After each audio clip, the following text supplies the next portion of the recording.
Having been working your way through this first level, encountering various and arcane bits of monsters and other constructs and the like, as well as some talking mushrooms.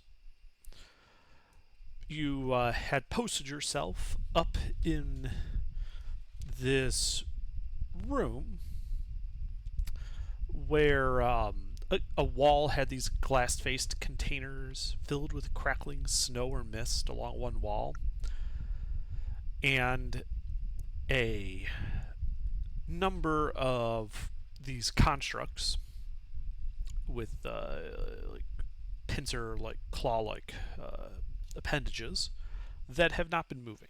You guys did, however, find one construct and were able to um, issue it orders, which you then issued it several orders after staying up an extra hour and then taking a long rest. That long rest has finished, and you guys are currently standing in this room. The door to the north opens up into that 10-foot wide hall. Two closed doors to the east and to the south are both closed with orange blocks on the door frame.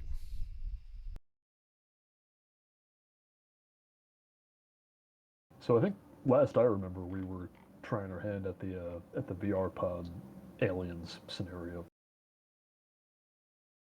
We finished that. Oh, you finished it. Yes. We finished it. What'd you find? An ASI for the person that succeeded, and then it blew up. Ah, well, that's very nice. I was gonna say, I think we should reevaluate our approach here, because the likelihood that there's the key card that we're looking for, the gray one, might just be on a lower floor. All right.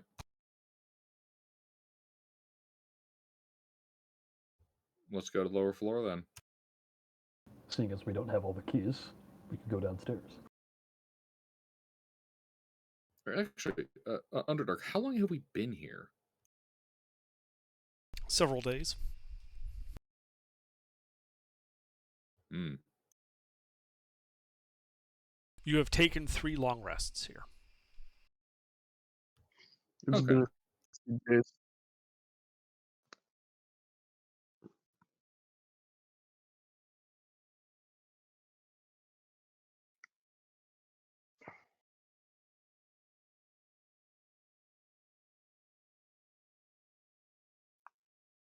So what do you guys do?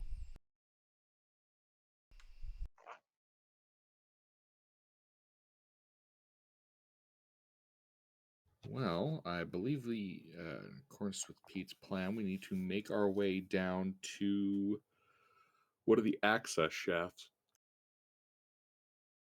Okay, which way are you going? South. Okay, well you're currently in a room, a 20 by 30 room. All 3 doors are closed with orange locks on them. You're going through that southern door? I'm not even certain which room we're in on that map.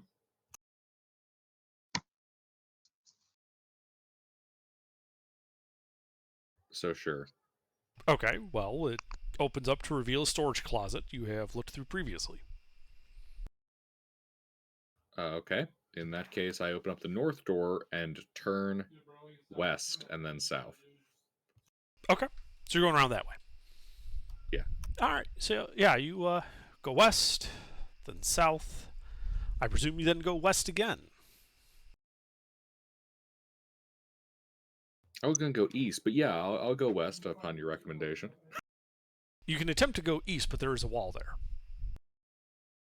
The wall does not yield. At least we know it's not an illusion then. I go west. All right, yeah, you go west. Emerging in a 60 by 60 room, a tall cylinder, floor to ceiling in the center of the room, 2 archways to the north and to the south. Beckon uninvitingly. 20-foot halls lead to the north and to the west, as well as a number of doors around the area. Wait, this is the big corridor? You told me you were going back to this room. Yeah. Sorry, my side of it hadn't updated yet, so I didn't have the visual. Yes, that's where we want to be. Okay. I mean, the closed doors to the west that you can see are black locked.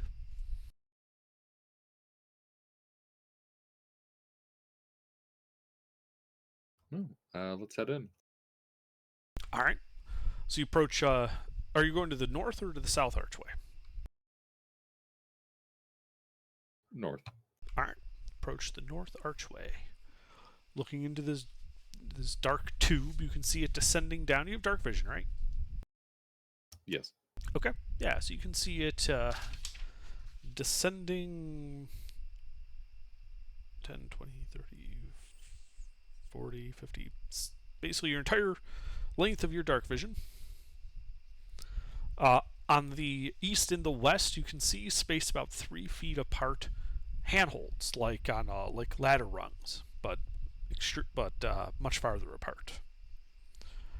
And about 10 feet below you, you can see oriented similar, so you're like looking across the tube, a closed brown door.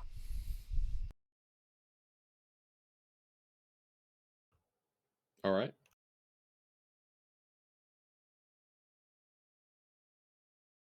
Well, start heading down the handholds.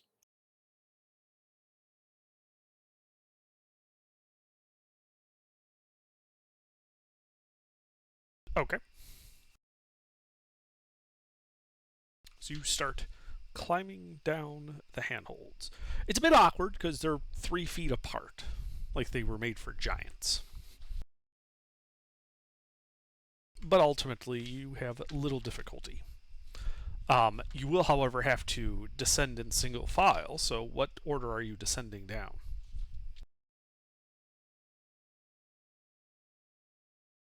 Hey, Mr. Pete, you guys here? Yeah, we're all heading downstairs. Yes, what order? I can go first if you want. Seeing as I'm probably the most durable one here.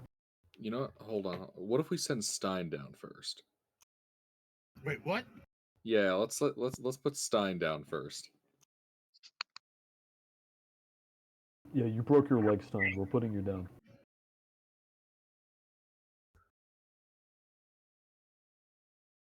Stein's excited about this plan.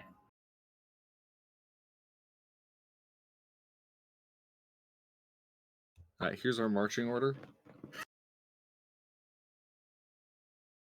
Oh, you serious? Oh, I'm serious.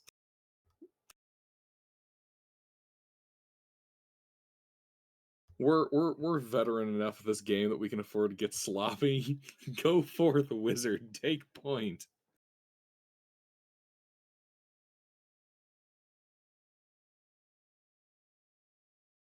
Okay.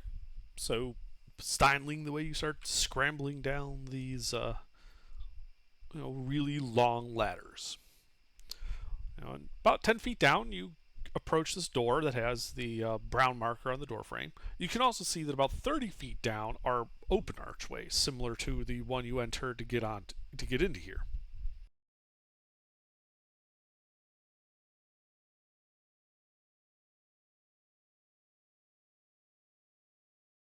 Okay.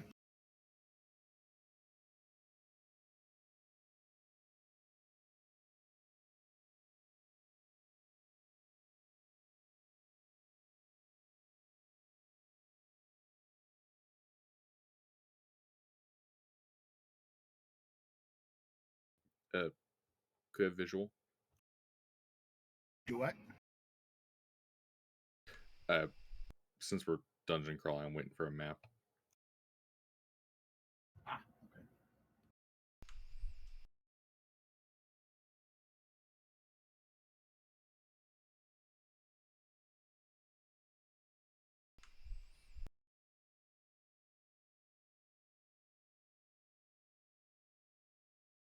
There was an error when I made the map.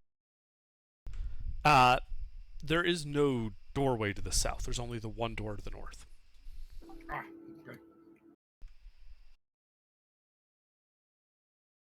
okay. Is that space outside? You don't know. You can't see. It's an opaque wall. Okay, it's opaque.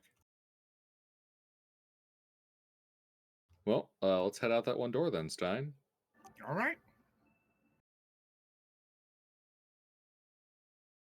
And thus What color is Stein. the door? Brown. Oh, well, we can go through that.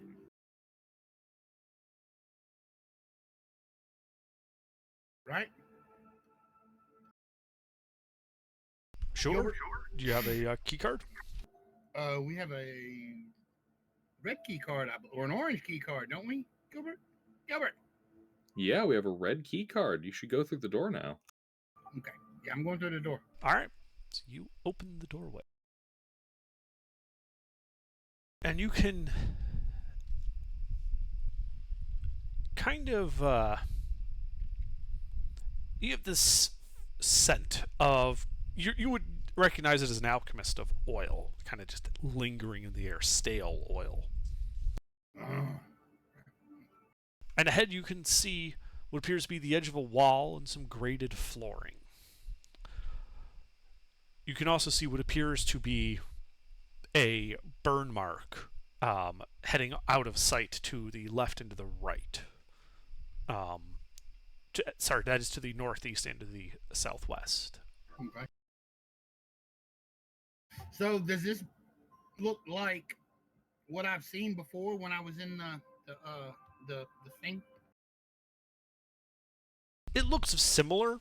You think that this might be a different shaft than the one you went down in the simulation, and also Okay. the lights are off.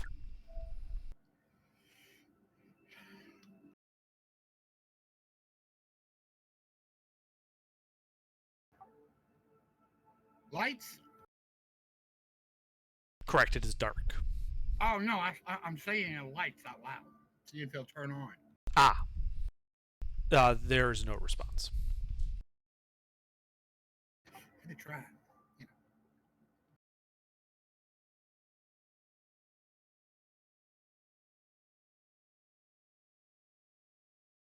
know. So I guess we continue into the room. I suppose, right? All right. Yep. So as you walk in, you can see that there's more.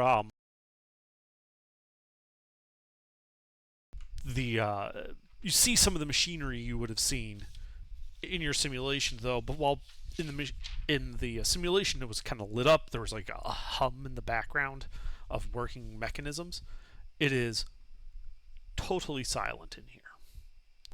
And you also see on the ground to the west of the entrance here a partially decayed skeletal body dressed in rags with you can see like this long burn mark along the ground that ends at the skeleton, and you can see that the lower part of its right arm, like past the elbow, is missing. That's weird. I'm going to investigate. Okay. Wait. Hold on. Can you run that description by me again? So let me update the map real quick. That might be better. Mister, you have dark vision, right? Yes, I do.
So this is kind of the floor plan you're looking at, and there is a body to the west of the entrance.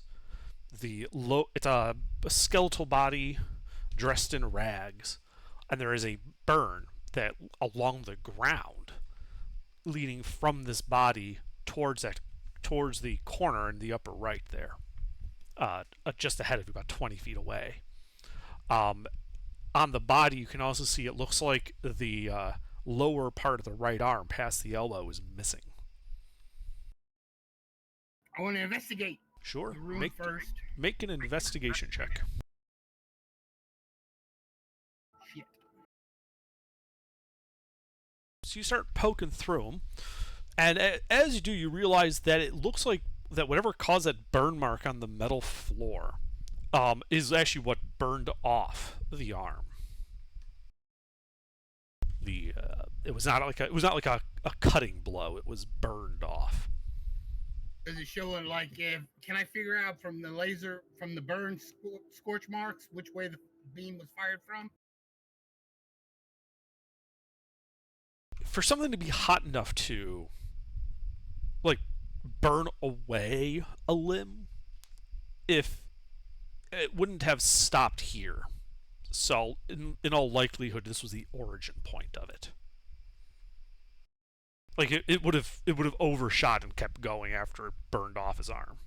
Oh, okay. So the other thing you find as you're patting his clothes down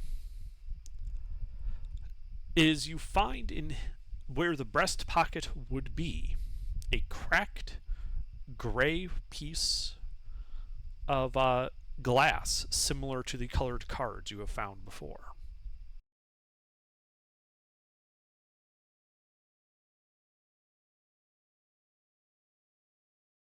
Colored glass, similar to the cards we found. Yes, but this one is gray, and it has a crack in it. So it's probably the gray card. Boy. I'm gonna pick that up anyway.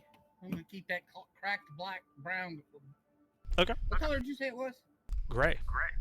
Gray. I'm gonna keep that cracked, blurry glass piece with me, just for shits and giggles. Yeah, I mean it's a key card that's cracked. Oh, does it look like it ain't no good? I mean, does it look like I'd have to get to a door? So I'm gonna hang on to it until we get to a door and I can check it. Okay. Is the rest of the party leaving the shaft and entering this area as well? I am.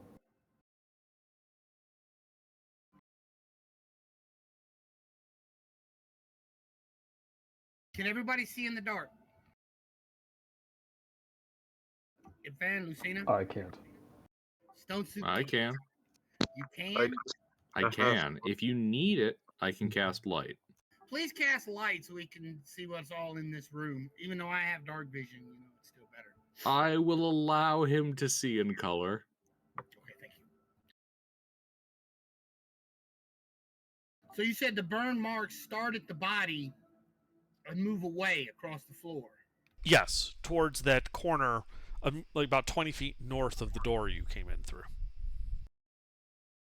Okay, what's in that corner? Can I see it, or do I have to move over there? Well, you can see the corner, and the burn mark looks like it goes over there, and there's a large damaged section of flooring there. Like somebody, like the burn originated and scorched the ground, and then hit the floor.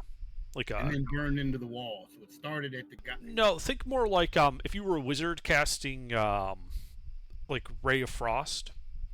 Right. So you would cast it from your hand while you're standing, and then you're aiming at a section of the floor. That's kind of the trail. That's kind of what it implies.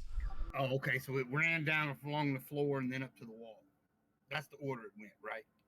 No. No. He was standing at the body, and it looks like he shot at something on the floor or like at floor level, and it had collateral damage around it, which burned the floor in a line between him and the floor that's damaged. Oh, okay. Oh, fuck. Oh, fuck. So he was shooting at something small and fast that was running along the ground. Like a face hugger. Yeah, like kind of like a face hugger. Yeah. Fuck. Oh, these things were only simulations.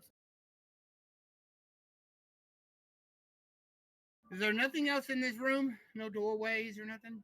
There are many paths. If you look at the image I posted, that's just the extent of your dark vision, which actually goes further than the light does. You can see several ways to walk. It's just which way do you want to go. This is a much more open floor than the previous one. I noticed that. What are all those black dots? Are those pillars? Pillars. Okay. So, which way, Lucina? Any questions of which way we should go? Well, let's go north. North is always a good answer. Let's go north. All right, you start walking north. The brown door to the access shaft closes behind you guys. You can see it has another brown marker on the side as well.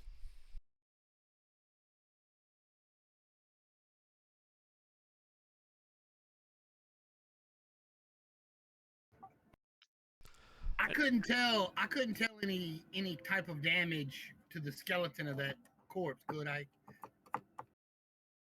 It was too decayed to really make a good I mean, it doesn't assessment. have a hole in its chest. It does not have a hole in its chest. It's possible that if something burned his arm off, that he died from that.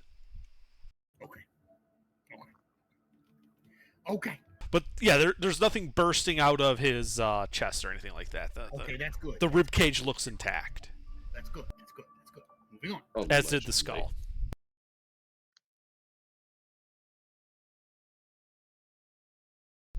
All right, so you start walking forward through, through a bit of a narrow passage, and then the floor opens up more, and you can see arrayed in front of you, as far as your dark vision can see, a large mass of boxes and tubes filling the area, each made of metal, glass, and less easily identifiable materials. Numerous small metal cylinders, metal plates, meshes, protrusions, and other adornments cover the objects here. Narrow aisles pass between the obstructions, but they wind and twist, and their ends cannot be seen. There is that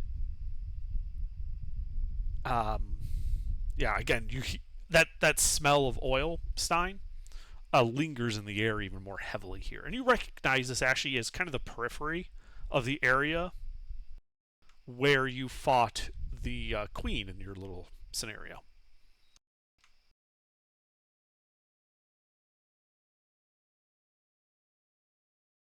There's nothing telling here about it, huh?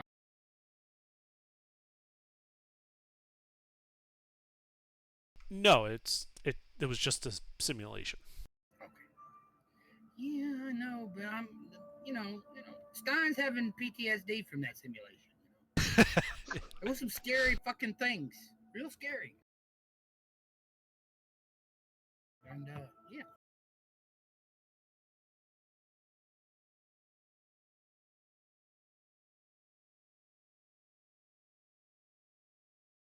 Okay, having confirmed there's nothing there, nothing that's going to jump out at me, we continue.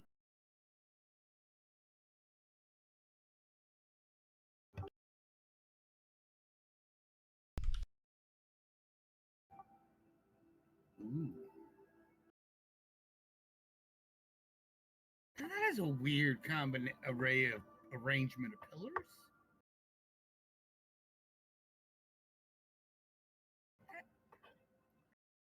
If I was playing an RPG game, I would say there's some kind of secret in them pillars. But I know this is not an RPG game, but I'm just saying. It kind of looks like an evil smiley face with a four-eyed monster. I know. It's either gonna be a hint at what the boss is like for this level, or there's a hidden secret in the pillars. The secret is we got to turn that smile upside down into a frown, and then Undurk's going to kill us. I'm just saying, I've played a lot of RPGs in the past, and that always looks tricky. I know Maybe if we funnel them all off one side of the room, we unlock something. Anyway, so we see the pillars. It's just weird setup. So I assume we came in from down below. Yeah, from the south. Came up in here. What are them silver things in the back? That was the boxes and the glass and metal machinery that I was describing.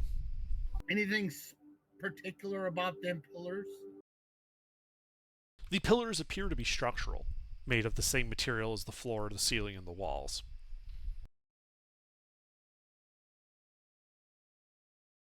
All right. Investigate What are you investigating? the room first, and then we'll center on the pillars. Okay.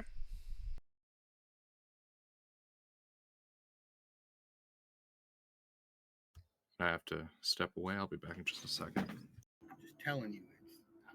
It may not be nothing, but I've played enough games to know that that's usually something.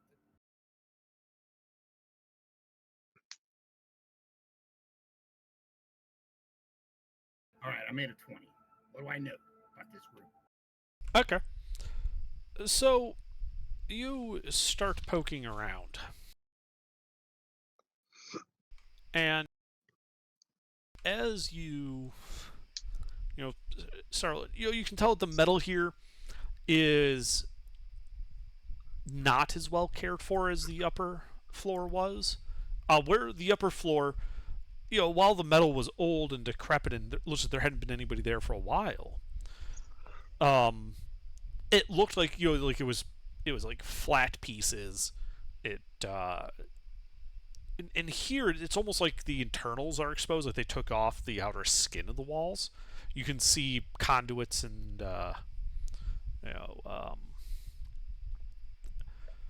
like pipes and the like running along them. As you look at these pillars, you realize that there were probably a means of transferring something or supporting something extremely heavy on the floor above it. Is this where the is this the room where the below the teleportation, the pods, are they above this room? Would I know what room is above this room? I mean, you would. Do I have to make an investigation check? No, you already made one. Oh.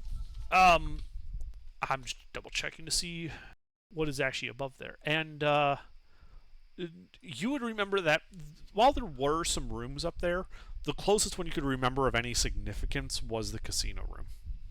Okay, yeah, that makes sense. Okay. All them extra machines, yeah, that makes sense. All right, so what else is in this room? Anything else? That you see from your present position, no. Well, what I drew there was the extent of your dark vision. Oh, okay, I see. I'm still. They're not walls. Okay, I'm standing at the bottom of the. Okay, I see where. Yeah. Yeah, I'm at the bottom looking in. Okay, yeah.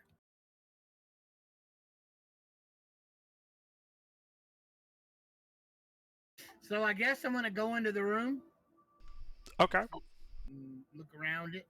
Sure. I don't like the fact that the panels are off the walls. I don't like that for some reason. That just something makes the back of my hair, hair on my neck stand up for some reason. That's kind of creepy.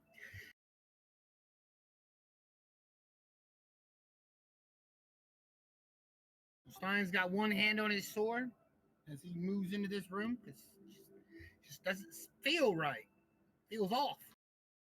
Okay, so you're just moving straight north into the machinery area?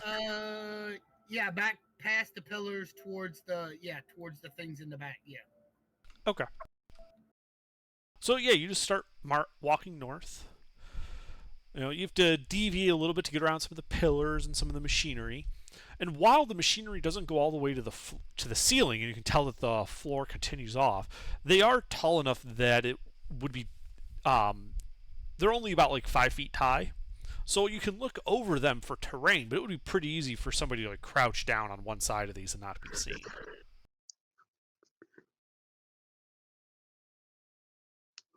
And what's your passive perception as you walk forward? My passive perception is only 15. 15, okay. So as you start walking into this field of machinery, your sight lines are somewhat occluded, but you get the general sense of how it's laid out. Right. You know, and then you start hearing, you know, in the silence, you know, there's just like your footfalls on the metal ground. You hear what sounds like the small pitter-patter of a small, like a rodent or something, like a raccoon or a fox, off in the darkness. All right. I'm gonna start moving back towards the party, and Well, the party's right with you. oh, okay. I'm gonna say we got something out there. Give me a light. Well, the light cantrip's up. It's just your dark vision actually is 60 feet to its 40 feet. Oh shit! Can he move the light spell? Can he cast it in a different place? I don't know. I mean, he could, but I don't think Lucina's here at the moment. Okay, so I'm back. Speaking of which, there he is. Okay, so What's Gilbert, we're walking through this creepy ass dark room with machinery, and we hear something skittering, something small, like a what did you say under it? Like a rat or a Something like the size of a rodent, like a Yeah. raccoon or a fox. yeah.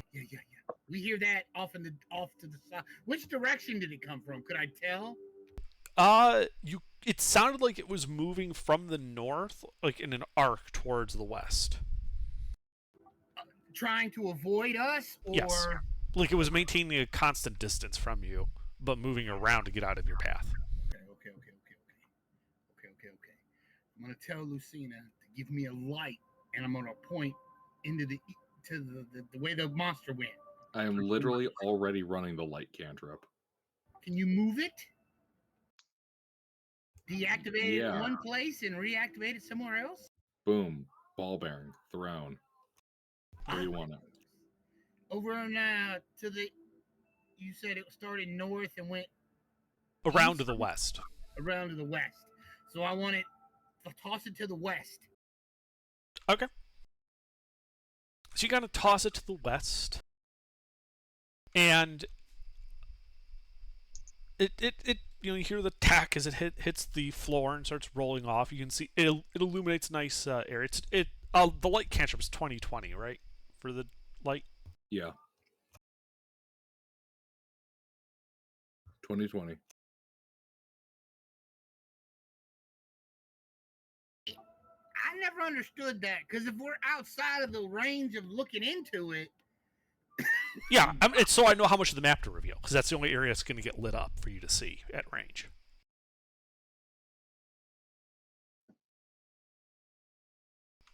So as it kind of passes by another part of machinery, and the light you can see rolling off into the distance, you do catch what looks to be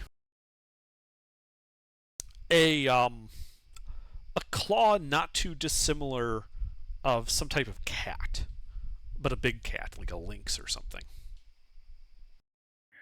A small big cat. oh god, How do you know it's not a big, small cat? Well, a lynx is a small big cat. It's true. A big small cat would be like Garfield or something. puma.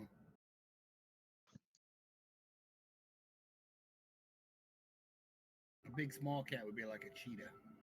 No. Oh wait, is that right? Yeah. Yeah, cheetahs you're are right. cheetahs are considered a big cat. Yep, they're the smallest of all of them. What's the No, What's- cheetahs are not big cats. That's the point.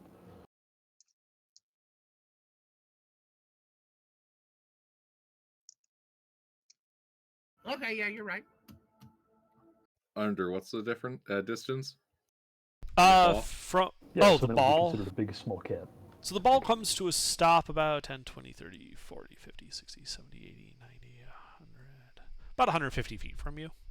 The piece of machinery that you saw the cat moved to the south of is on the left there, and that would be 10, 20, 30, 40, 50, 60, 70, about 80 feet from you. Okay, Lucina. This is a large room, large room. Yeah, the extents of the map that you see there are not walls. It's simply as far as your light and your dark vision can see. Oh, this isn't a large room. This is a gargantuan room. Yes. So what I'm gonna need you to do is start lighting this fucker up. Oh, yeah, I'll just light it up with my one light cantrip that can be on one item at a time. Yes, but you can cast a cantrip on a ball bearing and throw it. Cast light on a ball bearing, throw it. Not concentration. Oh, yeah, but I can only have one running at a time. Why is that? Because that's what the spell does. Seriously? I thought the light cantrip didn't work that way. No, that's how it works. Okay. Well then. The spell ends if you cast it again or dismiss it as an action. Oh shit. That's kind of dumb. It's not concentration, is it? No, of course not. No, but it's a cantrip, so they wrote it so you can't just spam it. It allows only one instance at a time. Oh, One wizard literally for things removes like the this, nighttime you know. cycle by casting the light cantrip 1 billion times. Well, I mean, if you're walking down something, you can light your way with a little marble and a light cantrip. Yeah, that's what it does. You can't light it 1 billion times, though. Well, you'd have a way to That being said, I will start flinging lit up ball bearings in each direction so we get a better idea what we're looking at here.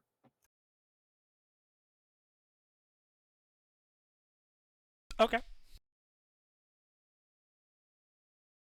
Let me get you a more zoomed out map than with some stuff revealed. And I don't know if we're going to be able to catch this thing, but it's off to the south now, I think.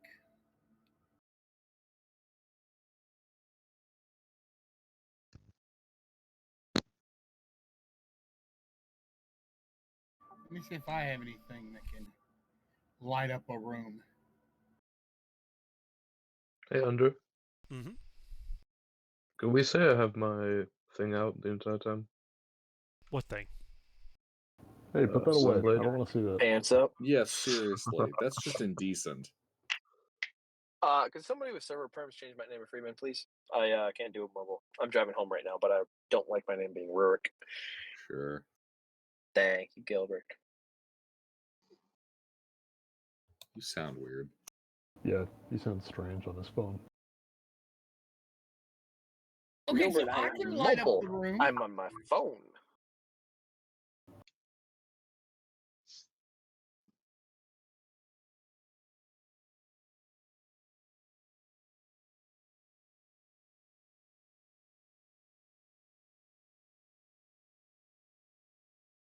What was being said?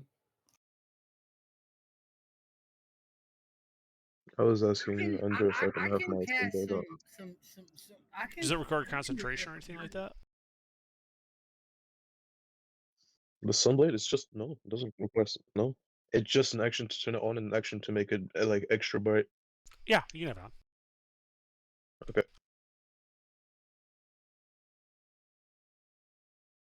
Oh well.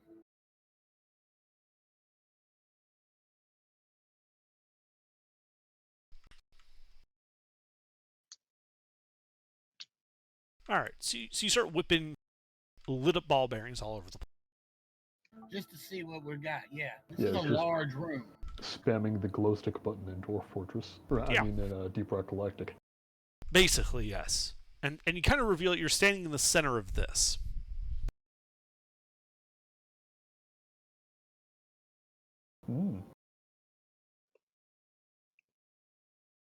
Where did we come in from? The south. Okay. Down at the bottom where that smiley face is. Okay, so we've reached the turbine floor. There's nothing in here, but these are all. I don't think these are all. These are machinery, but we don't know what it is. Yeah. Is there a way to? What if there's a command room, like where you can restart everything? A console. See if we can power this sucker back up. If it's anything like where I work, there is. I don't know where. Are you sure you want to do that? Yeah, I want to do that. Stein is all. If we can get this thing running, Stein is all for that. He will move his entire lab here. Yes. You don't even have to ask.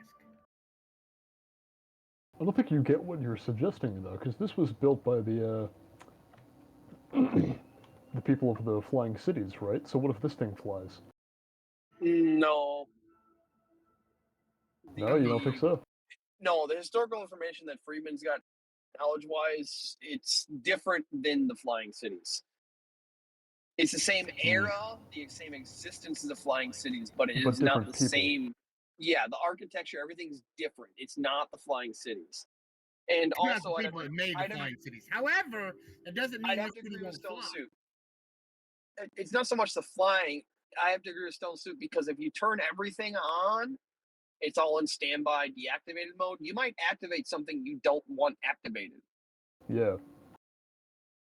So I think you guys should do a more thoroughly investigation of the floor. How many decks down are we right now? Because this is obviously not the main. 1. 27. Okay. Gilbert, I'm not that drunk. We're one floor down. Okay, so this is Where the I floor fought that the you queen. fought the queen on. Okay. Yeah. But we're getting a more Mm. thorough view of it. It's all open. Also, there's a big Lots cat. of There's something in here with us. machinery. That's Oh, okay, there's stalking something us. moving around with us. Yeah, we're All being right, stalked. With my perception, am I getting a good idea where the thing is that's stalking us under? I mean, you guys heard it kind of skitter across the floor off towards the west, out of your immediate line of sight. You caught like the back of it's like one of its rear feet, which is why you know it's a cat. Okay. And while you've heard occasional scratches and scritches on the floor, you have not been able to catch sight of it throwing around the ball bearings. Wait, so all that you saw was like a leonine hind paw, Yes. but it sounds like something small running around. It's from the sound of it, it's like a raccoon or fox-sized. Yeah, I think I know what this is. Oh? I mean, An the intellect guy in the devourer. room before. If it's that small with our party composition, we should just hunt the thing down. No, Like, seek it out. Well, I think it's an intellect devourer, so we should be careful.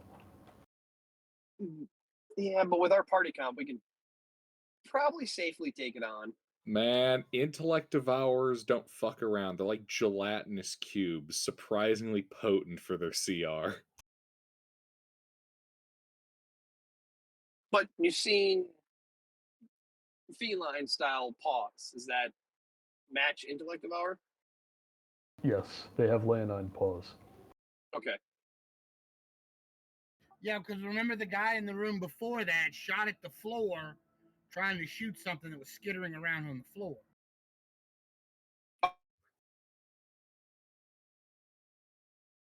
What?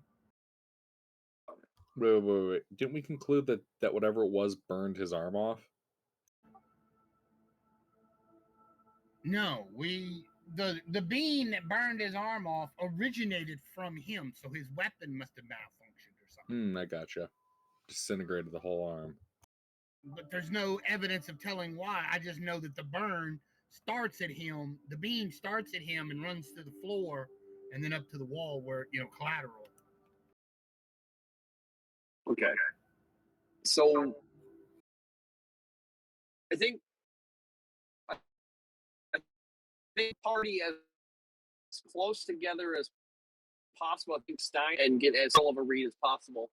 Because between Lucina and I and Ipfan's sword, we should have a pretty good amount of light cast. Or not Lucina, you don't have the light cantrip. Yes, I do. Oh, no, Why you do can have no light one cantrip. remember Yeah, yeah. this? Yes, the Because you're the area, lightning sorcerer. the area within like 40 feet of you is actually fairly well lit up. It's just that it's like 80 feet away from you, moving in like a big circle, using the terrain to hide. And when you were throwing light cantripped ball bearings out, it's like sending out a sonar ping. You're only getting that like one brief instant of a look down there. Right. Okay. Then we should.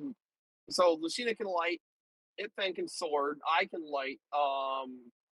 Mister, what's your character? Can you light cantrip or no? No. I don't know if you have clarity. Okay, so it's I just have Lucina dark and I vision. that can light cantrip.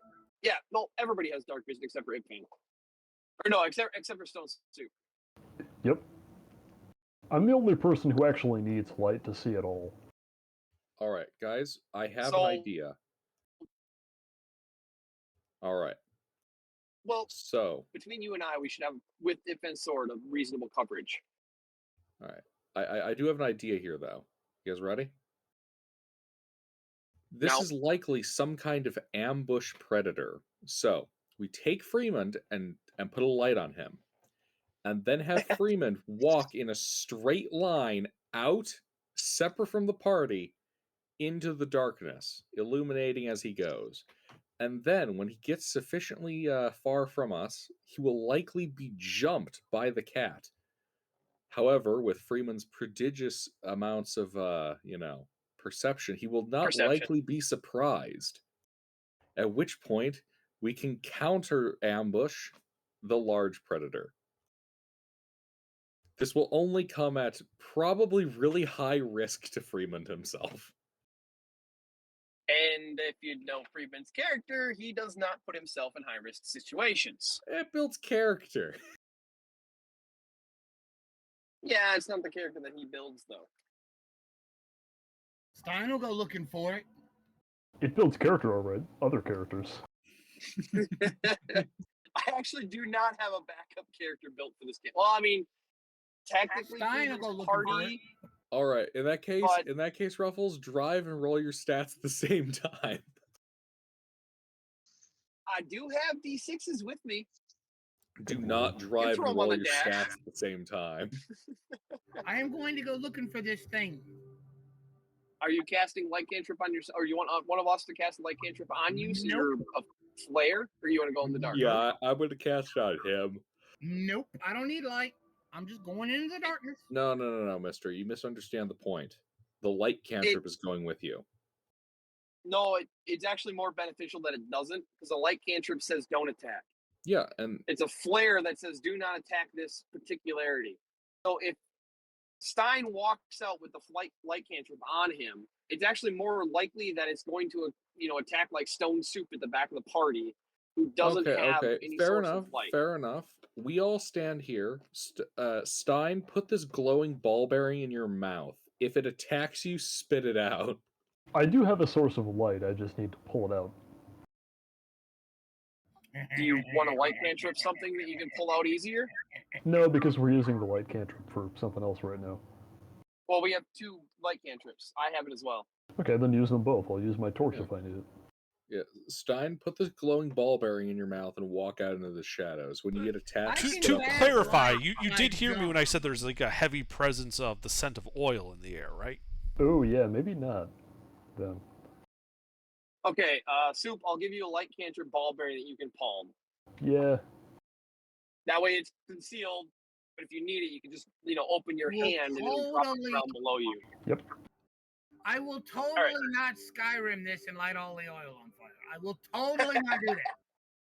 Why is this ceramic pot hovering over some shiny oil? That actually is a fairly normal thing. The person who was filling the pot clearly spilled oil on the ground beneath it. Yeah, and Are- the pots are for light. Well, yeah, we already okay. know how it works. Do we want to understand how these mechanisms work? So, if in that case, Stein and I would have to be very close together. Which I We can can- palm a light cantrip ball. We can do research later. We're just trying to get the creature, so we can just send All right, Stein I'm out there. walking Yeah, into I'm walking into the darkness. back to I'm where I walking into the sound darkness I with heard him the with a monster. palmed ball bearing. We can investigate Yeah. together. If shit happens, I can drop the ball bearing. You'll have my high perception and dark vision with you. You have dark vision, I know, but my high perception plus dark vision is a little bit better than high dark vision. So Stein, investigate the ship. I'm going with you. Okie dokie. So Yes, what are you guys doing? I'm looking It for sounds the. it I'm sounds looking like for the thing. I'm going yeah, to where I Stein's last going heard big the game sound of the hunting. monster. He Okay. and Freeman are going together. They have palmed a light cantrip ball bearing. By palm, do you So- mean like you have it in a closed fist so it's not emitting light? Exactly. Okay. Correct. The rest of the party, composed of Lucina, Ipvan, and Stone Soup, are hanging back at the central point, operating as a great beacon. Because it bends sword. Yeah, these guys are going to traverse the warp with their navigator, Fremont, and we will be over here by the Astronomicon, where it's safe. Okay. So light cantrip currently is palmed by myself and Stone Soup. Yep. Ipman's sword is providing light, but Stone Soup can move and then drop the bearing and still have full light. Mm-hmm. So what direction is Stein and Freeman walking? Stein can dictate. I propose that they go south. That's where I'm going. Well, I last heard the thing, Yeah, you last heard it to the south. so I'm going to the south. Okay. So you start walking to the south. You hear the skittering off in the darkness as if it knows the edges of your dark vision. Kind of just staying just out of sight. You can also hear Stein as you start moving to the south. It's moving to the east. I'm gonna kind of. Can you see Lucina? Freeman? Does Freeman have dark vision?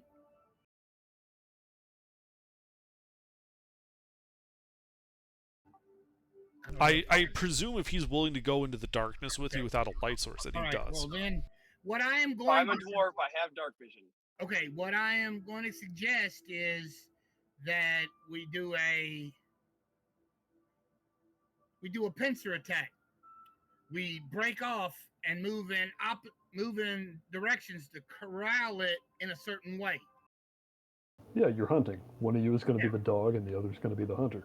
Right. Yeah, Yeah. that's what we're doing. We split up and draw fire. Yeah, Yeah. I'm fine with that. Okay, And so Under, who's I'd moving like in to what be ways? Walking with my dagger, just so you know. Well, not just draw fire, you're trying to flush it out and drive it into the teeth of Stein in this case. Yep. We're headed south. Flip a coin. Stein, do you want to go east or west? Which way did we hear it last? Well, you heard it moving to the east. Okay. Like, as you moved to the south, it was moving off towards the east. Okay, one of us break and head east, the other one break and head south. And we're gonna like corral it that way. But the important thing is who, because it's my perception that's going to actually catch this thing. And I'll see it at the edge of my dark vision, whereas you'll just see traces of it. Well, I mean, if it attacks, I'll kill it. So I mean, we're Yeah. Okay, so you want to go east, I'll go south. all right. Yeah. And which of us is palming the ball bearing right now? Because we only have one. You can have the ball bearing. Okay, so I'm heading south with the ball bearing. You're heading east. Right. Okay. So you start heading south. Stein follows the noise to the east. The skittering of claws on metal. It seems to be going more east, like as you get closer to it, Stein. So it didn't. It didn't swing north or anything. It kept going east as you started Stein moving and I- east. Are Stein and I within Further 15 into the feet? room. I mean, No. further into the darkness that we can't see. You have not seen it yet. I mean, it keeps going because the room gets bigger, right?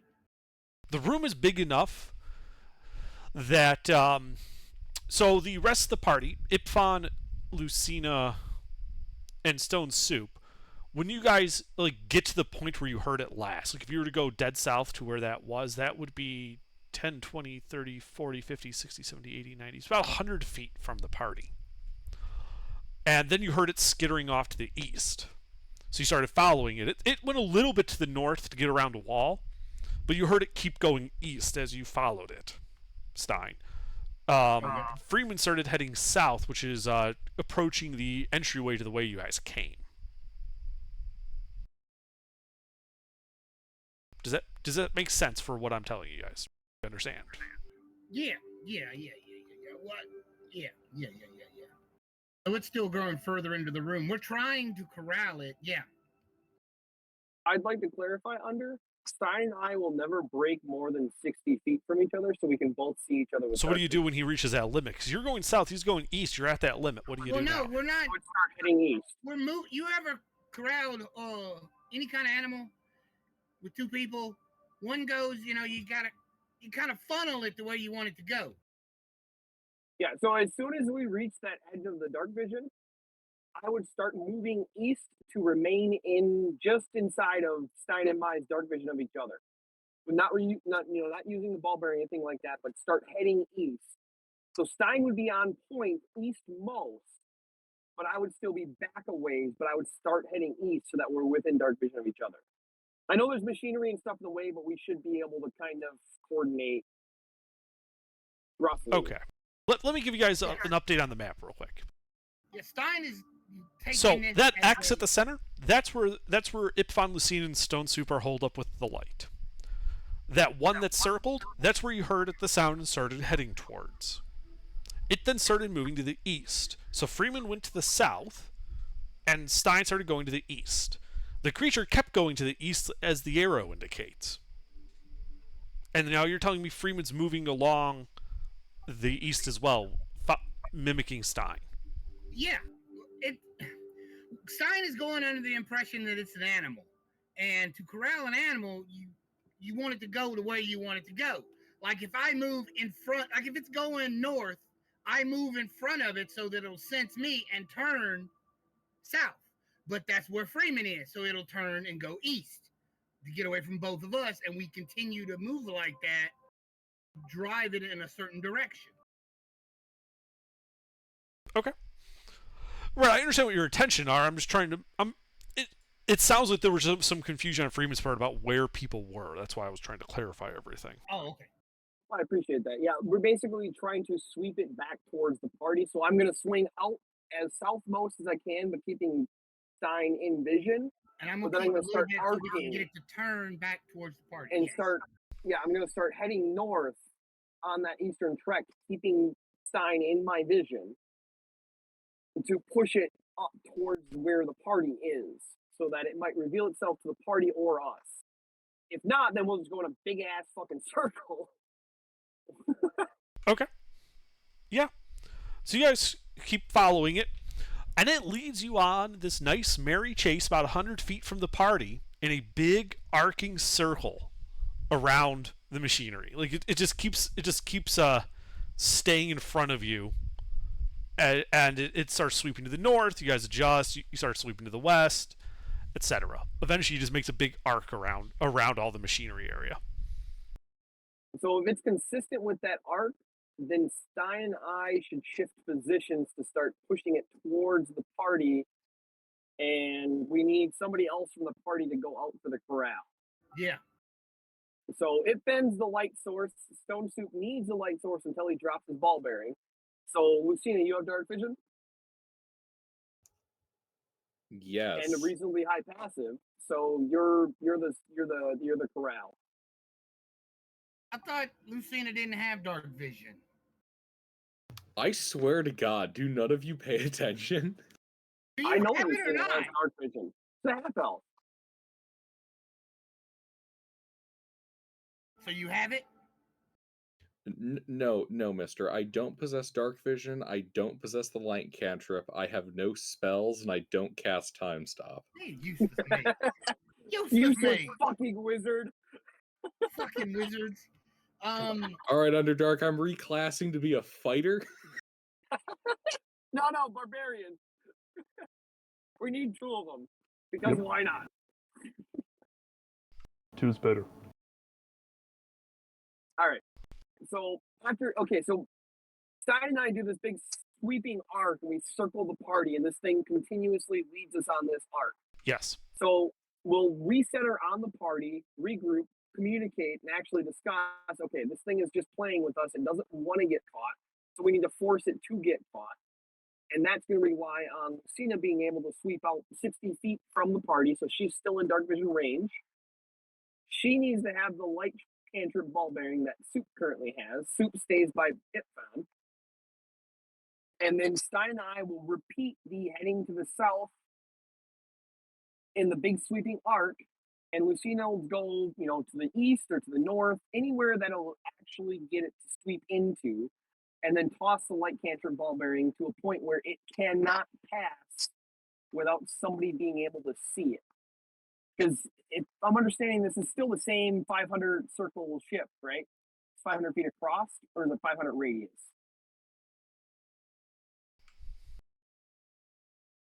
I didn't actually count. Give me a second. I don't know. It's one of the two. It's either 1,000 feet across or 500 feet across. I don't remember off the top of my head.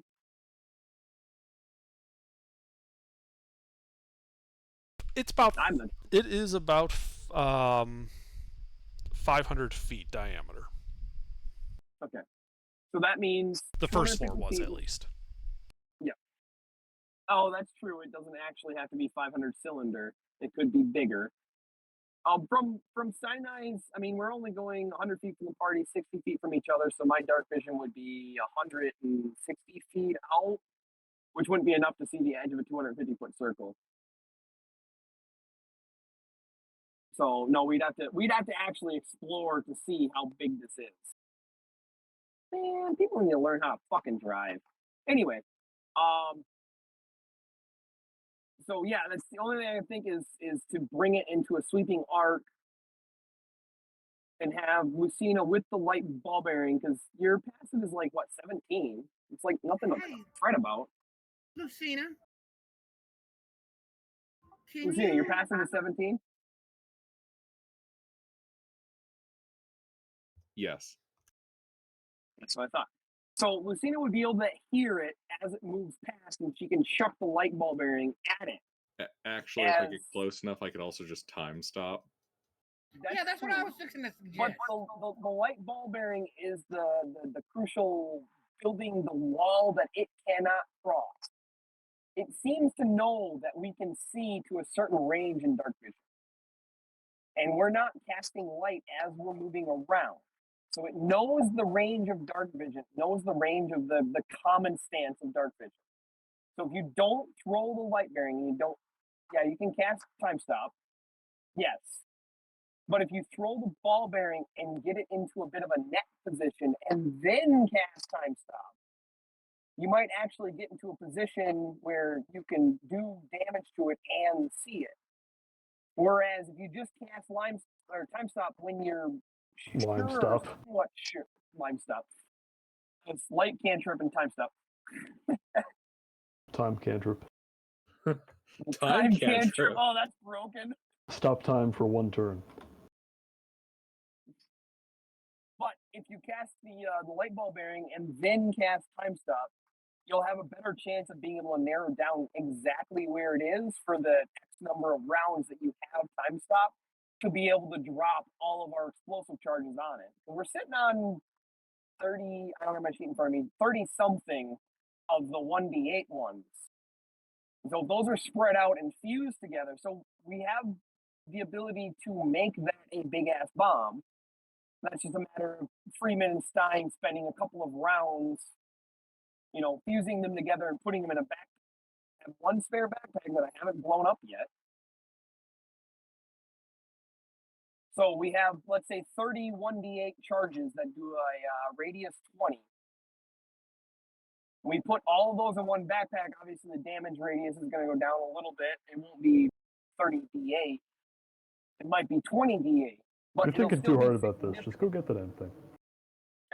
That's what I do. That's what I do. Sue. That's what I do. All right, we grab the lights, we do the thing. I have no idea what you're talking about. So after all of this communication, where we're all sitting around Ipfan's sword, I take all of, let's just say 30, because I know it's more than 30, but we'll just go with 30 of the blasting powder charge. They're 1d8 for one flask, and we have 30 plus flasks. So I'm going to put 30 of those in a backpack. Give them to Lucina. Stein and I are going to tie all the fuses together so they go off at once. So there'll be a little bit of a damage reduction. Lucina is going to sweep to the north as Stein and I continue our, we're going to leave the party. We're going to go south the exact same as we did before and try to rotate this thing around the party, avoiding the light. And once it's in Lucina's perception, she's going to chuck the ball bearing at it and then cast time stop. Figure out exactly. I'm not actually going to spend time stop on that. That's excessive in the extreme. And how many times in the last 3 long rests have you used time stop? None yet. That's the thing, though. It's the emergency. Well, this thing's an annoying emergency. That's not an emergency. We honestly, right, so we just need to walk out towards it in a line and then envelop it. That's all we have to do. Yeah. Well, the thing is, the Soup and you can't walk out in a line because Ipfan's light source. So ignoring time stop, repeat everything. Ignore time stop. Lucina's going to go to the north. We'll rotate it around and it'll continue with its pattern. Lucina will throw the ball bearing in its projected path based on her relatively high perception. And then we'll be able to actually narrow down where it is and attack. So ignoring time stop.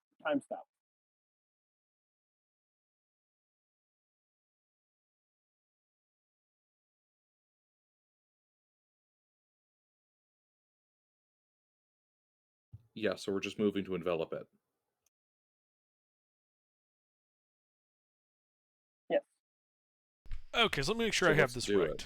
So, Lucina's going north, Freeman and Stein are going south, Stone Soup and Ipfan are staying in the center.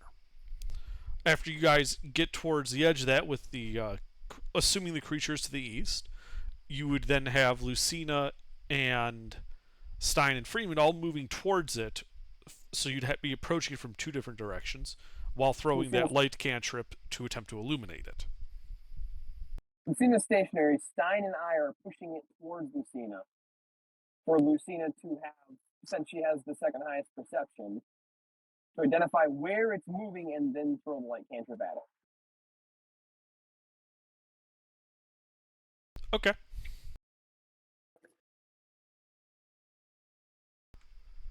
So Lucina goes like 100 feet to the north. You Stein and Freeman, you guys are going like 100 feet to the south, and then you're going to start moving towards it when it starts moving to the east. Do I have that correct? Yep. And I'm going to go 60 feet south of Stein as before and continue that, like exactly what we did before, where we took it on a merry chase. Okay. But this time, Lucina's to the north. Yeah. So, yeah, you guys start doing that. Lucina, what's your passive perception? 17. Okay. So, yeah, you guys hear the skitter off as it starts leading you up towards the that bend. And as it gets towards that that kind of staircase stacked wall that you see there in the map, where I drew that arrow, it suddenly turns and starts moving like it's dashing towards the center. At the same time, it starts moving fast like that. Freeman, do you have any light? Or sorry, not Freeman. Lucina, do you have any light around you, or are you just using your dark vision? She has like a ball bearing. Okay. I can always pop one up if I need to. Yeah, and that's when you hear the second one make a little bit of a scritch on the ground behind you, and you guys need to roll initiative at this point. Frickin' frick. Sit down. There were 2 of them. Well, naturally. Clever girl. Under, I wouldn't have it any other way. Something, this is getting out of hand. Clever girl. Clever girl. I didn't just sit down. I didn't just get home. I am home safe, boys. Hey Good. guys, you want to save your nat 20s for killing something? Nope. Somebody want to roll +6 for me? Just, I'm not quite sitting down yet, but I'm letting the dog out. I mean, I go so fast, so far ahead of everybody else. I should go twice this round. No, you don't want to have that type of dynamic initiative. It's a pain Yeah, in the ass to keep This track isn't of. Final Fantasy Tactics, mister. Actually, what is it? That's my favorite game. Man. Shadowrun uses that type of initiative. Yeah. If you go fast enough, you go twice. Is that? It's that basically what that is? you make your initiative roll, and every time you take a turn, you subtract from it until everyone's below 0.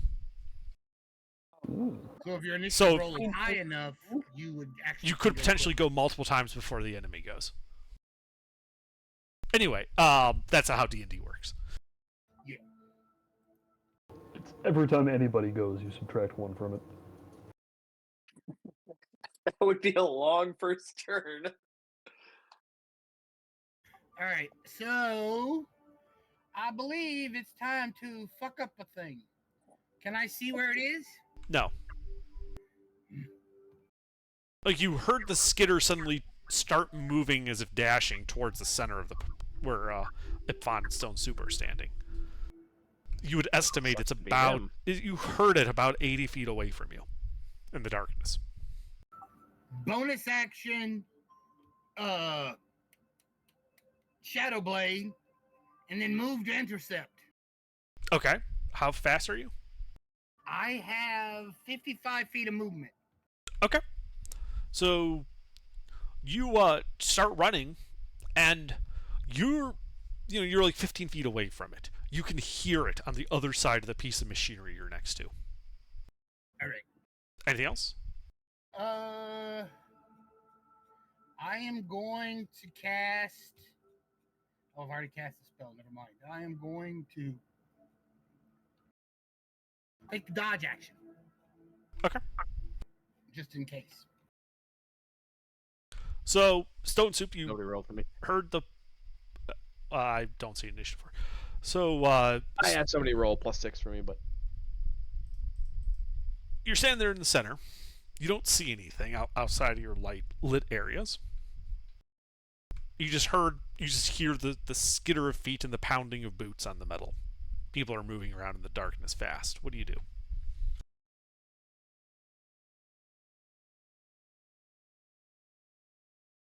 Stone Soup, you here? Pete? Pete, Peter. Pete. Oh, it's my turn. I thought you were talking to Mister. Yeah, I'm here. No, he finished. So you're standing there in the center next to Ipfon. Yep. The I got area my around ball you's bearing lit out. up. What do you do? I will ready an action to attack anything with leonine paws that I see come within my my ball-bearing light oasis. Okay. Let's see. Oh. You're And that's it. Lucina has the ball bearing. Right, you're using Ipfon's sword for light in the center. Oh, Because his okay, I sword thought- actually emits light. Lucina had the other light can opening net that didn't work because there's 2 of them. I thought I had your ball-bearing. That was the first round. This is the second round. Lucina had the ball bearing to throw at it, but there's 2 of them, so we'll find out how it goes.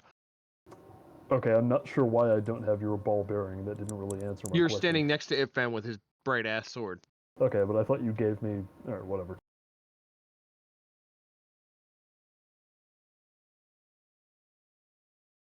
Alright, let's see. This is the guy behind that's it. Lucina. Lucina, I need you. Is it, you can see it kind of just skitter around a corner of the machinery 10 feet away from you. Oh god, is it a brain? It's a brain on legs. God fucking damn it. And Lucina, I need you to make an intelligence saving throw. I curse you. Maybe. Oh no. I curse you very much. Oh my god! Okay. What so, are you doing? So you take 4 points of psychic damage.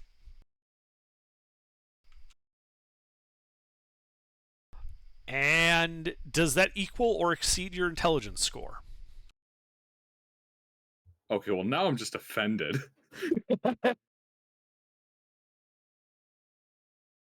That does not equal or exceed my int score. Then how Mine did is your int 9, save have a alright. -1? I have a 9. Nice. I have just enough neurons left. All right. At which point it is then going to skitter back off around the corner of the machinery, and you don't see it. Freeman. All right, so I'm the further pole, and I just watched Stein disappear out of my dark vision to which direction? So yeah, you heard Fine, the fine. skittering of the creature you were chasing suddenly change, and like it abruptly started speeding up and changing direction towards the center, towards Ipfon and Stone Soup. Okay. Stein then basically ran due north to intercept it from your position. He ran Alright. his like 55 feet. So So- you basically can't see him because you said you were Oh, keeping yeah. 60 feet between you Yep. for your dark vision Yep. stuff. Yeah, he went north, and then I lost sight of him. Okay. Yeah, but you heard the clang, clang, clang, clang, clang on the metal floor as he was running. If I wanted to get back to the center, I would need what 160. No. take. 10, I 20. am Well, we are offended 100 by from the that. center, and then I was Wow. 60 from Stein. Yeah, 160. Sorry, I was just making sure that you didn't have to be closer because of terrain. The walls, Okay. because of the walls and pillars, you might have had to be like 140 or something. But no, where you're at is 160. Okay. Then I will move everything that I can 90 to the party to the center. Okay, so you move 90 direct to the center. And can I throw a ball bearing for free action or no? No. Okay. I didn't think so, but I figured I'd ask. I would like to reveal the ball bearing though. Okay, so you can reveal the ball bearing. You're, 2020. 70 feet away from the party. Yep. From the center, I should say, not the party. The party's kind of spread out. And yeah, 2020 around you. With your dark vision, you would actually be able to see that Stein is about 50 feet to your east. Okay.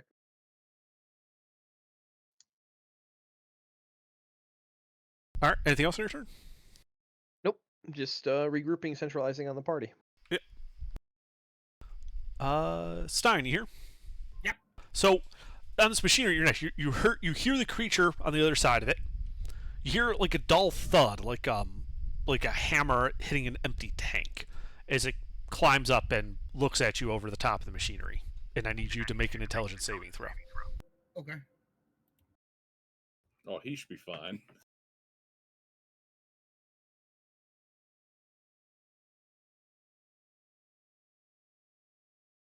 Yeah, you resist that entirely. At which point it's going to climb back down. It's only 10 feet away from you. Do you have anything that reaches 10 feet for attack of opportunity? I don't believe I do. I don't think my sword. No, my sword only gives me melee or 20 feet. No. Okay. Yeah, so it goes back down. It's like you hear it skittering off more to the east, running away from the center now. All right. You think it moved about 40 feet to the east of you. Okay. Well, I'm going after it. That's Already my turn. all it can do. Ipfon, you are standing in the center with Stone Soup. So the one that was coming to the center now is running away. How do I know how far it is? No. Fuck. Do I know in which direction it is? East. Ish. Ish. Yeah. I mean, I'm giving you one of 8 cardinal directions. It's all ish. Mm-hmm. It's that way. Ish.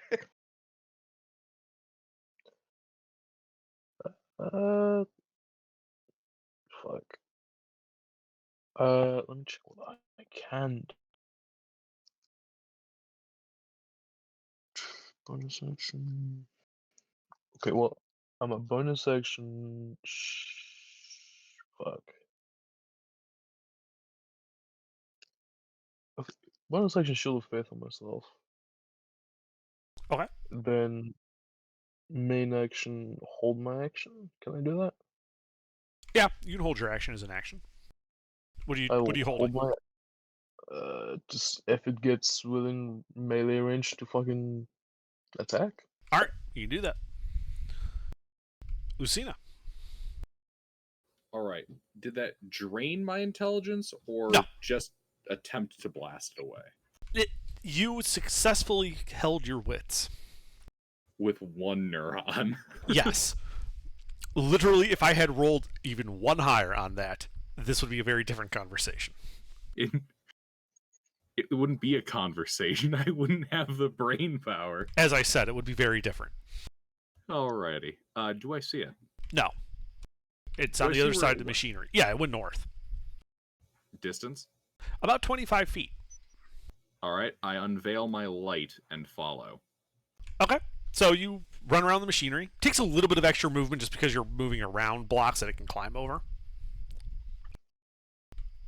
And yeah, you spend about 20 feet of movement and you can see it 10 feet in front of you.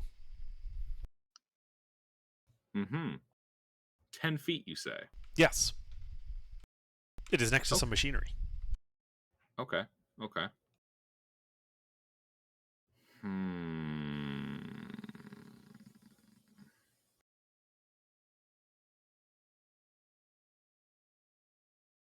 Let me see here. Okay, that's D8s.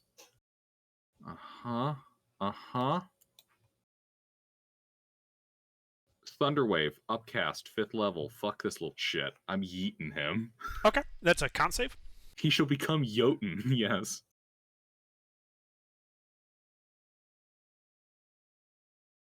No. Send him to Jotunheim.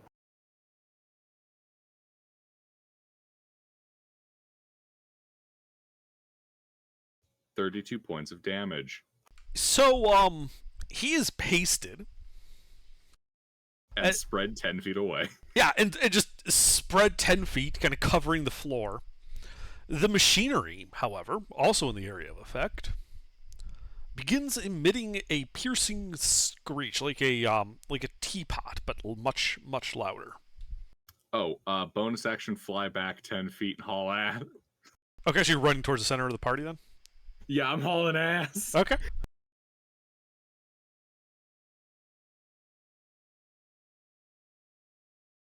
Anything else in your turn, Lucina? Let's see. Is there anything that I can interpose between that and me? More machinery. That works. Okay. You duck down behind some Temporarily. machinery. Until it starts to whistle. All right, Dr. Stein. All right.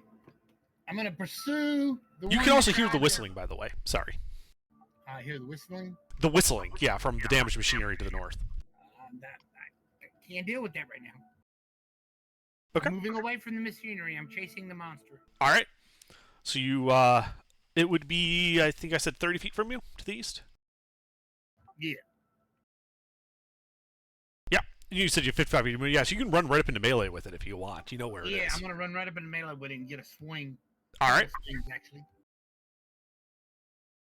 All right, yeah. You run up to it. It actually has left the area of the general machinery and is running to the east. You recognize this as you're only about maybe like 70 feet from the tube you came down here in the simulation for.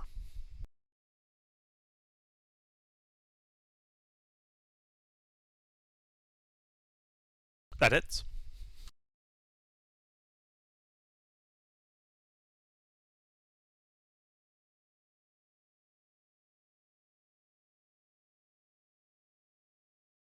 That hits, you say? Yes, it did.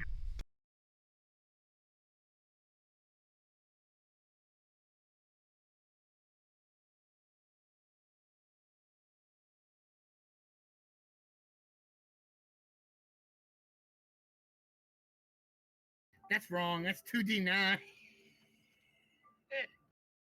That's an odd die. Very strange. Much unusual. Did you even look at what die you rolled? I reached out and thought I hit the 8, but I hit the 9. I didn't look at. I was looking at the other keyboard. I mean, I just- No, you're yeah, fine. I fat finger 230 all the time. Yeah, yeah. It's just funny because I'm trying to picture the shape of a 9-sided die. That is weird. Somebody on YouTube probably did it. Oh, I'm sure there's visualizations of them. Anything else, Mister? As you whack him? Is it still alive? Yes. Well, I'm gonna take a second swing. Then. Well, roll to hit. That's like a D4 actually. Oh, does your what weapon did you hit it with? My psychic, shadow blade. Ah, so it's psychic damage. Okay.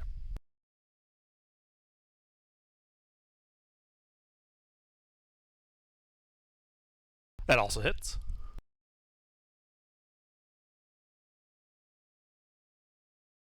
It's just so irregular and annoying. Yeah, it's looking to be near death, but it is still alive after that. Those 2 hits. A 9-sided die is an abomination. It is. All right, Like it's a then. All right, regular polygon to hell. action surge and hit him 2 more times. It's not an Roll to hit. abomination, it's an abominonahedron.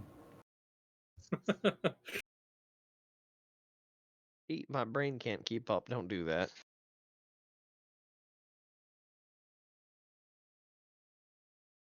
There's Those also a both hit. 19-sided die.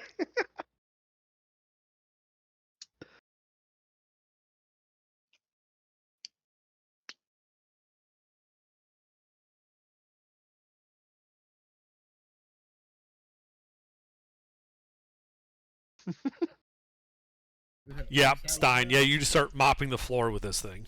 It is very dead. Yeah.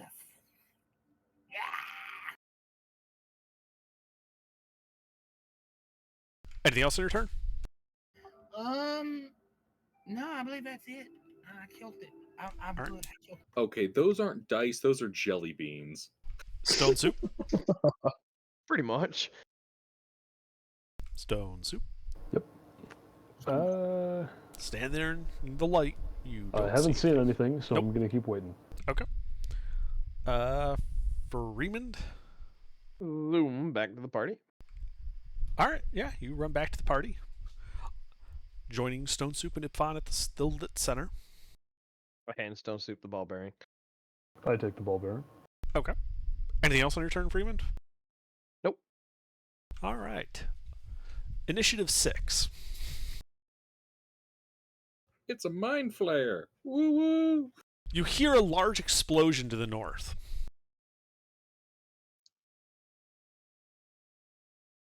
It was all in the blast A radius. flash of light. You see the fireball come off of it. Then you see 3 more, followed by 4 more. It is a progressing wave through the entire machinery. Oh, no, All of they the all- machinery just exploded. I need deck saves from everybody except Dr. Stein. Bye, fuckers. Hmm. Everyone near me, Killed you have by plus 12. shrapnel. You got a I'm hell of a right by story. Ipfon, so I'm happy. Yes, Lucina does not have the aura, but everyone else does. That needs to make the save. Is it 5 or 4 Ipfon? I think it's been 5. 5 for a while. I Hey, Mix there's a Monday nat 20. up. I got a Hey. 13. Hey, that's my second 20 in a row. Lucina gets singed a little bit. It could be a low DC, as I took cover behind another piece of exploding machinery. Ipfon, you're what's your dex? How do you have a +2 with your aura? Shit. He dumped it to 6. Oh wait. I No, forgot dump to about 6 that. is only a I forgot about that. -2. I forgot Right. about that. He's got like a +4, plus he has that malice from the card that he Oh, drew. right. Yeah, the malice. I forgot about that. Yeah, So I yeah. forgot about the malice. It was only a -2, I think. Or -3. Yeah, Let me but that check it. makes a difference between a +3 and a +2. Mm-hmm. Okay. Let me check. So anyway, So, It was a -2 and only for proficient. fan things. doesn't I'm even not move. proficient at that. yeah, so Ipfon fails, Lucina fails, Stone Soup pass, Freeman pass. You passed for half damage Gets obliterated. of Oh, I'm 46 fine. points of fire damage. I Ow. take nothing. How many? Stein, you didn't take any. You were outside the blast radius. I know, but I'm laughing at these idiots. I didn't take any either. I'm fine. Right, I and just then Pikachu'd that shit. and then you said you took no damage, Freeman. You managed to evade Yeah. all of the shrapnel.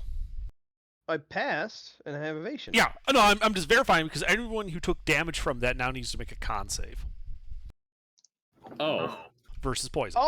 Oh, so evasion is actually Poison. beneficial. Like double down. I guess Remember, what? fun, you're part dwarf now, so you get advantage. Poison? Poison. Okay.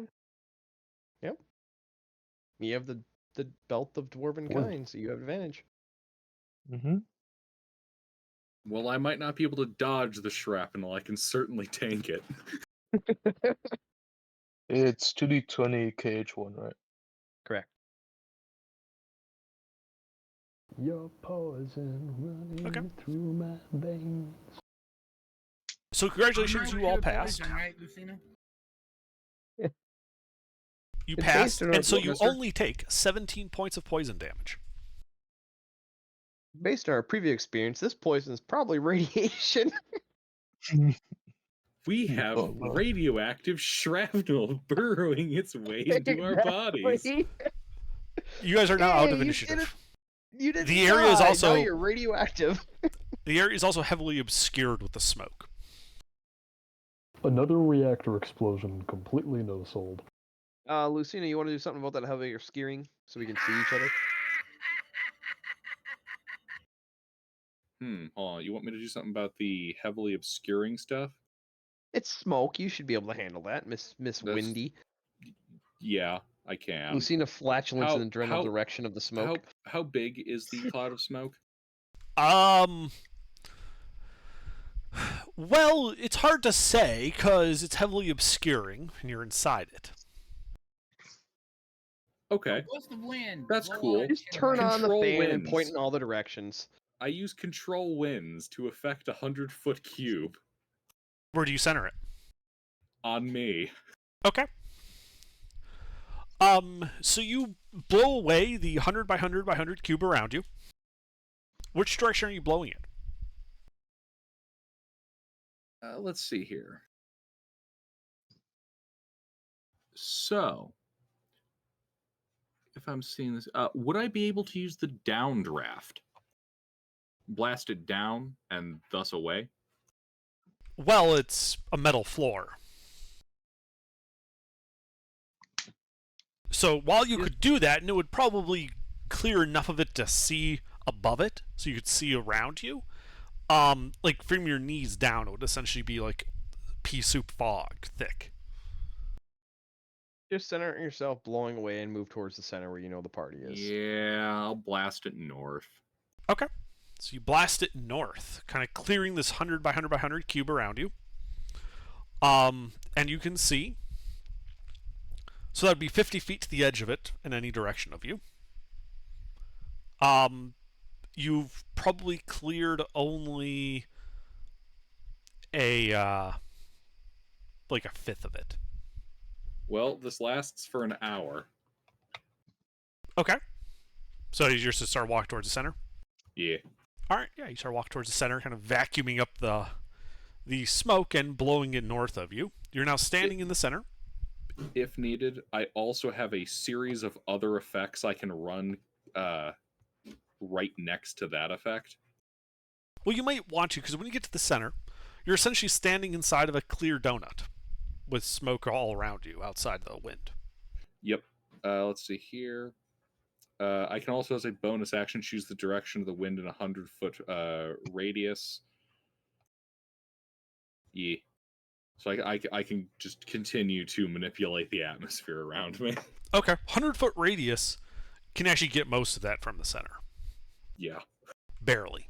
It's actually a 120-foot radius, but close enough. The actual vacuum effect of moving the wind north there will actually pull it along. And yeah, it takes a few minutes, but it does clear. If it helps, I also have gust. It wouldn't really help much. But that does mean the smoke is like moving through the center while you're doing that, because you're moving it north. And so I'm going to need another con save then from Stone Soup, Lucina, and Ipfon, and Freeman. versus poison. Hmm. So you're Against?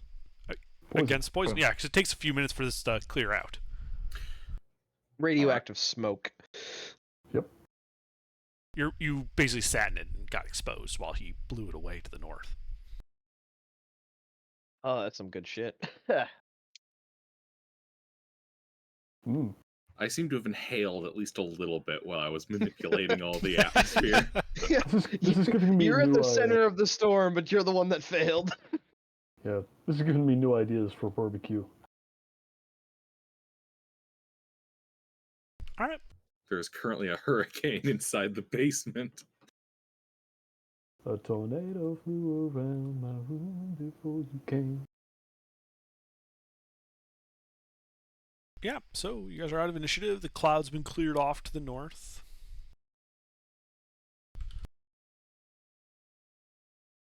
Eventually, you would see, Stein, that the smoke had cleared and there's just burnt, wrecked, exploded machinery all over the place now. I don't have a different map to show us the machinery exploded. I was gonna say, yeah, like the chain kind of stopped, right? Yeah, Like, once it ran out of blow pieces. across.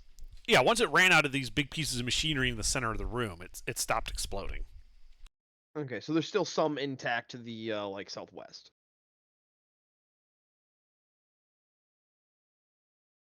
If there's any there, yes. You don't know. You haven't been there. All right. The smoke has been moved away. You sent it up to the north. You can still see it there. You think that it's not so much like there's nowhere for it to go, so it's going to linger there until the dust in the air settles to the ground. Actually, I might be able to affect that. You have delete smoke cantrip. Not quite. I mean, let's see. I got gust, I got control winds, and I have that storm sorcerer class feature that lets me adjust the wind's direction, but not its speed. Would I be able to kind of contain it there and accelerate the settling process?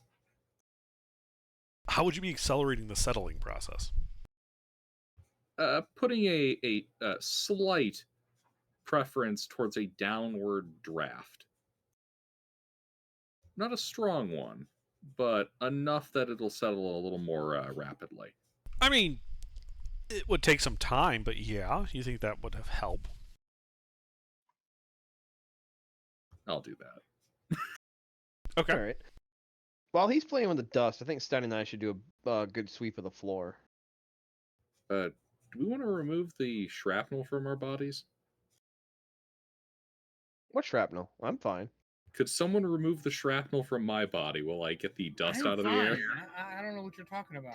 That's your own All right. idiocy. Stein and I will use our steady hands and observant abilities to start pulling chunks of radioactive material out of the party. Okay. Who are you starting with? Lucina. Okay. Well, whoever's doing it needs to make a medicine check. I guess the one that has doctor in its name should be the one that does it, huh? I don't wait for them. I start doing it to myself haphazardly. Okay. Still medicine check, Stone Soup. Oh yeah. I mean, if he fails, he'll just tear pieces of flesh off too. I mean, as long as the shrapnel's coming And- out, I'm not too picky. Worst case scenario, he dies, which is actually best case scenario, because then he's Because then fine. he comes back. All right. Yep. Medicine check, you said.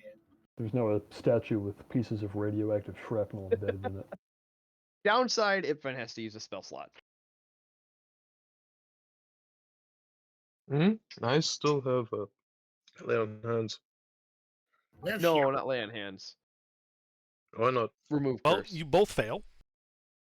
Oh yeah, that because of So, Stone Soup, you take 3 points of piercing damage. And Lucina, Okay. you also take 3 points of piercing damage as Do you I end take- up working the shrapnel deeper. Oh, damn it. Damn organics. What are you the doing, hell Damn is it, wrong with Stein! All right. I'll channel divinity and help Stein. You know, this is so much simpler when you're doing it with things that aren't alive. Stein, I'm channeling Stein is- divinity and helping you. Yeah, okay. Stein is continuing to bitch as he's trying to pull these things out. Oh, come on. That's not how you pull out It a only piece of lasts 10 shrapnel. minutes, so be effective with it.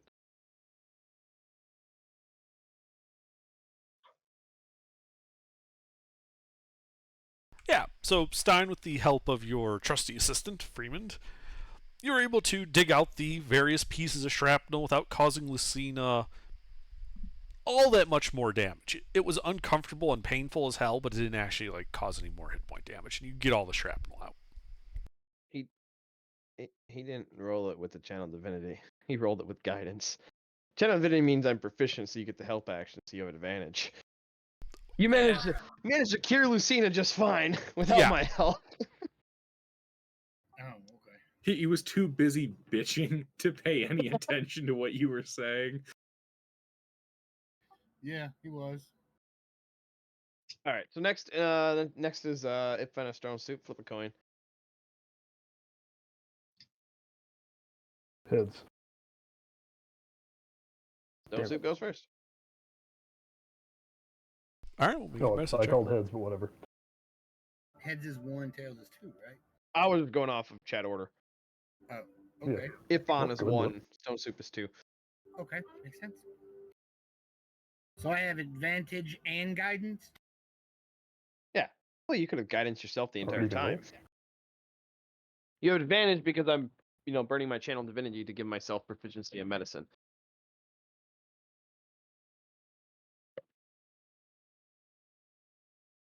Yeah, you're able to, get all the pieces out of stone soup, including that little pesky piece he accidentally dug deeper with his thumb.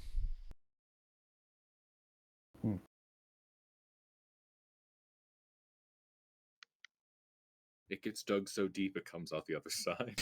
There's for Ipfon. Yep, and you're able to clear Ipfon as well. No, It's like that guy who stuck himself with a porcupine quill and just left it there until it worked its way out the other end. Why? I'm gonna. That's how porcupine quills work. For They just science. keep going deeper and deeper. Eventually, there's another side. Yeah, but what would possess him to leave it in there? Yep. Have you ever had a shredding broadhead in your side? No? You don't Have you- want one. Have you ever had a... No, never mind. I was going to ask you if you had ever had a shredding broadside in your head, but then I realized that was stupid.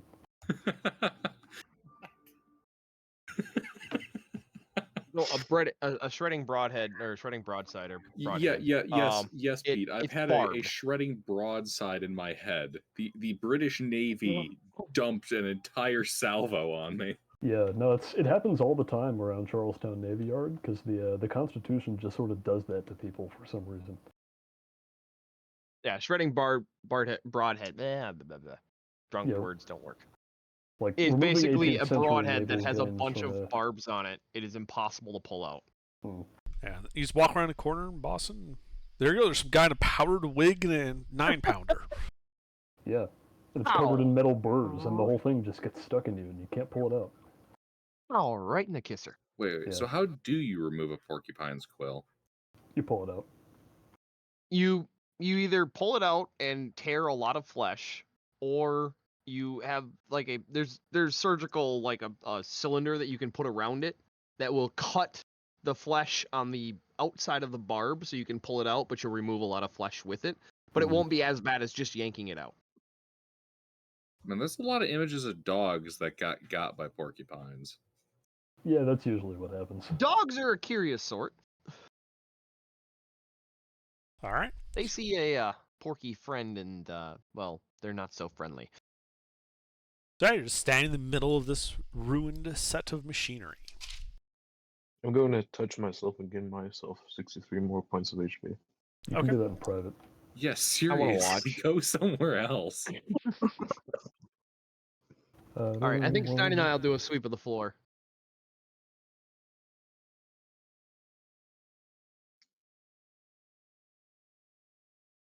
Well, it's a big floor.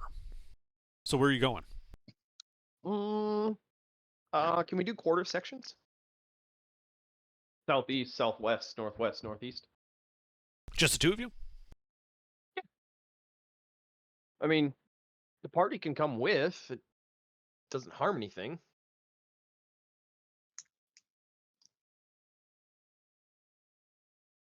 Okay, so where are you going? Let's go southwest, go clockwise.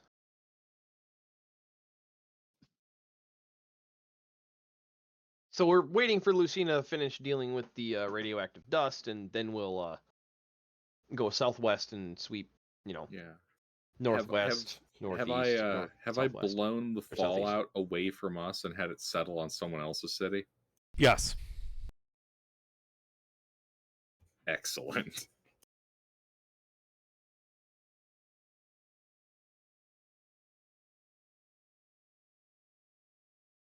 Okay. So you guys head to the southwest, passing by more mechanical-looking walls. You can see the various I shouldn't say like the pillars and the walls, as I said before, unlike the upper floor, don't have like flat plates over them, so you can see like the conduit and the pipes and ropes and the like kind of all hanging off them, exposed girders, if you will.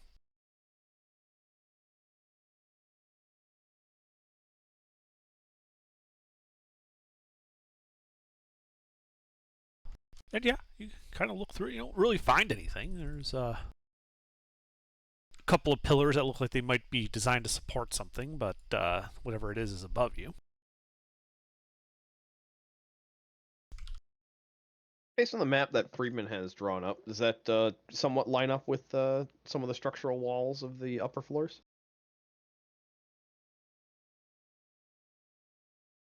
Not really. Interesting.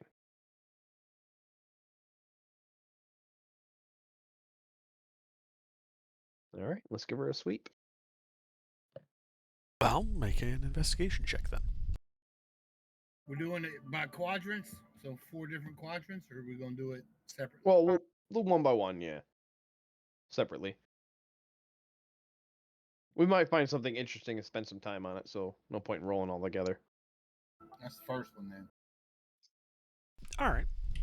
So you're kind of looking through this area, and as you're passing by one of the areas of the wall, you notice that there's a section where, like, all the conduits and the pipes and the cables, they all kind of tend to go in straight lines, except when they need to turn. And there's this one 1 by 1 foot panel that all of the pipes, conduits, and cables all are bent to avoid, leaving this one square panel on the wall with nothing on it. And now we're in my world. Okay. Are they bent at right angles? Well, there's a little bit of a curve. Right, but they're Yes. okay. Whew. Why do you think I'm some madman and put them on there at 60 degrees? For a second, I was afraid I was going to have to rip this entire place apart. All the Section by conduits, section. none of them are orthogonal to each other. Yep. I've seen that. Well, don't tell Soup where, because he'll feel compelled to go burn the place down. Oh no, I won't burn it down. I'm just going to determinate every single connection in the building and tell them to do it over. Schreiber Foods. It's not just laid out badly. It was also OSHA non-compliant.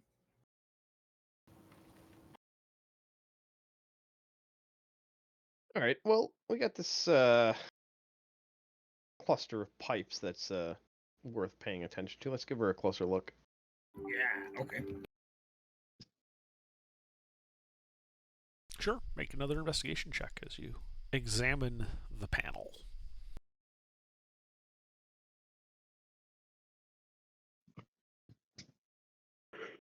I mean, it appears to be a pretty straightforward metal panel. In the 4 corners of it, you can see what appears to be some screws, long corroded with age.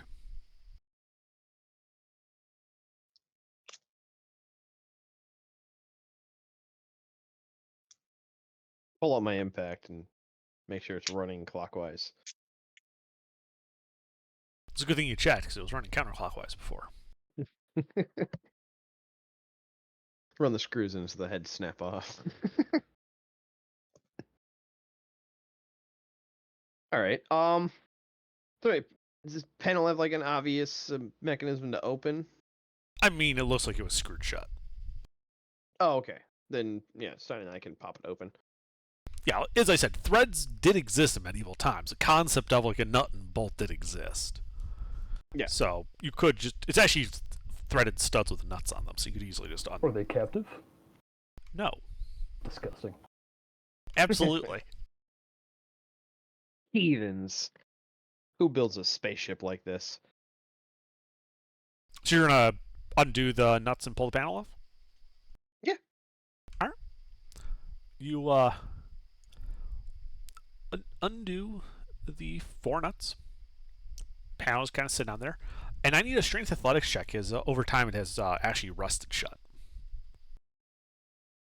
Well, that is definitely not me.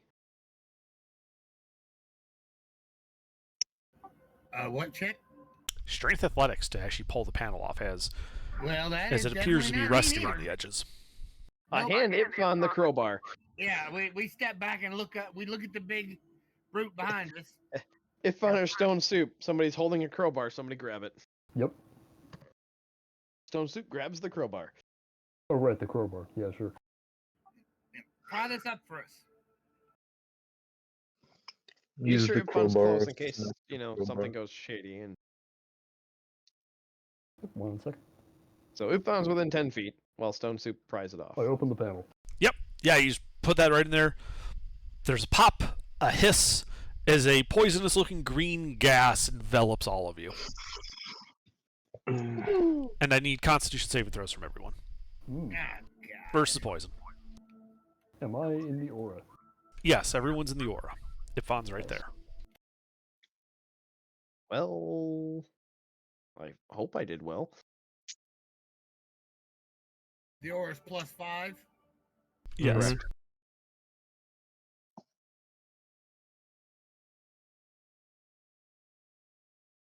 Stone Soup huffs a little. Oof.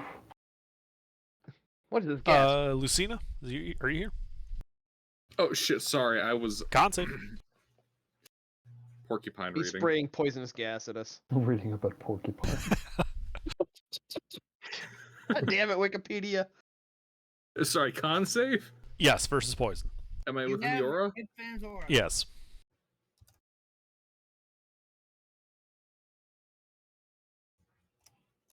I mean, I have a +11, and look, I rolled a fucking 4. Where's the 20s when I need them? Initiative. Mm. No, right? I would have gladly have swapped. Well, this damn. All right, so Stone Soup and Ipfon, you guys passed, and we'll take half damage. The rest of you lot failed. What's the poison source? The vent they The just panel opened. we just opened. Toxic green gas inside a panel I just Yep. pried open. For 39 points of poison damage. Oh my Mm. god. I shoved the gas back in with my wind magics. Can I get the green smoke back inside the vents? I know Nope, it doesn't the work on blue smoke. The smoke's been Mhm. released. It doesn't go back in. It does dissipate after a couple of rounds, though, as you guys kind of cough and hack and get out of there. The hell kind of technology runs on green smoke? It's just Magic green smoke. Inside, not right. you can see one of those like baseball size, like grapefruit sized canisters with like the button and the knob on them. Yeah. Except one of them looks to have been strapped to the inside of that panel, and the bottom's blown out of the grapefruit. Oh.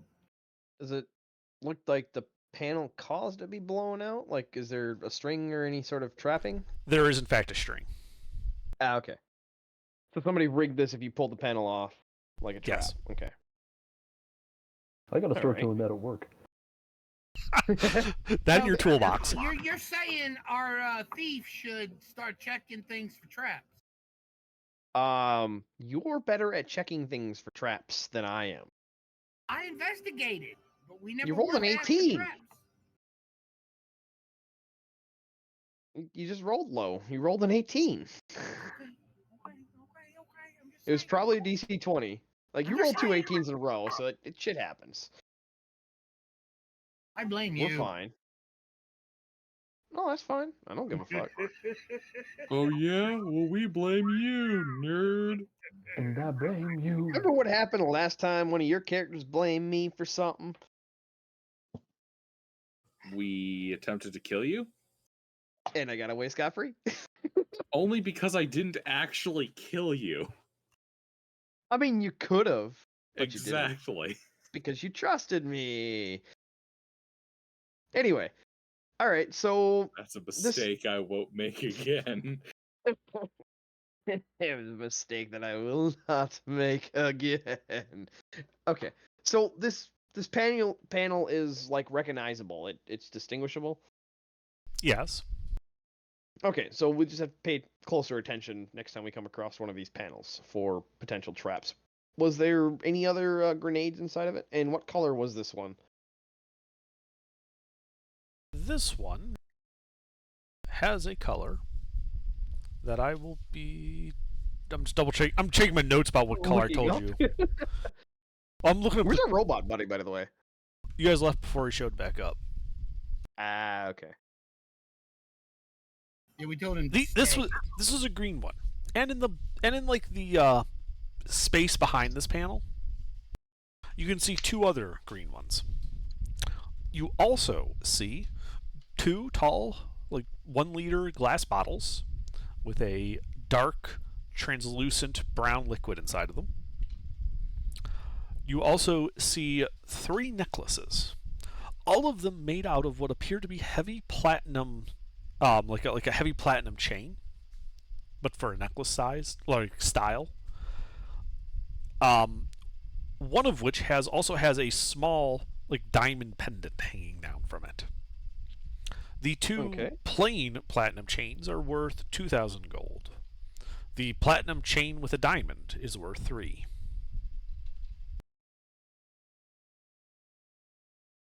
Where'd you get that platinum chain with them diamonds in it? All right. Well, I'll give Stein a hand, double checking to make sure none of these other items are trapped, and then I'll pop a detect magic ritual. Sure.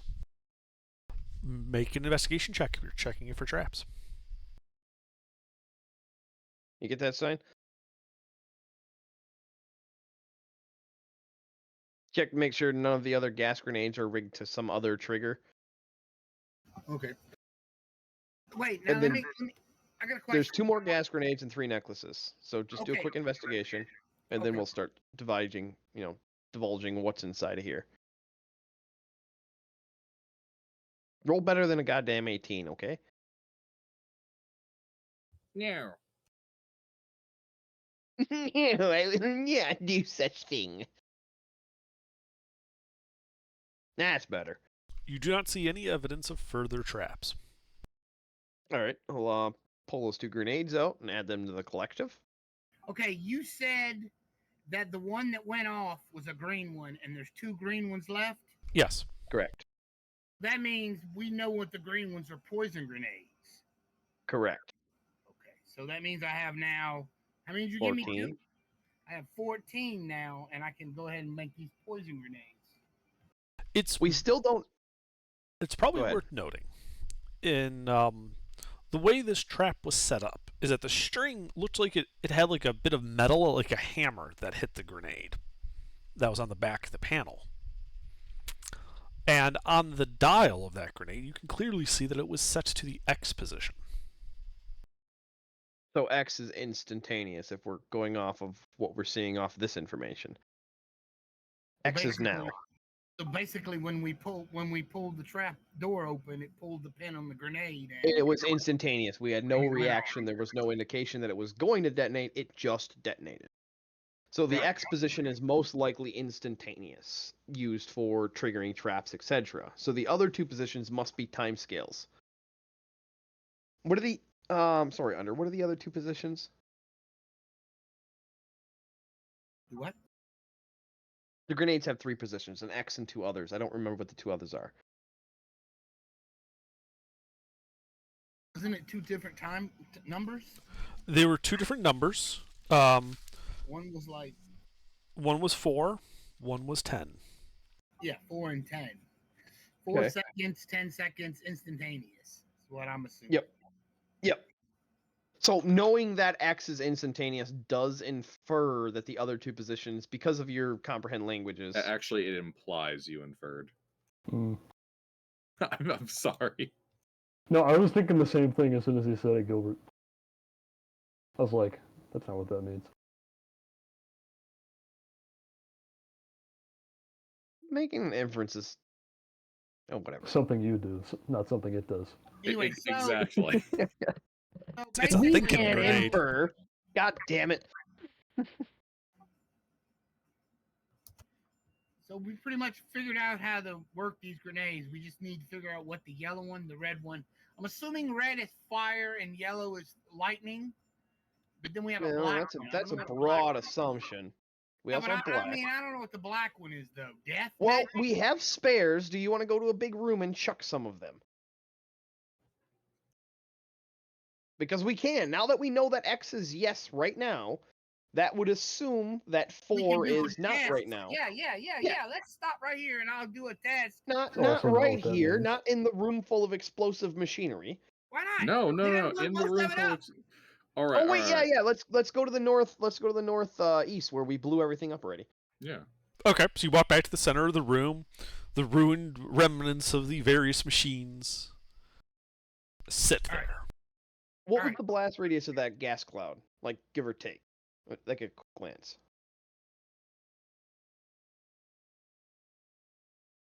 I'll roll for it if you want. No, it's not. It's got a double. I'm just double checking it. I don't remember. Well, he didn't tell us. That's why I'm asking. It looked like it was about 20 feet across, 20-foot diameter.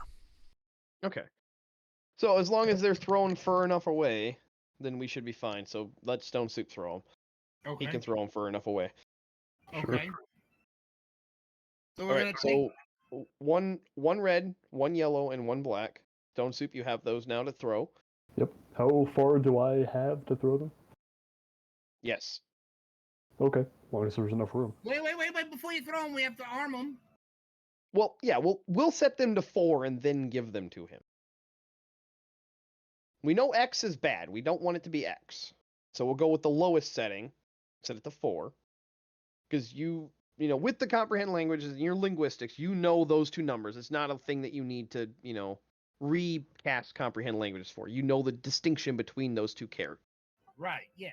I've already learned. So we'll set them both. We'll set all 3 of them to 4. Stone Soup, and then so in that panel there was a metal tab that hit the other button. Correct, Under?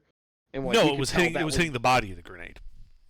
Oh, it was impact. Okay, so X is impact then. Like if it wasn't, if the triggering mechanism wasn't the other button, because there's the dial and there's another button on them, correct? Yeah, there's a dial, and a button, and then just Okay. like the grapefruit-sized casing. Okay, well that's Okay, John so it Rasavi. That's didn't John trigger- Rasavi. it X is didn't impact. Trigger when it didn't pull the pin. Something hit the.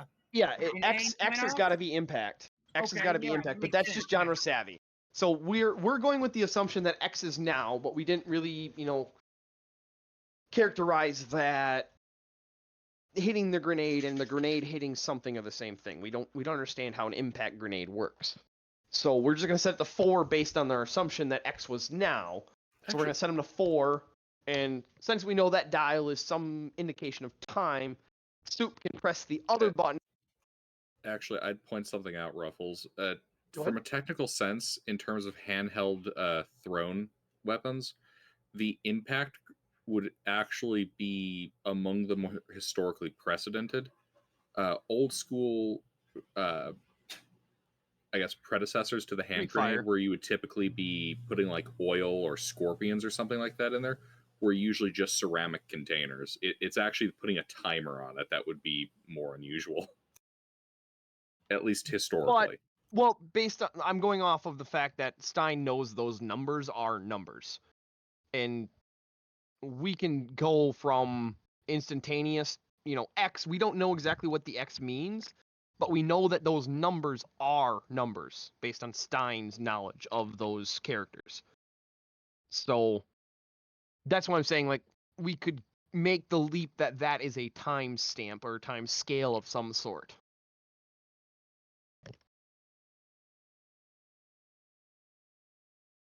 Because yes, like Greek fire was an impact style weapon. So they didn't have a timer, a fuse, or anything like that where, where we Actually, did in World Greek War I fire with was artillery. typically fired out of like a sieve. Yeah, but Regardless. we've made Gun. like explosive pots in this setting before.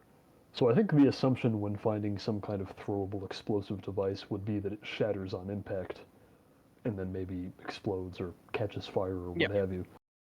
And this was the first instance that we've seen one of them detonate. So we can go with X being impact or instantaneous, either one. So those other characters that Stein has established are numerical values. We should be able to inference that that's time. Okay, We should be able to inference. Did I say that right this time?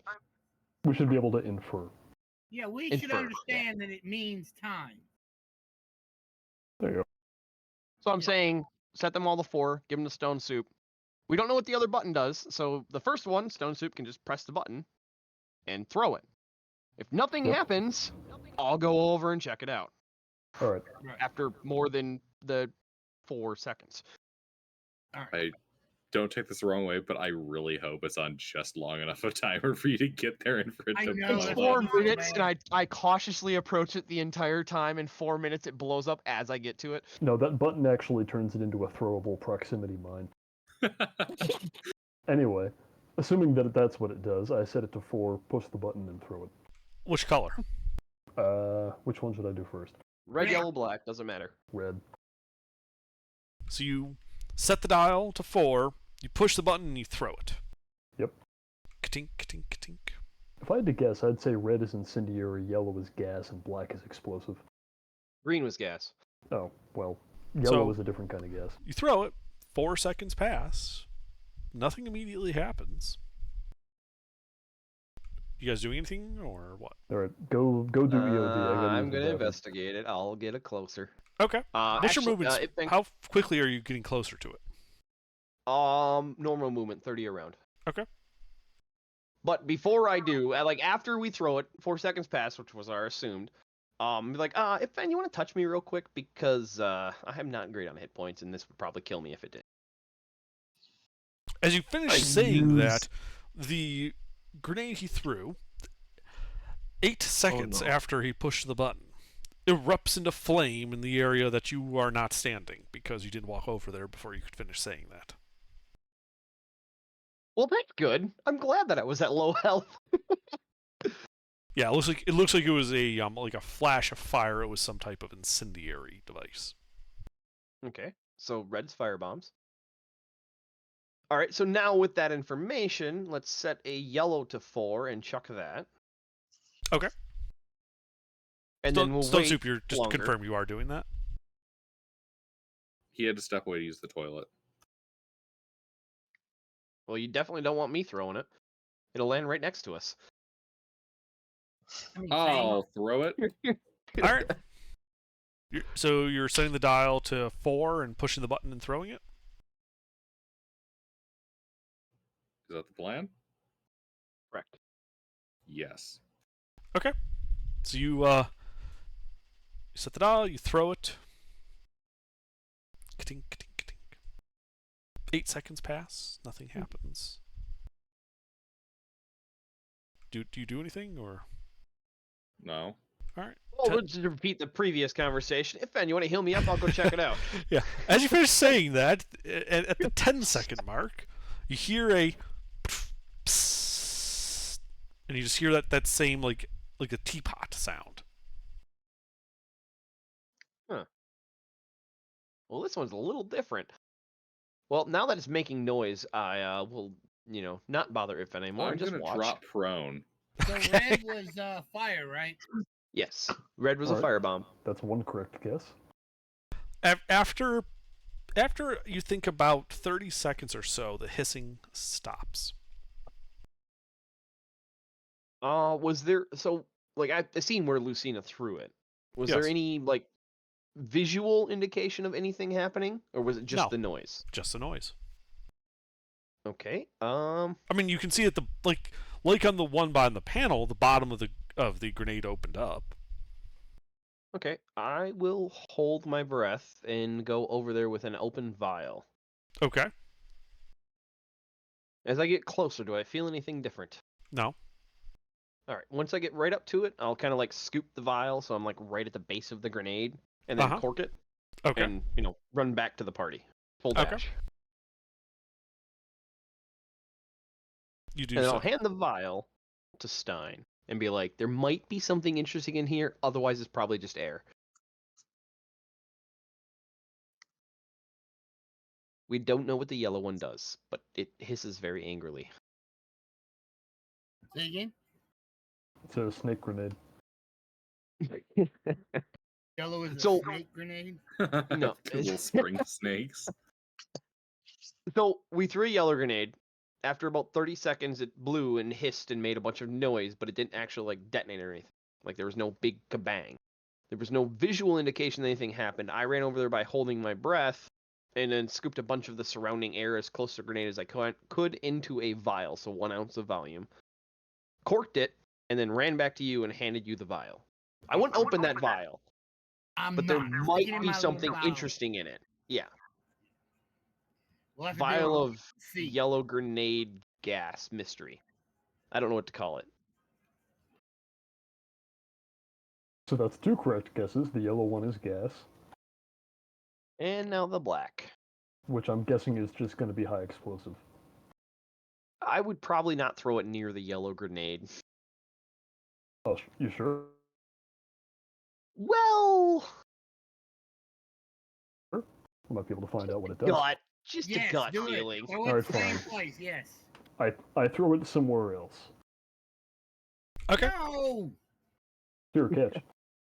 No. It throws it at Stein. So you push the button and just toss it to Stein. No, not really. I throw it in a different part of the room, Okay. away from everyone. Yep.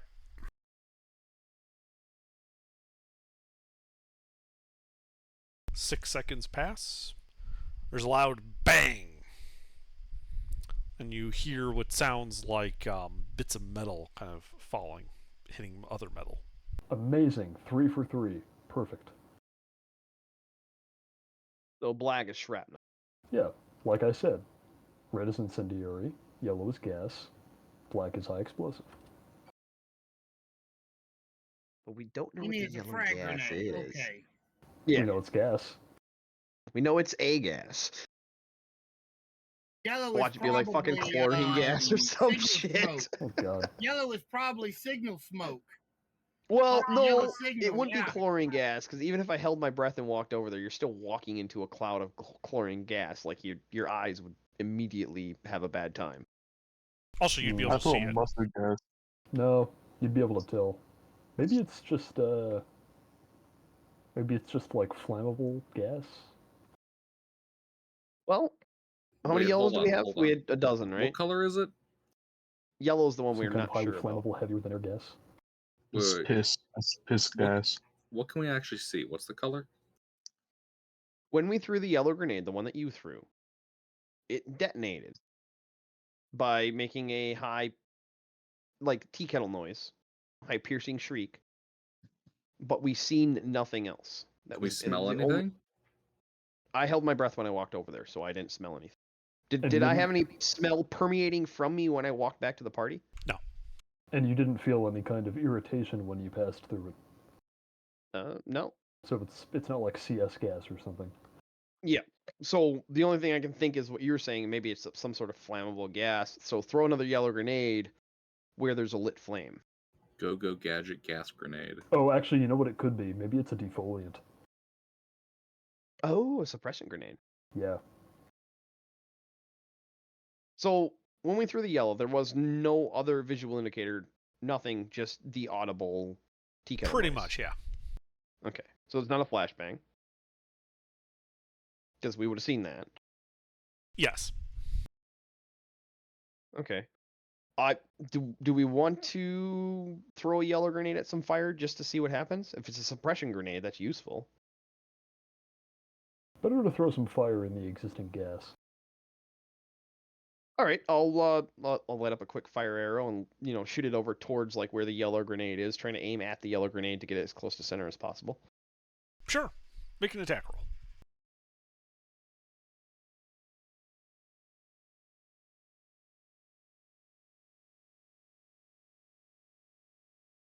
Of course, I'm gonna aim.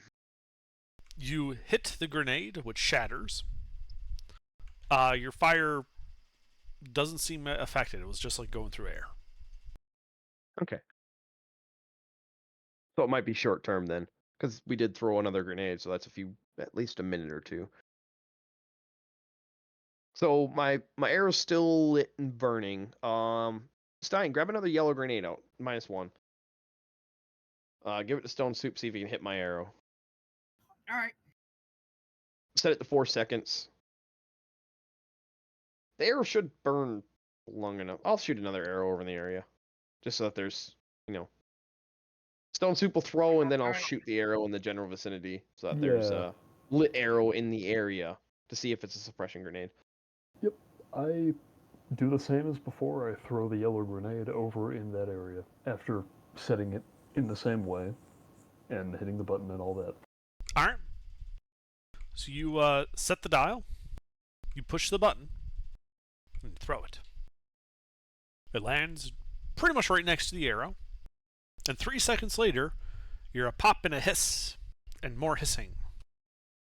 You see the fire wavering as if in a bit of a breeze, but other than that, it does not appear to be affected. Okay, so it's not flammable gas. All right, I'll shortly after that, like seeing the flame not go out, I'll walk over there and take a deep breath. Okay, make a Constitution save. I figured. Might just be poison gas. Just straight up. Yeah, like non-visual poison gas. Sometimes well- a poison gas is just a poison gas. You kind of stagger a bit. You feel a sophoric effect, but you are able it's a to shake it knockout off. grenade, of course. Uh-huh. I just put that together as soon as he said that. Yep, it's an unconscious grenade. All right, so now Oh man, are we gonna get proper zooted? we have poison gas grenade, knockout grenades, which are actually probably way more effective than flashbangs, crowd suppression, etc. Shrapnel grenade. Like when the black grenade went off, we seen pieces and bits like flying, right? Yes. Okay, so shrapnel grenade and then firebomb grenade. Those are the 4 grenades that we have. All right, we know what the resources are now. We can have fun with them. Stein, can I have all of the shrapnel grenades? So the yellow one were Knockout gas. yes, sleep grenades. Yeah.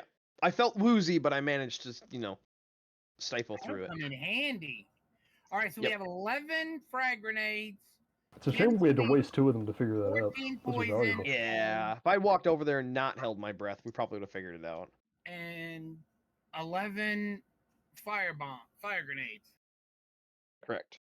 I want You all the frags. You want all the frags? Correct. What's the Although we difference? haven't set 1 to 8 to see what they do. What do we have the most of? Greens? Greens.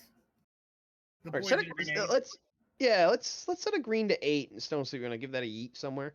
Yeah, so it's taking longer than the amount of time you would expect in seconds, right? Yes. Correct. The time scale is completely off because we set both yellow grenades to the 4 setting. One went off almost immediately. The other one took a little bit of time. It's maybe it's that many D4 in seconds or something. Nope. Like crude No, fuses. quite a bit of excessive mechanics to put into your grenade. Yeah. You Well, I got a don't little think they, gnome when they're rolling dice. I don't think they That's put them weird. in there on purpose. So there's 11 frags, Stein, just to clarify. Yeah. Okay. I am taking all of those because fun. We do not know the blast yield of them yet.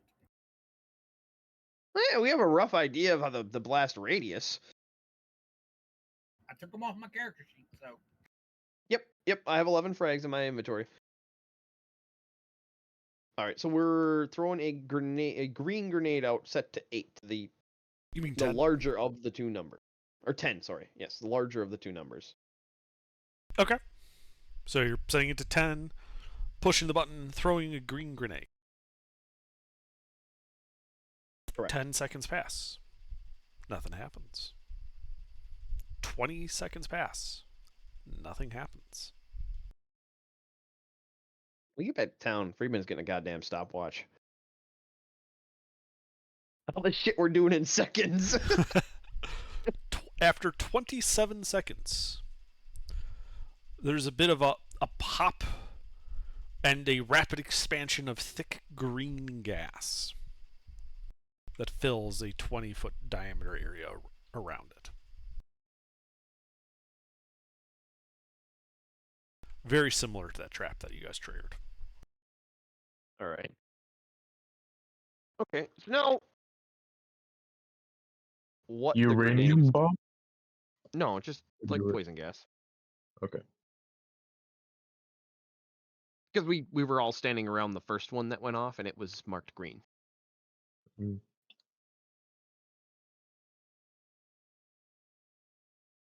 Oh, under my backtrack, it was yellow, by the way. The other one that we have. Okay. So, Stein, you didn't mark this down, but you should have one more yellow than you do on your list. Do what? Plus one yellow grenade. That was the one that we found by itself outside of the simulation. Okay. So we found one knockout grenade in a random part of the ship, All right. but we didn't know what it was, and then we found a shit ton more of the grenades, and we kind of figured out what they were, and then one of them got set off in our face, and so we decided to experiment. So let's go back to where that one got set off in our face, and I'd like to now ritual cast Detect Magic. That means we have to go upstairs, right?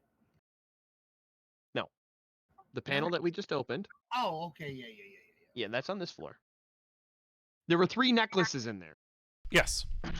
All of them with platinum chains. 2 are plain. 1 has a diamond pendant. And I'm ritual casting Detect Magic before we interact with them. Okay. So you spent 10 minutes going low. There's no magic coming from them. All right, now we can interact with them. Because they won't immediately curse us. Hopefully. There's also the 2 like 1 liter glass bottles filled with a dark brown liquid. Those didn't ping either. Those are not magical either. Oh, Stein got some poop water for you. It's a bit translucent to be called poop water. Maybe it's liquor. Gray water. Do they look like liquor? Yes. A vial. Oh, okay. Well, then I'm immediately going to pop the cork on them. Give them a sniff. A strong alcohol scent immediately as you open the stopper on them. Like Just good wafts strong out. or Yes. cheap strong? Ooh, Do we? 1 liter. All right. So we got what, 5 of us in the party? Yeah. Here, let's I'm all gonna let's take a- all do a round here. Yeah, I was gonna say I'm gonna take a pinky out of both of them just to make sure that they're like the same alcohol. Yeah, they taste about the same. All right. Pour I a think round of between- shots for the party. Yeah, between all of our mess kits, we should have enough vessels on hand to do shots. Yeah, we can do I them out of mean- the vials. There you go. Friedman has shot glasses on him all the time. Naturally. Oh, I'm this an is why I alcoholic mar- dwarf.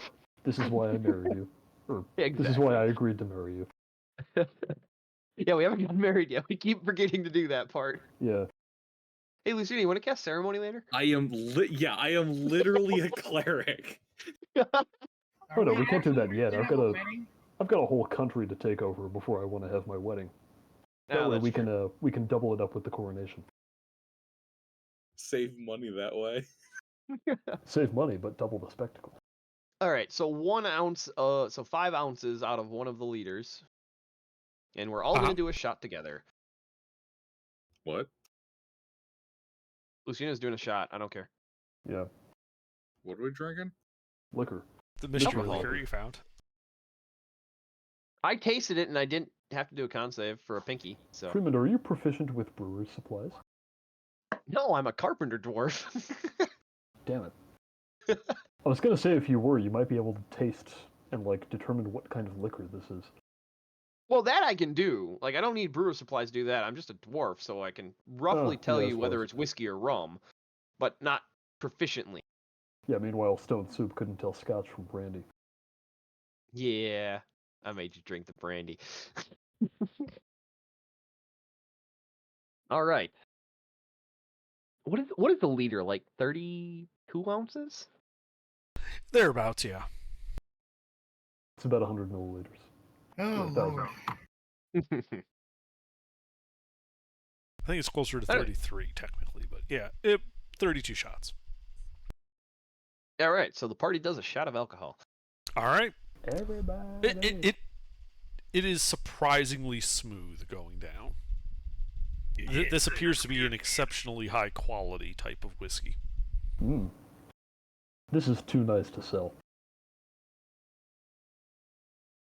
Like assuming that both bottles are of the same quality, you think No, each no, bottle, that'd be the classic if they were full, would be worth about 100 gold.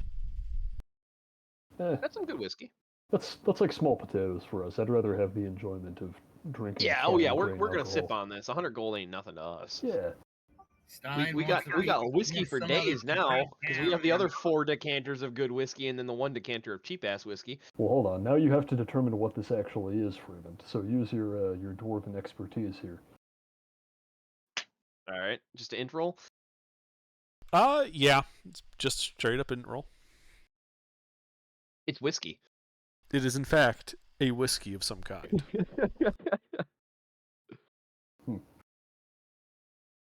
It contains alcohol and other things.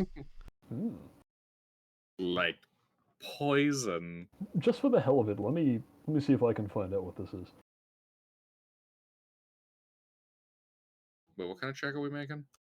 I'm making an int roll to try and determine what kind of alcohol this is. Oh fuck, I'll get it on that. Intelligence roll based on alcoholism. Stone Soup, you're not convinced that this is whiskey. You think this might be vodka. Alright, can I make an attempt? I think this might be Yeah. virgin. Lucina thinks it's fucking water that tastes bad. This is some fouled water. Let me throw my hands Stone around. Soup knows that it tastes very good, but she's no longer sure whether it has any alcohol in it. Lucy's gonna I pull out suppose the holy Ifan got some water. experience under his belt drinking with what's his face and Hevia. The They- gnomes. No, the Viscount. Yeah. So No, the insurance guy. Oh, we bought that the house guy. from. Yeah. So yeah, I found this. This appears to be, a very nice single malt Scotch of some kind. Ah, there you go. Yeah, You Scotty know, boy. this is like a 50-year Scotch here. All right. Well, those decanters went right in the inventory. Saving them for a bad time. All right. So, let's take a closer look at the necklaces now that we're happily buzzed. Okay. 2 regulars, 1 with a diamond pendant. Yes, they all appear to use platinum chains, one of which has a diamond pendant hanging down from it.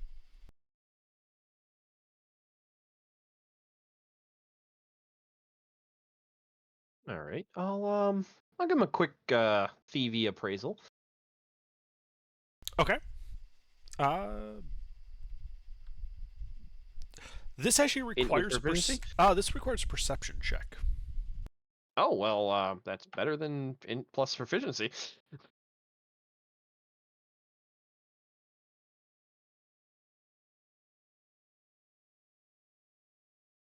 They're So- okay. Yeah, the plain platinum chains, each worth about 2,000 gold. They look perfectly mundane. No issues with it. And then you're looking at the third one. The chain itself is nothing special, though it is like heavy platinum chain. So the chain itself would be worth 2,000 gold. But as you're looking at the diamond, you begin to realize that the optical properties of it are odd. It is not. Well, it looked like at first glance like it was diamond, but it's not reflecting light in the way you're used to diamond reflecting light. So, does it look unusually pure or fake? Like that's the difference that I would say if you're saying it's not reflecting light correctly. It's the refractive index is way too high. Okay, so it's unusually pure. It doesn't look like a diamond because it is a diamond. It has the properties of diamond. It scratches like diamond, but it's too clean. More like when you look through a normal diamond, you get a bit of a lens and kaleidoscope effect. Here, that lensing and kaleidoscope effect are much greater than you would expect for a diamond of this size. Okay. Does it have similar semblance to the alchemical rubies that we came across earlier that we had established were not real rubies, but they were chemically altered? No, that was different. Those were just of extreme uniformity. Here, they're not unusual in their Okay. uniformity, just their optical properties. Okay. Guess I'll hold it up to my eye and take a look around and see if anything stands out when I'm looking through it. Like, I don't know, makes glow in the dark stuff stand out. Like that kind of like looking for marks, scratches, etc. that I don't see with my normal eye while peering through it. How large is this diamond, by the way? It is about an inch in diameter.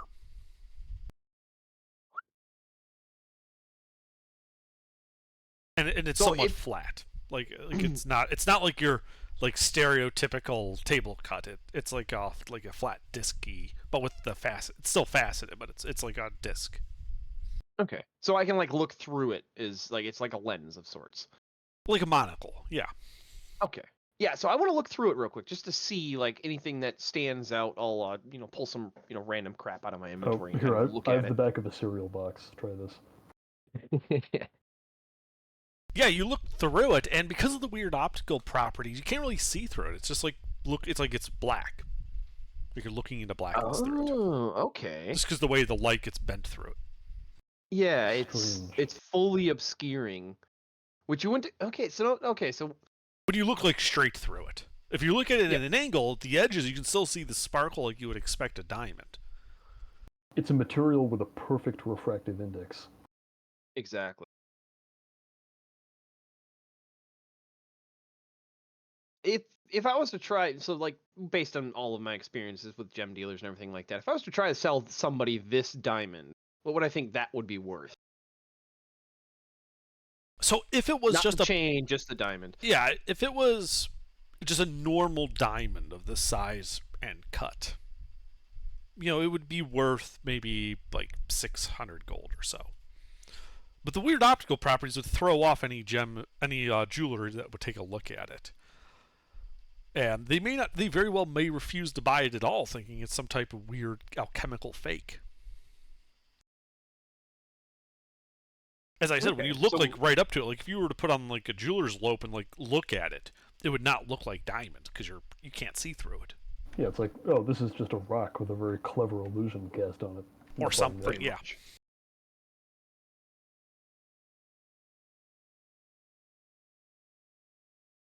Like at a quick casual glance at a distance, it looks like diamond. But when you inspect it closely, it obviously has weird optical properties. Okay, and then so like up close, like with Tinker's kit or Tinker's tools, like doing scratching, everything like that, does it react and respond like a diamond would? Is it diamond itself, or is it something else? I mean, it is like when you it can like scratch steel. It doesn't scratch the adamantine floor. But diamond doesn't scratch adamantine, right? Correct. Okay, so it acts and behaves like diamond, but it doesn't look like diamond upon closer inspection. Yes. Okay, I'll keep. I don't know what I'm gonna do with it, but I'll definitely keep that. That's intriguing. Actually, I'll throw that around my neck. I'll throw the diamond one around my neck just to have it close. The other two can just go in the bag because they're boring. Okay. I have to see if this reacts with stuff. That's the biggest thing. Because, okay, so just to clarify, it doesn't look like how the alchemical rubies were. Like, it doesn't have that unique uniformity when you're Correct. doing a really close inspection. It looks like a diamond should, but light doesn't go through the lensing like it should. Correct. Okay. I just want to double down on the clarification that it's not alchemical. Or at least as far as we can tell. Well, I mean, alchemy would be like the only thing you can think of that could make such a gem.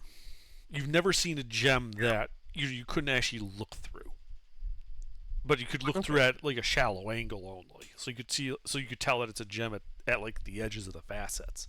But when you look through a large flat piece to a large flat piece of it, no. Okay. All right.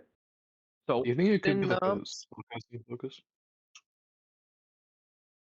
well, I had detect magic running when we first when we walked up to these and actually encountered them, and it wasn't giving off any magical auras. Correct. So a spellcasting focus would probably give off some sort of magical aura being. It wouldn't, but this is not a spellcasting focus. Yeah. All right. Well, let's continue our sweep. Let's go to the north from us.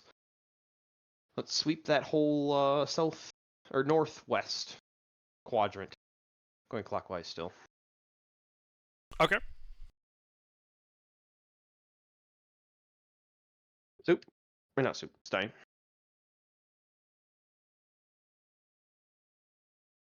Yeah, so you start sweeping towards the north, going along the west wall. You know, finding an unexploded piece of machinery, a tube, a cylinder where you would expect the tube from the previous floor to be, with a closed brown door, a wall that has a closed door without a color on it, a section of the flooring which looks to have been torn open. A jagged hole. It's about 15 feet long, 5 feet wide at the middle. And all is dark and silent beyond the breach into the floor. Then past that, another door. And then you're getting to the edge of the fallout zone. Do you want to go into the fallout zone? No, we'll skirt around it. Okay. We know what's up there. Blown up to shit. Alright, let's go back to this hole real quick here. God damn it. Yeah, hang on. I'm trying to do the map. Oh, you're good.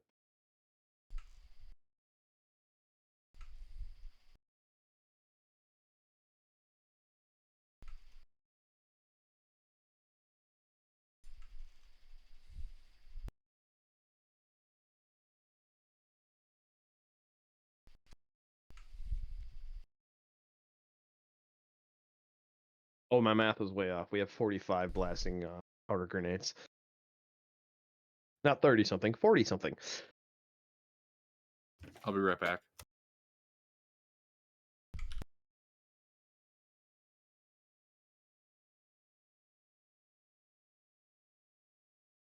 All right, that hole in the floor goes to the floor below, but it's dark. We can't see really much. With dark vision, what do we see? It goes. Hold on, let me double check. That would line up then with this guy. So it looks like it goes down about 20 feet or so with your dark vision.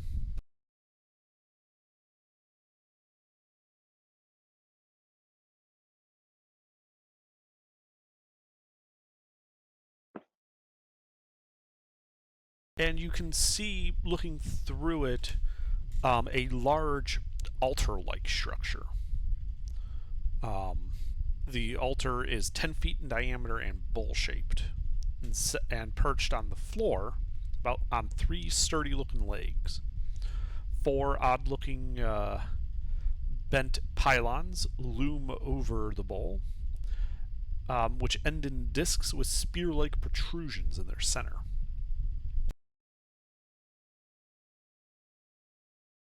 Great. Religious space pirates. I'm ping a divine sense. Okay. Ping a divine sense looking into this hole.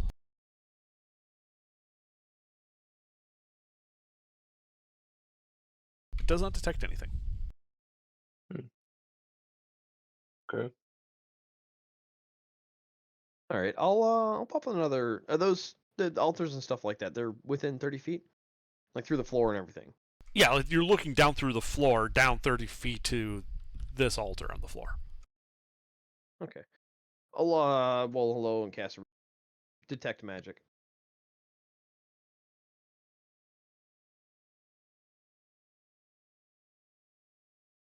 I cast Wololo.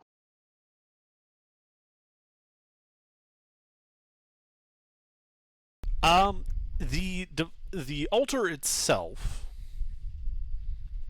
is not magical, but you can get a sense that there is some abjuration magic from within.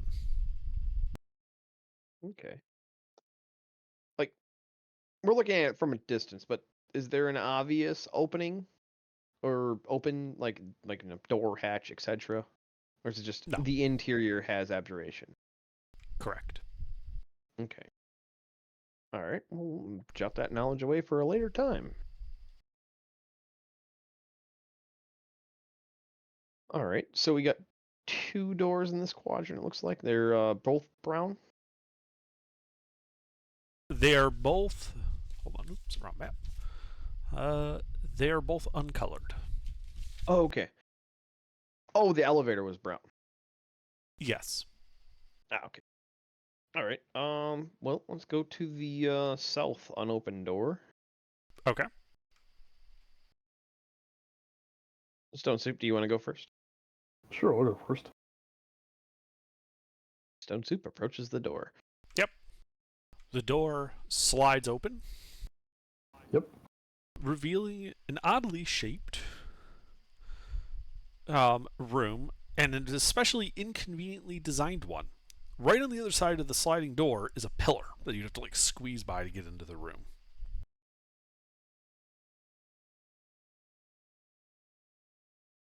Do you do so to get a better look at it? Yeah, I do. Okay. Yeah, you squeeze your way past the pillars. As you do so, you would notice that the pillar is unusually warm. Like the walls and the floor of this place have been like cool, like you've been walking or touching metal. This is warm to the touch.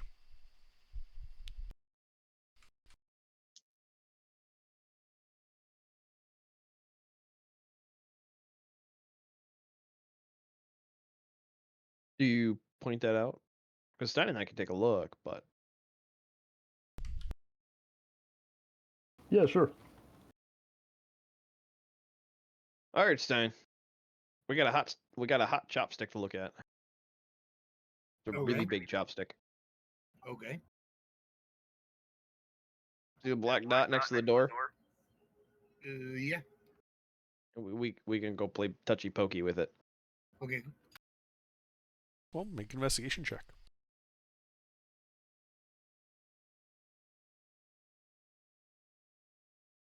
That is an awkwardly shaped room.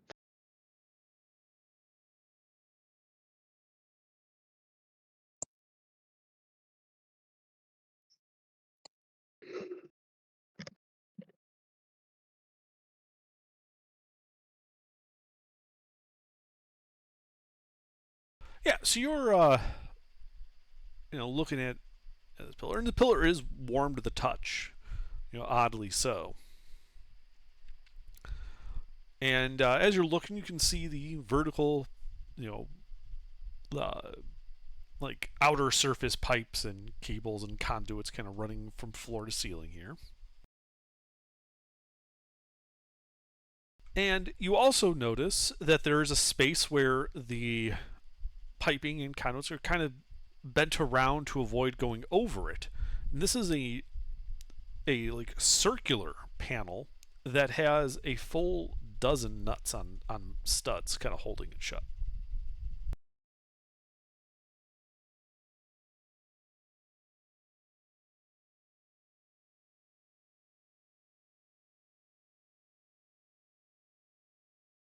Yeah. So, if I was a pipe fitter, this would look like a T-junction that was capped off.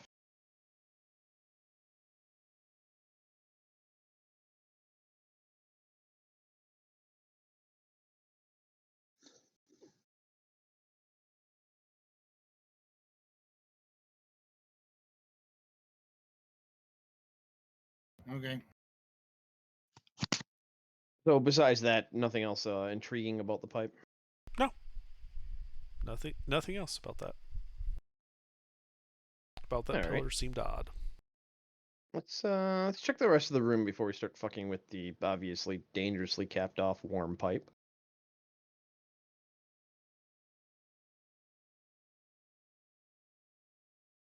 So Alright. Stein and I squeeze into the room. Sure. Make another investigation check as you check the rest of the pillars in this room.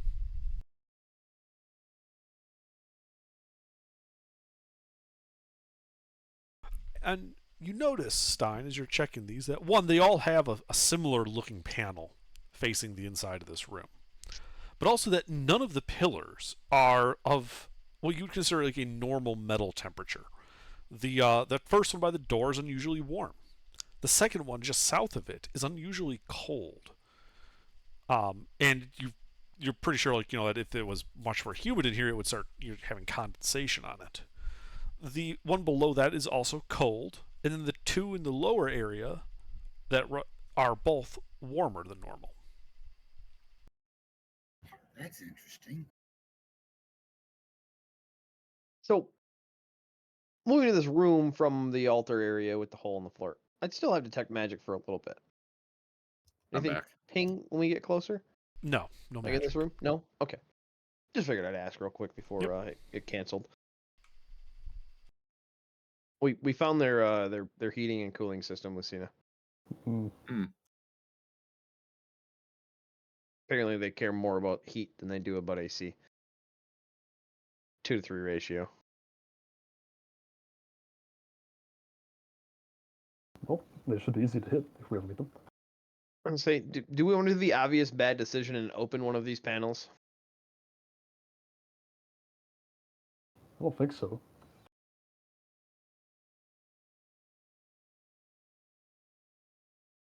Under, it's so weird running with a party that doesn't make bad ideas. Oh no, we'll make bad choices, but we do it ironically, like what Under Sleuth and I The did. difference is that this party does not want to. We're more resistant to having bad ideas laid out in front of us and then doing them. So instead, we come up with our own bad ideas. Yeah. That's a good way of putting it. This is an obvious bad idea. Yeah, we're not going to do that.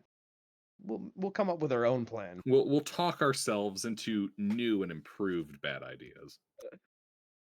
All right. So we were checking all the pillars on that. Could we check the edges and corners of this room to see if there's any seams, openings, etc.? Sure. Go ahead and make a investigation check.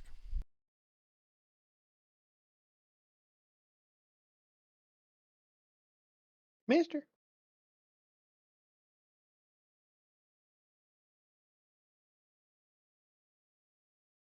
Mister. He's getting there.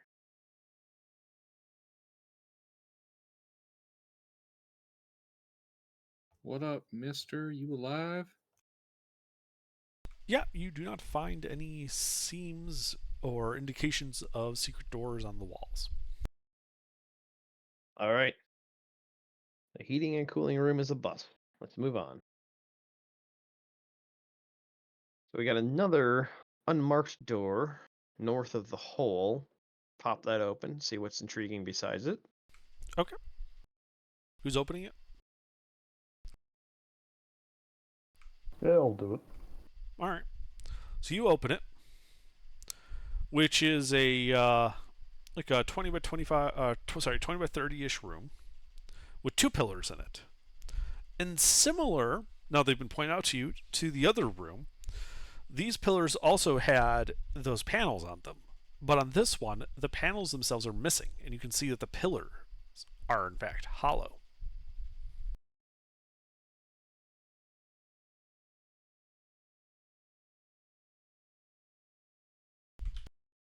Is there a temperature gradient on them? Do you feel them, or how do you figure that out?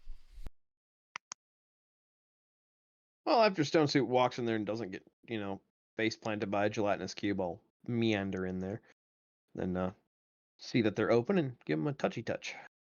They feel like normal metal, like room temperature. Okay. I will stick my face inside of them, Okay. looking up and down. Yeah. You look up, and it looks like it goes up about 20 feet and turns to the east out of sight. Like there's a bend in the pipe up there. To the south, it goes straight down into darkness. 60 feet, straight down. I'll drop a mini glow stick down that. Okay. It looks like it goes down about... Sorry, I'll look at the different map here. 10, 20, 30, 40, 50, 70, 80, 90. Looks like it goes down about 150 feet. Whew. Before disappearing, for all intents and purposes. You wouldn't, at that distance, you wouldn't be able to tell what happened to it. Yeah, the glow stick. The is one too candle far away. power, Yeah. light is just winks out at that point. Well, in that case, Jump in and write it down. It's big enough. I'm tempted to. I'm really tempted to, but I also have a coin pouch that I can fill with like 20 ball bearings and tie a string to. And I can just lower the string down until it hits something. That sounds like a safer option. I'm going to do that. Okay. So I make the longest plumb bob in the world. All right. So you tie some string to your coin purse, start lowering it down the hollow pillar. How much string do you have?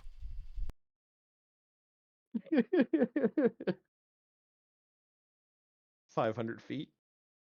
Okay. Good. All right. Goes down, like you said, about 150 feet and goes slack. Okay.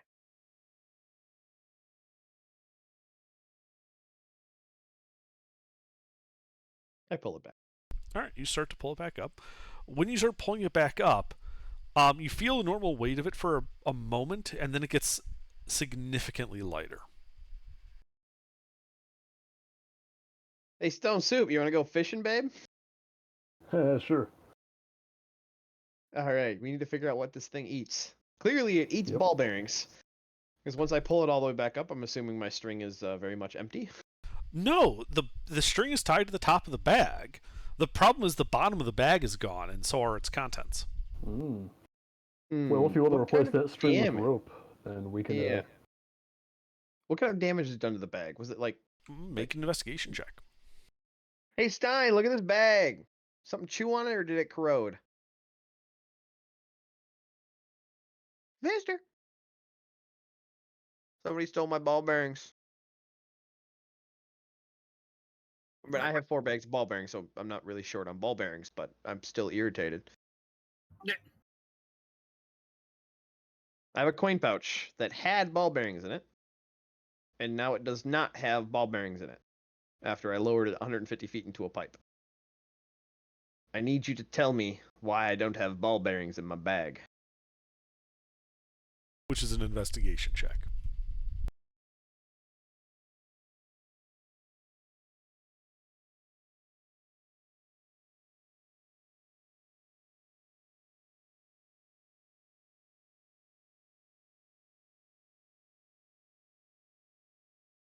Okay.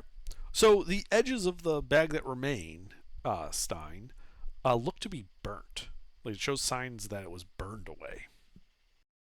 Burnt away. So there's fire at the bottom of that hole. Yeah. Well. So these pipes that I'm lowering this down one of these pipes, but how we were talking about the openings, like the covers on them. These 2 pipes don't have those covers on them. So I just lowered it 150 feet down into probably fucking lava. I just put that together. Does it look like lava damage?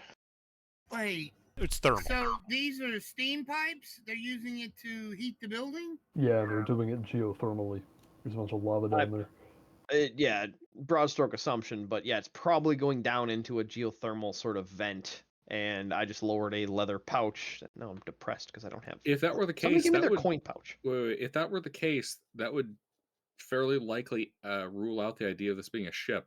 I was just gonna say this definitively proves that this thing never flew. Yeah, it's true. Yeah, if it's structurally embedded to generate heat from a low like that. Well, So when we were put another looking way, down if the this elevator thing ever shafts, flew, it never will again. yeah, exactly. If anything, it was a colony ship at most. But so looking down those elevator shafts, What was our rough estimate to the lowest point of those? Because we dropped a ball bearing down one of them. 110. Okay, so this extends beyond that. So, in all intents and purposes, outside of the ship that we know, because the elevators could not be the bottom floor. There could be a flight of stairs down below that. The elevators are just the primary accesses. So it could go another 3 or 4 floors down into the subgrade. Like, we're not entirely sure. All right. Well, I guess I'll go to the other pipe and use my last coin pouch. Well, my last free coin pouch. I have 2 more after that. And put another couple of ball bearings in it. And lower the string down. Okay. Goes down 150 feet. Goes slack. Fishing, pulling back up. All right, you pull it back up. The weight of the coin pouch reassuring on your line the entire way back up. Huh.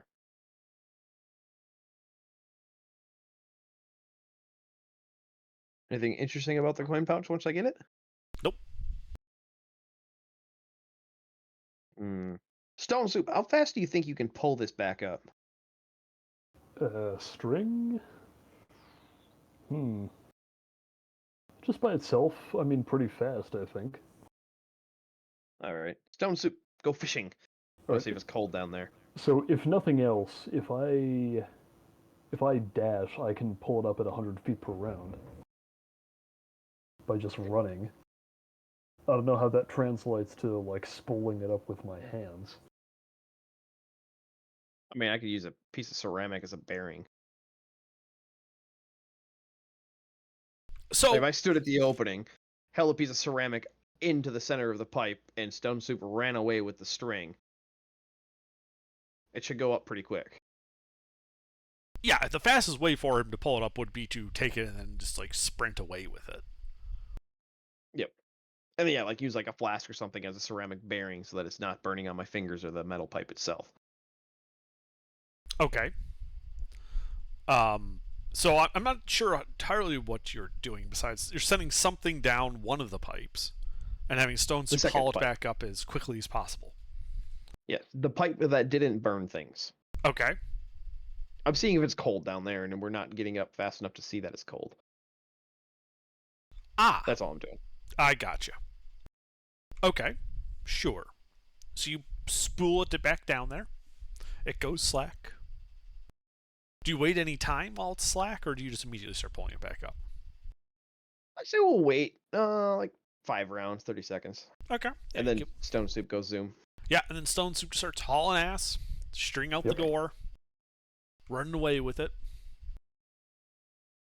The pouch comes back up and feels to be room temperature. Like, giddily running away, reminiscing about how I lost all of my baby teeth. And then you run into a fucking devourer. That would be the shit. He's 100 feet away from the party.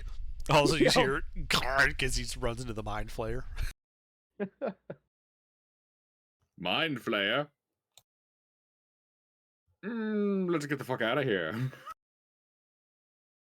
All right, so nothing particular about pipe number 2. Pipe number 1, obviously, a hot topic.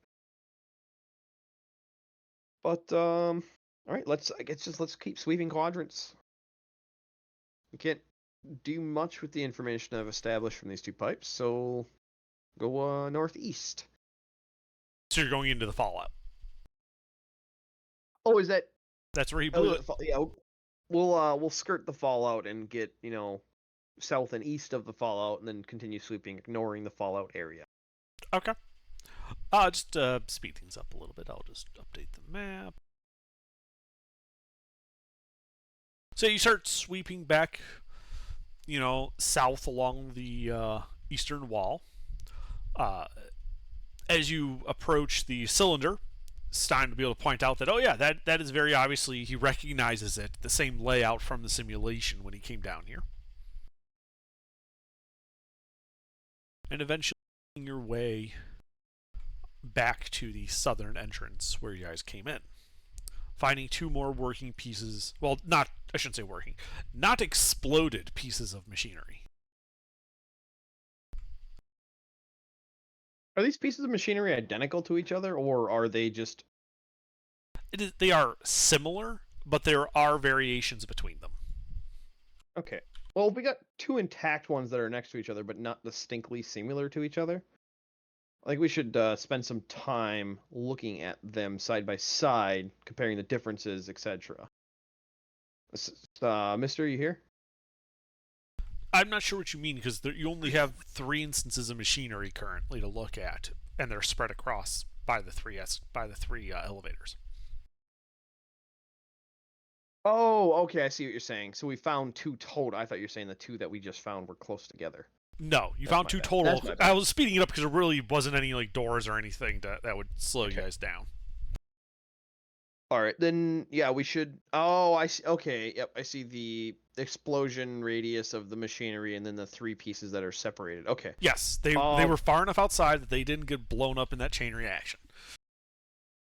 All right. Well, Stein and I can pop out a book, and let's just do the south one first, then go west, and then go east. Check all 3 pieces of machinery, jot down notes, compare them, spend a little bit of time seeing what they are, what they do, trying to figure out their mechanics, etc. All right, well, give me an investigation check. All right. South one first. It says egg. It's going to bother me all the time No, now. I want 1 check for all of them. No. Oh, all of them? Oh, okay. No, I'm saying your map, if you look at it upside down, it says egg. It's Oh my gonna God, it bother me does. now. It's gonna bother me the hell now. Egg.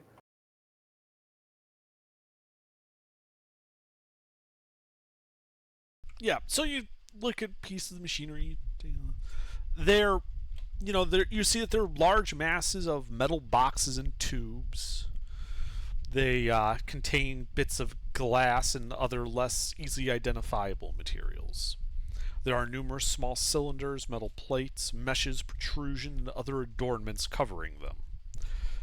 None of the 3 share the same configuration, and there is no obvious indications as to what it was supposed to do. There is no writing on them, for example. Are there any more similarities? Obviously, they're distinctly different from each other. Are there any similarities between them? The manner of construction, the style to them, if you were to look at them from an architectural standpoint, they very obviously were built by the same people. I would hope so. On the same goddamn floor. But there's no easy hints as to their functions. Yeah, it's like I'm looking for similar structural similarities. Like if there's a main frame shape that they all take, but the insides are all different. That kind of... Well, they do appear to all fit within a 20 by 20 section of flooring. In that 20 by 20 section of flooring, do they appear modular? Like, on the edges of the flooring, does it look like these can be pulled out and put back in? Like books on a shelf.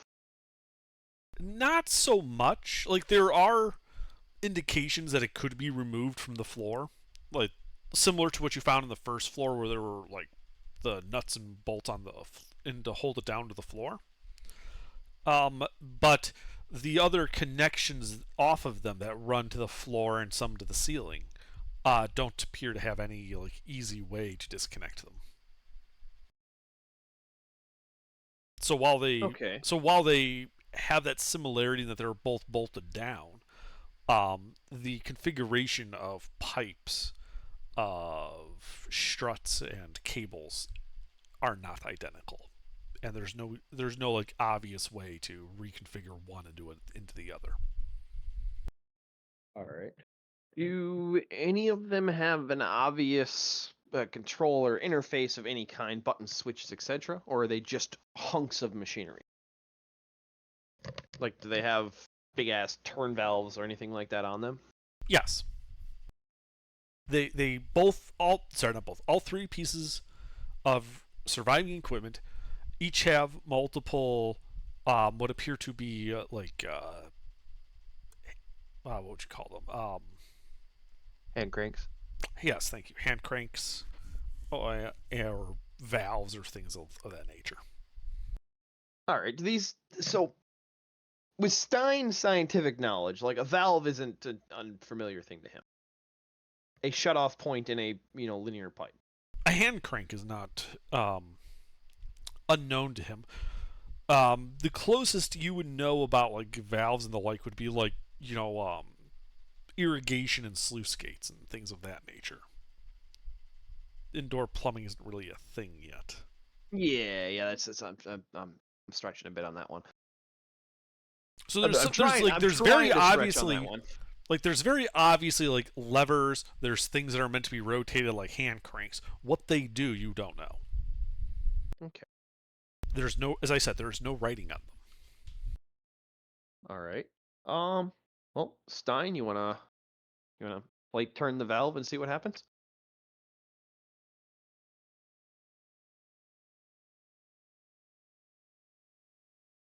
Mister?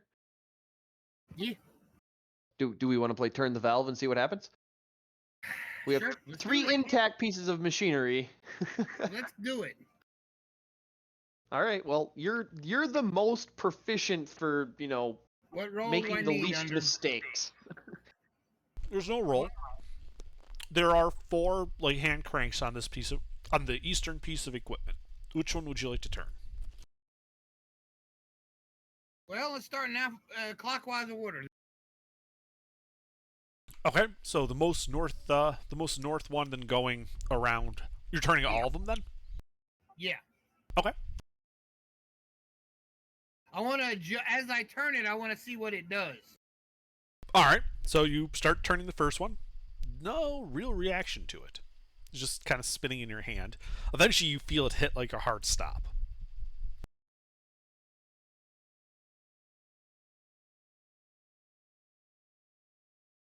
Do you Turn it go sunwise to the or next one? or- anti-sunwise? Is he turning it clockwise or counterclockwise? You said clockwise. Yeah, I'm gonna move to the next one. Okay, move to the next one. Same thing, you're just turning it clockwise? Yeah. All right, you start turning it clockwise. You begin to notice as you're turning clockwise, there's no real change in the sound, but you can kind of feel through the hand crank that there's a bit like of a rumble, like there's a vibration coming through. Congratulations, you've created Waterhammer. Okay. So is it a continual vibration? At this point, yes. Okay. So is it in both of them or just the one? Well, with the when you first- go back and check the first one, yes, you can also feel that one has a vibration that you're feeling through it. I'm gonna cut that one or turn that one back the other way. Cut it off. See what happens. Ah, okay. So you start turning it back the other way. You hear what sounds like a like a release of gas, like a whoosh sound as you start turning it that way. Let's see where that gas came from. You did not. Yay. Eventually, reaching the hard stop on the other side. Okay. The vibration's still present. I'm gonna go to the lower one Okay. and start turning it. That one, as you're trying to turn it clockwise, resists. So if you try to force it, I need a strength athletics check. The thing is, I think I know where that gas came from, but my character wouldn't.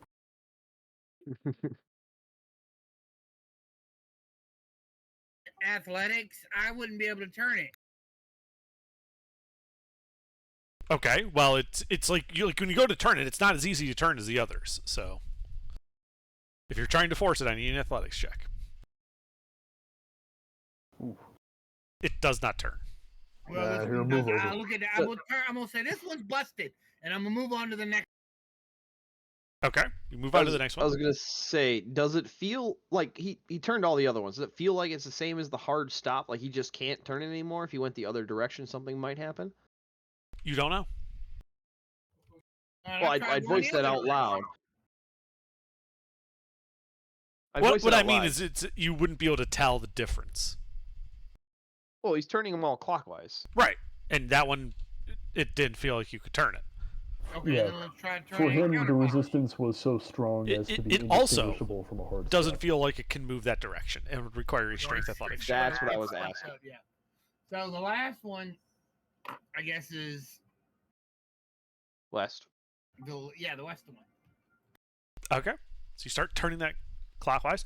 As you're turning it clockwise, it gets progressively harder and harder to turn. Not like it's hitting a stop, it's just like more and more resistance. And if you want to keep trying to get it all the way to far clockwise, I need another strength athletics check. Are there any indicators? You said there's no words. Are there any indicators? There's not. Dials, compasses, etc. Okay. But as he's turning this and the resistance is going up, he'll need a strength athletics check to continue. You can actually start to feel the vibration in the floor. I can feel the vibration. What? Everyone In the around you can floor. feel the vibration in the floor. The vibration is getting larger in amplitude. I'm gonna turn the one that started the vibration. We'll turn it back the other way. Turn it off. Okay. I'm so happy. Clockwise. I'm so happy you're doing this because I was thinking about like putting this into an encounter while I was at work, and I was like, "What fun would that be?" All right, you run around to the east side one, and you're turning it counterclockwise? Yeah. All right. So you start turning that one counterclockwise. The resistance of it starts to go up. The vibration getting worse. And I then think we you gotta turn hear it step the one. sound of metal shearing, and the machinery implodes Oh fuck. Implodes. into the floor. Well, that's a new one. I mean, yeah. I thought it was gonna blow up Stein, on me. I need a strength, or not strength, a dexterity saving throw from you, to avoid getting sucked in while you're holding on to this valve. Am I in Ipvan's aura? Am I close enough to grab onto his collar? Because I would have been following him Considering around as he's doing this. No. And I'm gonna go with highly yes dexterous. for the aura, but no for Freeman. Okay. Figured I'd ask. It looks like you somehow created negative head pressure on it, like a lot of negative head pressure. Water hammer. Yeah. The wrong kind All of right. water hammer. Yeah, Stein manages to kind of let go and lean back, and is not, mulched into, the remains of this machinery as it just implodes. The vibrations ceasing. Well, we know that one doesn't work anymore. Let's go check out one of the other ones. Whoa, have you tested it? Gilbert, what do you think this is? Come on. You got to test to It's- make sure if it's actually broken. All right. Stein and I will look over the mulched metal to see if there's any salvageable material in there. Okay. Make an investigation check.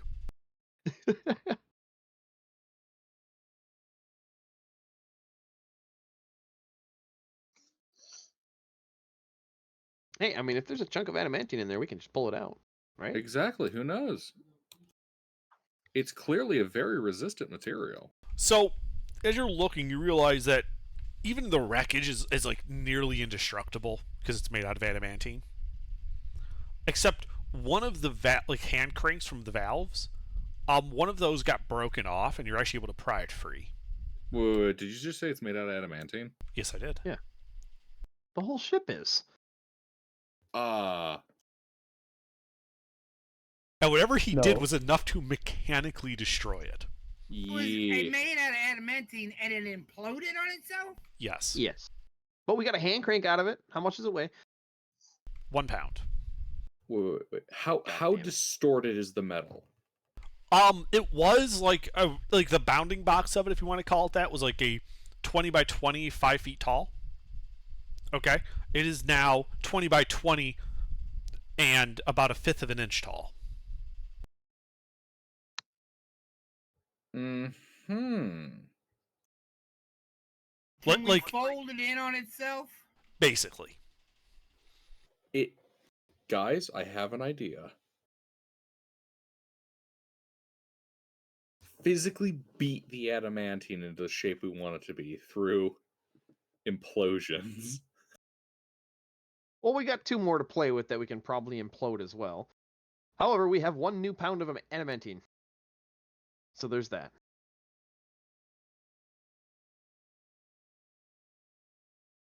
Actually, what's the melting point of adamantine? Yes. Or rather, what's the point where it becomes more malleable? Not even Yes. malleable, just more malleable.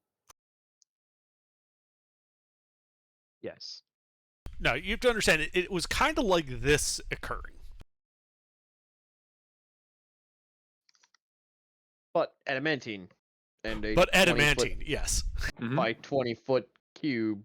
Yeah. What does That one Dr. paper thin. Stein know about the metallurgical properties of adamantine? That you- Stein's probably shitting his fucking pants right now. He just kept his fingers. That's about it. I mean, yeah. I mean, I almost died. What? Yeah, I you like that they don't stabilized that think too. getting sucked into that would have been survivable. Yeah, I mean, shit. Yeah, he almost Again. got like Byford dolphined, but in reverse. What does Dr. Stein know about the metallurgical properties for adamantine? It shouldn't do that. Yeah, that is adamantine is like a lava safe material. It's a lava safe material, but it's not a material that's safe for having like for being See- used in a geothermal heating system with like water being directly heated by lava and then being operated improperly and creating a massive pressure differential. Yeah, there we go. What The I'm- It's fact not that safe we- to have that done to it. Yeah, the fact that we have, say, lava safe, or how thick is this? What do you mean? How thick is it? How thick is this container? It's not a container. thick It wasn't a It's structure. container. It's a mechanical It was structure. machinery. It had some containers. They're now very flat. Okay. Sorry, I thought this was like actually itself a giant hollow tube. No, but I was trying to impress upon you the violence of its collapse. Okay, how thick is the adamantine at its thickest? It'd be hard to tell. It was a bunch of machinery pieces. Like Yeah, right, not the right machinery. now, the highest elevation is like 3 inches off the floor. We gotta break some of this up. Yeah. You already checked. You found a 1 pound valve handle, and that was it. Everything else is still like it's intact, just contorted and what should you call it? It's Bent. still a hole. No, there's no hole. The No, machinery I mean, neatly it's- filled the hole. Contiguous. I mean, it's hole with a W under. Ah, yes. Yeah, he meant contiguous. And what, it looks like it's all been forced down the same I think point? Under knew what I meant. He was just being funny. There's no hole on this piece of machinery. Yes, I get that. I'm asking, what can we tell from this? Like, Wait, it wait. looks like it's all pulled in, like what, We're- collapsing towards the center? It's pancaked. Like, Mm. bro, there's nothing there. Guess we could break off a chunk of it. Okay, yeah. Ruffles, we just looked for chunks to break let off. Underdark answer the question, please. Underdark, is it like just flattened, or is it caving in towards like the center or something? It basically got pancaked into the floor. Okay. You don't know anything about the substructure of the floor, so you can't really tell anything beyond that. What's the actual floor made out of here? Appears to be Floor. made out of adamantine. Okay.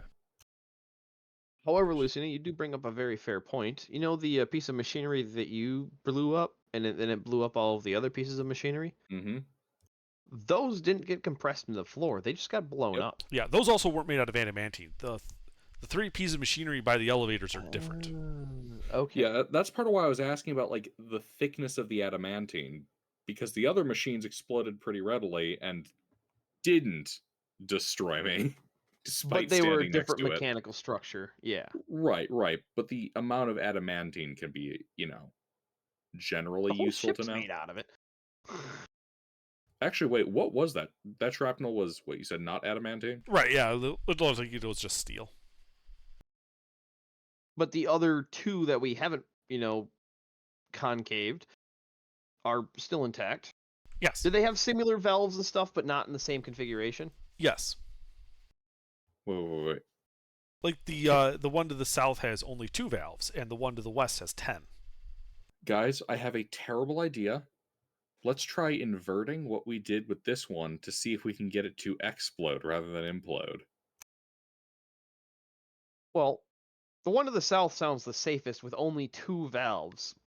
So it's a very binary system. Now, when you say on the machine, does that mean like on the body of the machine itself, or are some of these like on the pipes leading to and from On it? the body of the machine itself. The pipes themselves don't have valves on them. Okay, so they didn't even build this Interior. with a way to isolate the machines. Correct. That's great. Yep. I All right. love- Well, let's. You're just shaking your head, I can tell. They this. anti-peated them. Yes. This is like the most asinine way to design some machinery, yes. All right. Let's head to the one to the south. It only has 2 valves. Mhm. Both on the north what side. What switches does it have? It has a single switch, so it's a switch and then 2 rotary hand cranks. All right. Well, the switch is probably the safest. So Stein, go ahead and flip the switch, or run the switch from all the way north to all the way south, with as far as you can on its poles. See if you feel any resistance, stopping points, if that makes sense.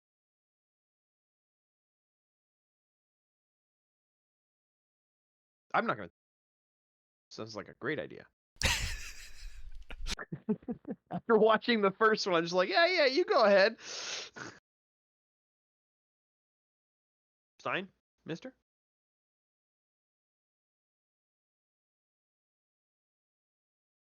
Alright, fine. If fan touch me. Huh? Jesus. Enough you with the have your it fan own touching people in hands. public. Go to a different room. I'm at 31 out of 99. If you could give me some heals, I would appreciate it much. I only have 7 lay on hands. I can give you like a cure wound. Oh, or okay. whatever. Then no, don't worry about it. I'll burn my spell slots. Okay.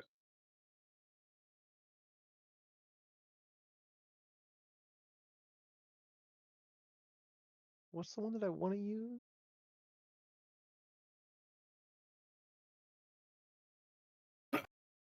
Oh, cure wounds. I literally looked over it like 3 times. Is that what you're casting? Yeah, I'm gonna do 2 cure wounds on myself just so I have some HP before I start fucking with the one to the south. Oh, you gonna try one now? Okay, go ahead. Just don't get sucked in when you blow up. Yeah, no, I'm gonna be expecting the sucked in part, so I'll, not die immediately. Just slower.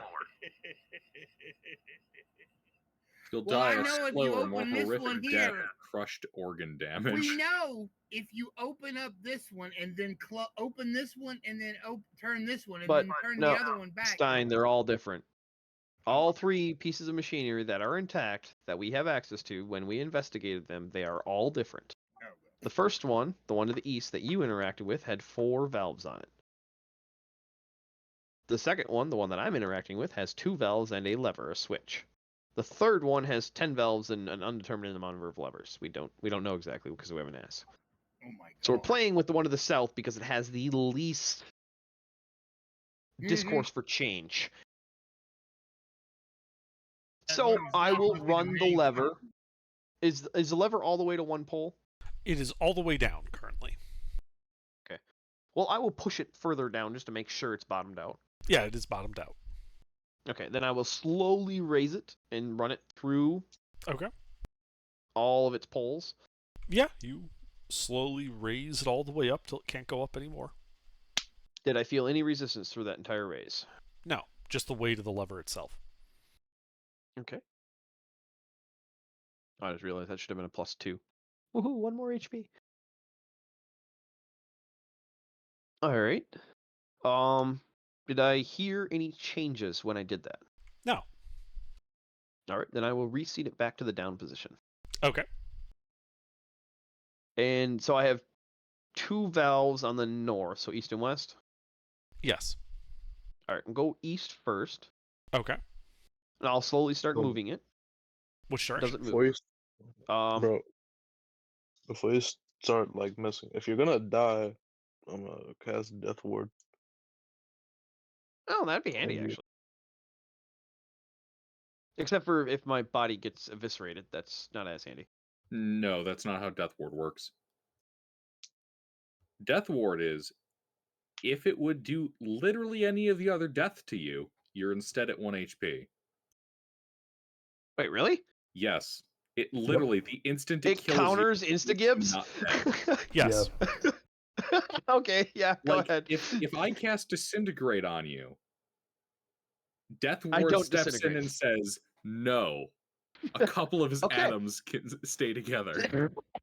All right, Death Ward is cast on me before I start turning valves. Okay. I wish I had that at work.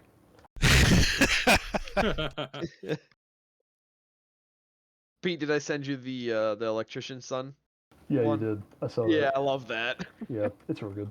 Apparently the warnings weren't good enough. This will kill you, and it will hurt the whole goddamn time. Anyway, all right. So then, all right. So east one, does it turn free? Like just going a nudge? Does it turn freely in both directions? So let's say like an eighth turn. It does not turn clockwise. It does turn counterclockwise. Okay, then I will start turning it counterclockwise slowly, like an eighth turn a second. Okay. So you start slowly, moving that. After about, a second, so you moved it about an eighth of a turn, you can detect a slight hissing sound coming from the machinery. Okay. I will close it back, then I'll turn it back the other direction until it stops. Yep. Turn it all the way back. The hissing stops. All right.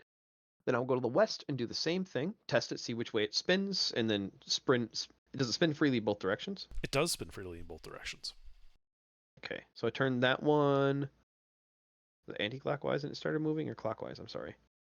You were moving The the east one. first valve, the east valve, counterclockwise, and it started hissing.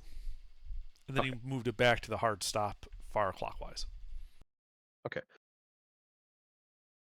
Clockwise is open. Okay, so I'll turn this one counterclockwise. Okay. Actually, if people are not familiar with clocks, we should really be calling it toilet-wise or anti-toilet-wise. Widdershins, actually. Widdershins. Well, that's why I said sunrise or sunset.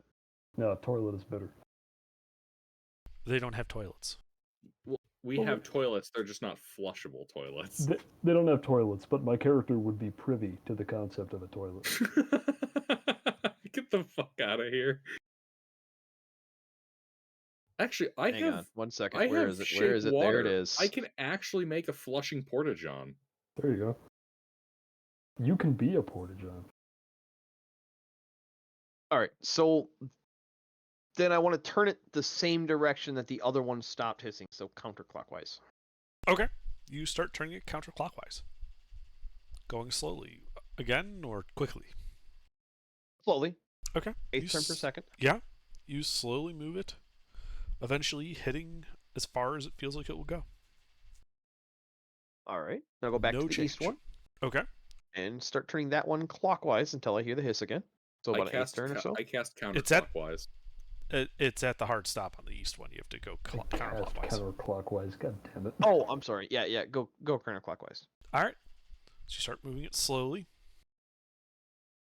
You're past the point where it was making the hissing before. Keep going. All right. And maybe like almost a full turn, you start hearing a low hissing sound. Okay. I'm back the other direction. Close it off. Sure. Are you going all the way to the hard stop? Yep. All right. Pull shut. Yep.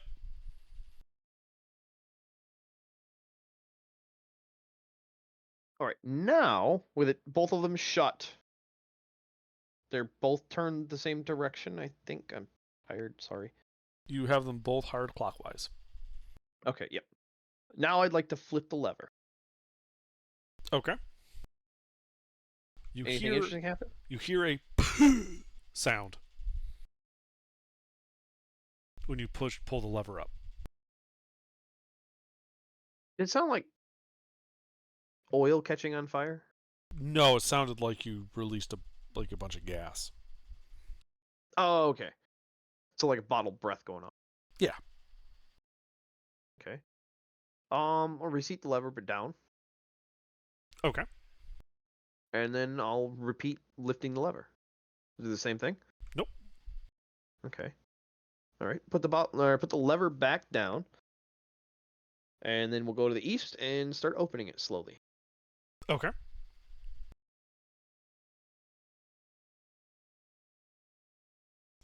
Again, you have to get almost a full turn. You begin hearing a low hissing sound. Okay. Once I establish that low hissing sound, I'll go to the west one and turn it. See if the hissing increases. Which direction are you turning it? Counterclockwise still? Oh. Open. Yeah, it should be full stopped. It is. I was just making sure. I close it more. Gotta say, it's not my job to open and close valves, but if it were, they would yell at me for leaving everything backseated like that. I think what they teach operators is to backseat and then do like 2 turns the other way or something, or like a turn and a quarter. I forget exactly what it is. It Alright. depends. Yeah. But yeah, so I'm going and I'm only going to go at most 1 full turn, and if I hear no change, then I'm going to close it back down. All right. Well, you get about a half turn, and the hissing goes away. Okay.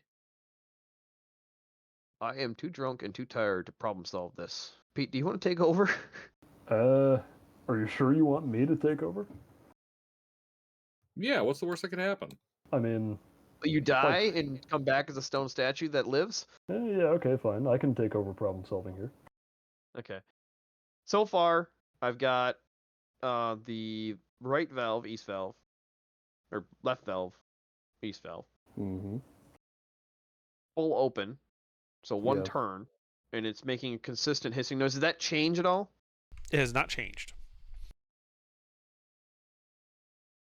And then the west valve, when I got to a half turn, the noise from the gas noise stopped completely.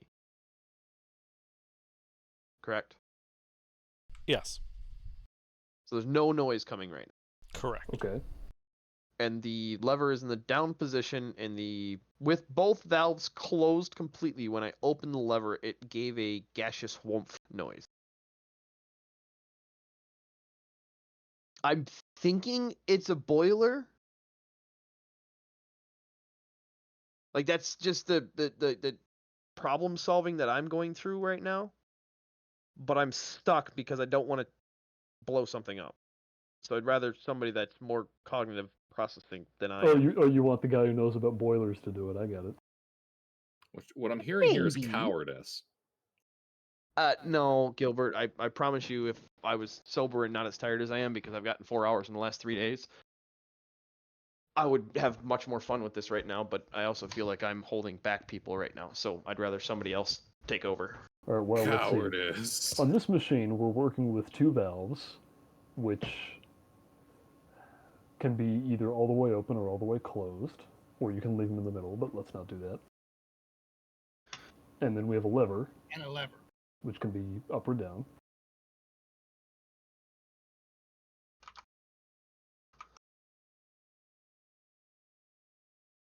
So, let's see, that's only so many combinations, so I will start running through them.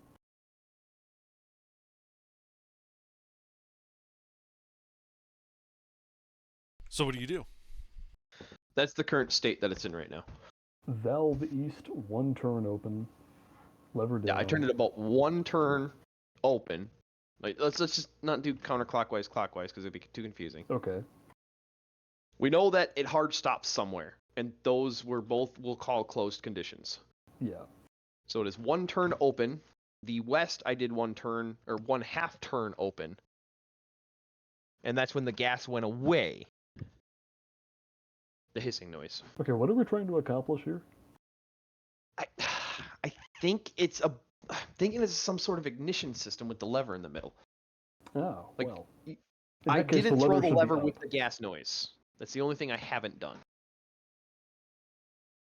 Well, down is, like, engaged, so we should leave the lever up. Oh, okay. The lever's currently down. Hmm. So you're I throwing mean, the lever up. Okay. If it's not a light switch, the up position usually means like off. Well, no, Underdark not built this off, shit. but actually, yeah, that's a good question. Because if it's just an on-off switch, then down would be off. Yep. And so with both the valves closed, I threw the switch and heard a woomph But if it's like a noise. run switch, then down would be run. Okay, well then maybe down Yeah. is off.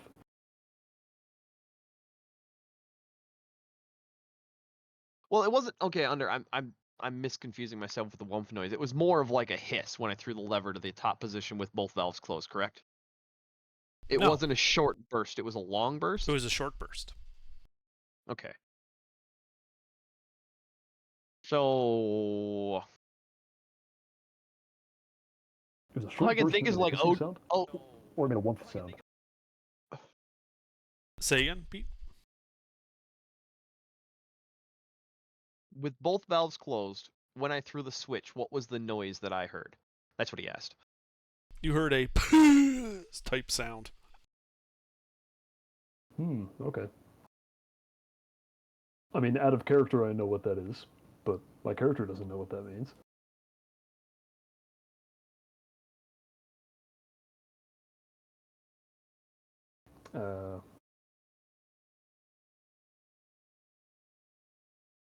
Dancing back into water due to a pressure increase.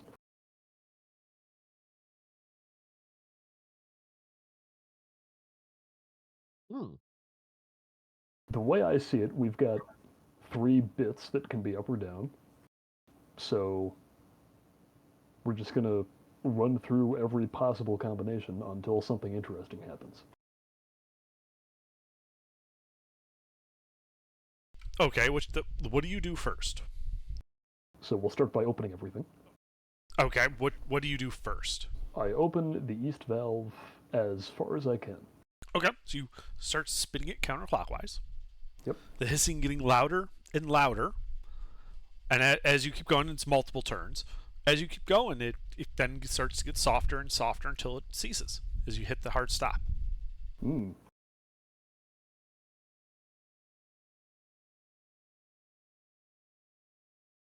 And that was from turning it counterclockwise? Yes. Okay, so this one, well, I'm not going to worry about what the hard stop means, but I think that means I just released all the steam that was in there to somewhere else. And then I'll move the lever to the up position. Okay. You hear a thquash sound. Hmm. And then a second goes by and you hear another thquash sound. I wait. There's a second and then a third thquash sound. It appears to be periodic.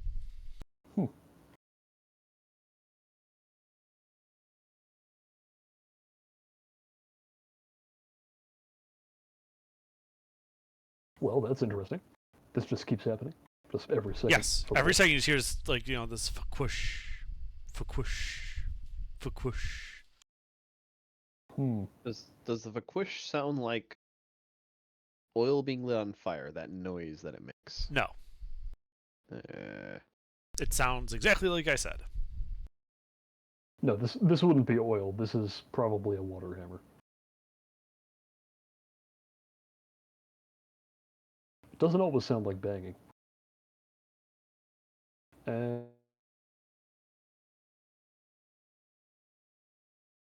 then I'll open the west valve all the way. Okay. So you go over there, start spinning that valve. The thquashes begin to become more rapid. Now. Until as you get it all the Or way whatever. to the far, counterclockwise is against the hard stop. It's basically just a constant, fishing sound, like a high pitch sound of gas moving. That's when you begin to feel vibrations. All right, I start back. I run. So sorry, Stone Soup, you got cut off. What do you do? I said I start backing up. Okay, start backing up. So Lucina and Stonesuit back up. Ipfon, Stein, Freeman, you're just hanging out next to this thing, making a. I'm not backing up. I'm running. I would like to use my roguish speed abilities and run over, tie a string to the lever, and run away. I mean, once I've got 50 once feet I'm- of movement. Yeah, I can get 90. Well, you can dash 100. Yeah. But yeah, Rogue so dash, I'd like to run over, 15. tie a string to the lever like crudely, and then run away. And once I'm at least 60 feet away, I'd like to yank on the string, or have Stone Soup yank on the string. He'll move it better. Hmm.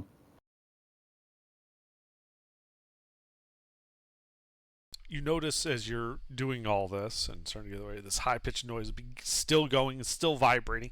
You begin to notice frost forming on the casings of the machinery. Oh, yep. Now we're cooking. Do you want to throw the lever or no? No, let it keep going. I want to see what happens. Pete, how could we be Alright. cooking? It's creating ice. Yeah, because we're cooking inside. Yeah, Dry freeze. The frost keeps going. The sound, just keeps, piercing the air. And then the machine explodes. Chunks Nice. of ice go flying. In the almost like a flower blossoming open. The bits of adamantine machinery are just folded down and torn asunder. And standing in the remains of it, air kind of just wafting off of this visibly from the coldness. You see this creature chittering at you, or rather violently, and you guys should roll initiative. Oh. It's mechanically powered by devils. Well, that's where they're getting their cooling from.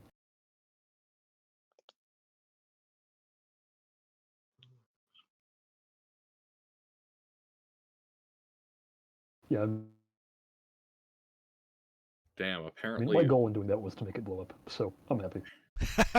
apparently Lucina's out for blood right now. Hey, at least we're a good distance away from it, so we can hit it a couple of times. Or it's gonna zoom over to us. One of the two. I'm not gonna lie, Under, when you said it started forming ice, I was like trying to think through the physics of it. Like, why would it start to Expanding do gas. that? Yeah.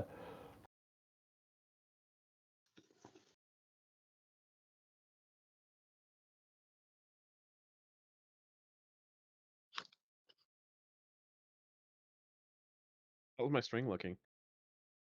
What string? Damn it.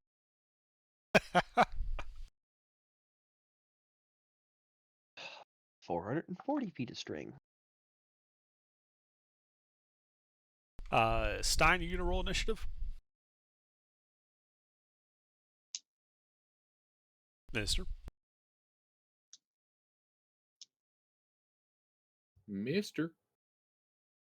Mister. We got a frost cicada coming at us. Look out, mister. The devils are coming for us. Oh, All gee right. golly. All right, Stein. I rolled. Yeah, you see this guy. You guys had backed off 60 feet, so 60 feet away. What do you do? That's a big bug. I'm gonna draw my blade. Enter blade song, as a bonus action. Uh-huh. And then thing is, how many feet away from me? 60? Yes. Let's see if it'll burn. Okay. What do you do? Fireball. Okay. There was any doubt what I'm doing? I want to see if it'll burn. Yeah, you throw a fireball at it. It explodes. The fire clears. It appears unscathed. It appears unscathed. What? It was not hurt by the fire. I don't even need to make a roll? Oh, It is that's not immune good. to fire. It is immune to fire. Well. Shit. I suppose then I'm not doing well, but I'm done right now. Well, it would All right. seem hell hath frozen over. Well, it is going to point its spear at you and begin chittering madly.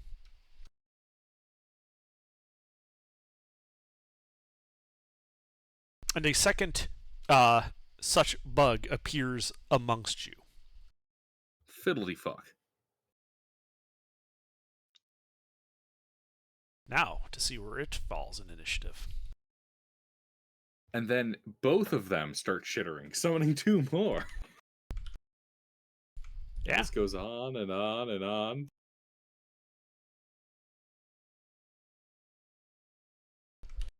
All right, Freeman. That's all it does on its turn. So what do you do? There's one in melee with you, the one that just got pulled.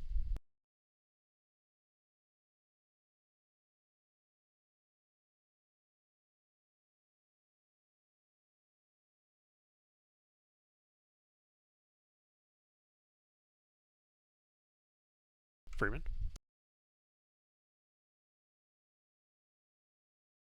Ah. Okay, you bonus action disengage.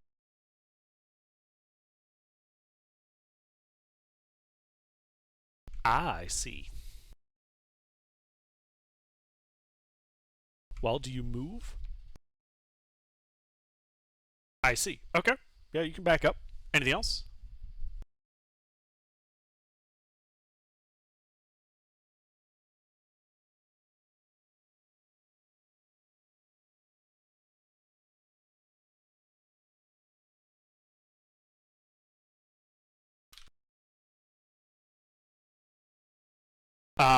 Hold on. You're moving closer to bug 1? You're getting between the party and the first bug? Bug 1 is the first one. That's the one that's 60 feet away from you. Bug 2 is in melee with the party.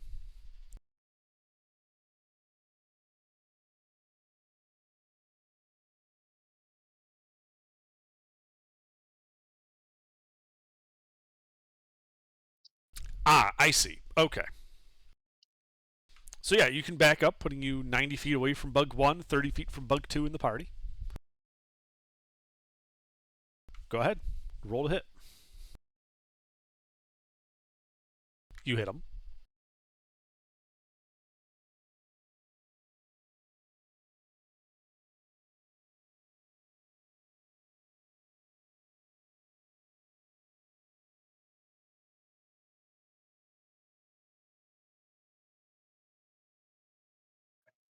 Ah, nice. Thunder damage. Well, that hurts him. Anything else?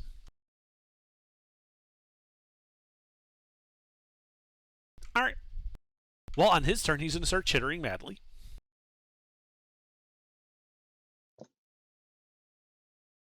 And another one appears next to him. I was joking. I wasn't.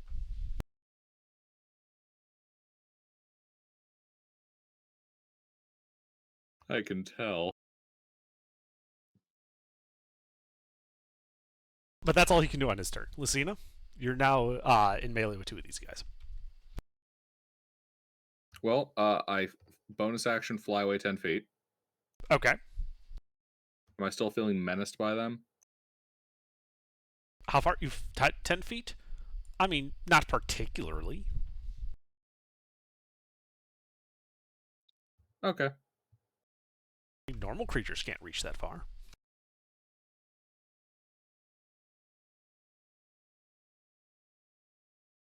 Okay, well now I'm going to back up a little bit extra for good measure now that you said that.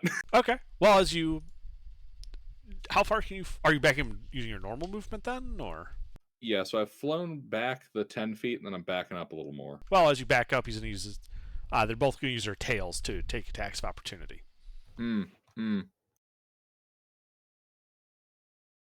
DM2. Does 23 hit you? Shield. Okay. DM3. Does a 29 hit through your shield? I allow it. Okay. 2-part. 9 points of bludgeoning damage. Okay. And 11 points of cold damage. 5 points of cold damage. I'm resisted. Yep. And it's still your turn. What do you do? Well, now that I've skittered back a little ways, I'm going to take a look at these guys. I want a twin spell. And what am I feeling? Chromatic Orb or Witch Bolt? Let's go Witch Bolt. Twin spell Witch Bolt. Okay, roll to hit.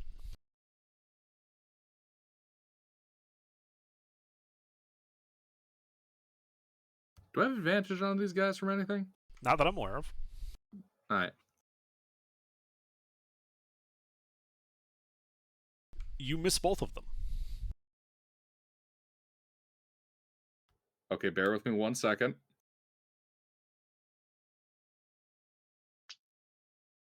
Just because electrocuting the whole party.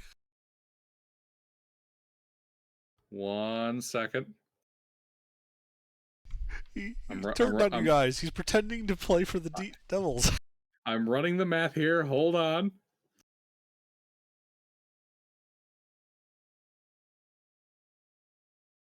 I have just enough sorcery points to reroll those. Do as you will.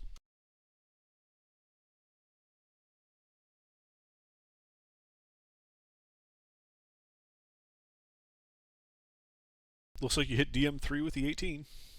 Maximize! Okay.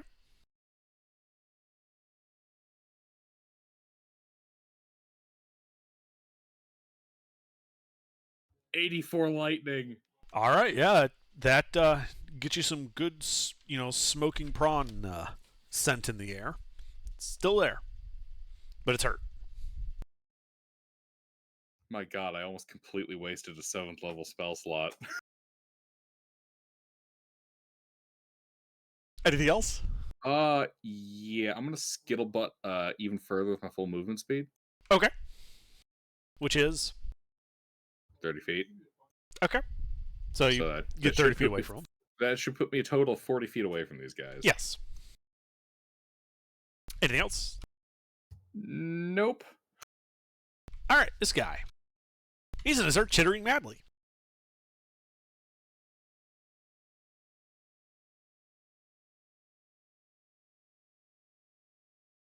As one appears between Lucina and Freeman, not in melee with either.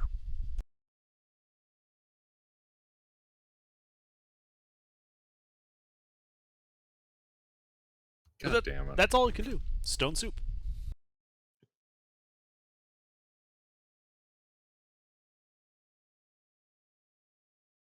Pete, you here? Okay, how many of these things are there total now? 4. Yeah. 4. Okay. One standing amidst the ruins of the machinery. 2 of them in melee with most of the party. 1 halfway between Lucina and Freeman. Lucina is backed up 40 feet. Freeman, I believe, backed up 30. Okay, let's go for one of the ones in melee with most of the party. Okay, yeah, it's a melee. They're Wait. melee with you too. Yep. You guys went off at different angles, so that's why it can be between you. Guys, I got a feeling this is going to be one of those fights where they either keep spawning or we need to kill the first dude. Do they look different from the first dude? Nope. Okay. Well, that hits the. Are you going for the one that just got lightninged or the one that got Yeah, shot that- by Freeman? Stone soup. That would be the lightning one. And Okay. it's a dex save. Yeah. So I'm back on my old internet, which means it's doing that thing where it cuts out every few seconds and then there's a massive delay. Ah, I okay. don't know what that's about.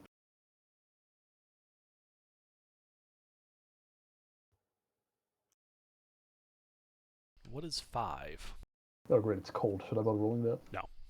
Alright. And it passes. But you still use normal damage.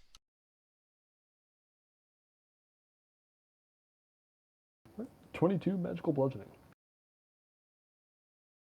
All right, yeah, you heard him more. Anything else? Yep, another one.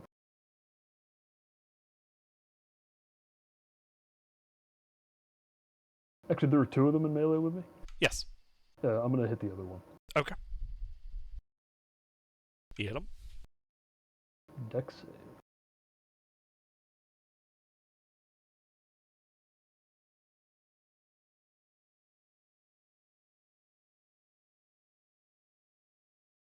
This one passes, so it is not restrained. Unfortunate.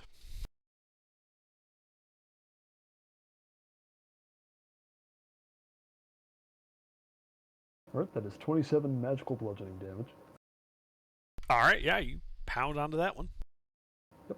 And then I'm going to back up 25 feet, triggering no attacks of opportunity from either of these two. Nice. And that's it. Okay.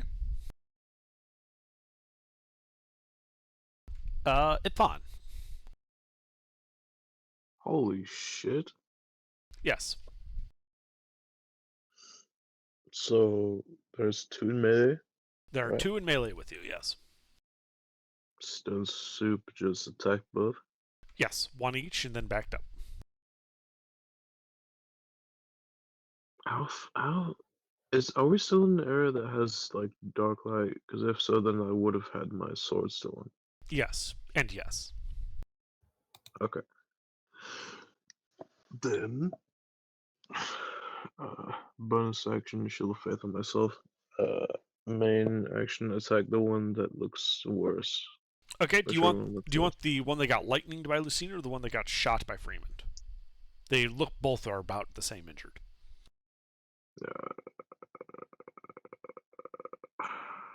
Whichever one's closest. Okay. The one that got shot by Freeman. Roll to hit.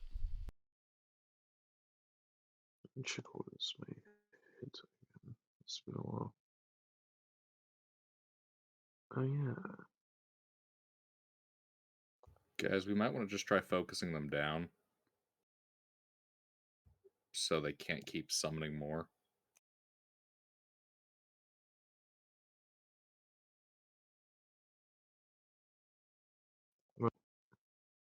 Fuck, no, I'm looking at the wrong thing. I was looking at damage, not to hit. I'm so stupid. It's like, alright. On this. That does not hit him. Mm-hmm. Neither does that. Okay. Anything else?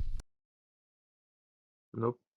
Alright. Well, this is the one that's between Freeman and Lucina. It's going to start chittering madly.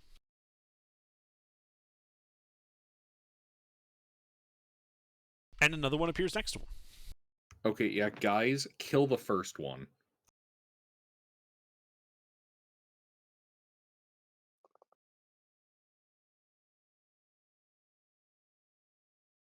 The one that was immune to fire? Yes, kill him. Is he not? Is he the only one chittering? I thought the other was chittering too. Well, They're all chittering. that one is then going to move into melee with Lucina.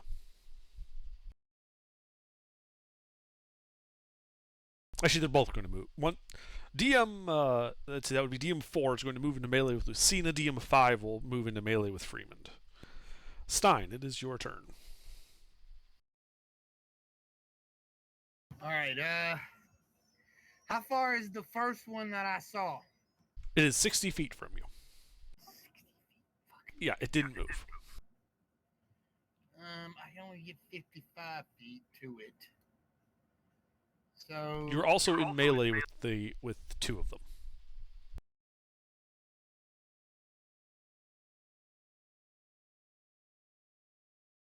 I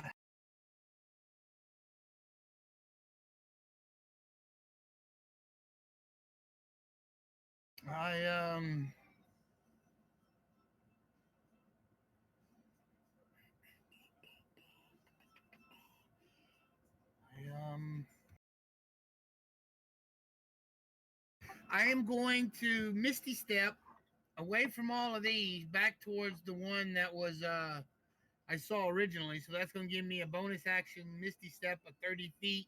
Yep. And then I'm going to move uh,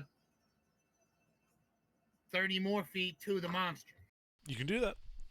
You are now in melee with the first one. I am going to hit him. Okay.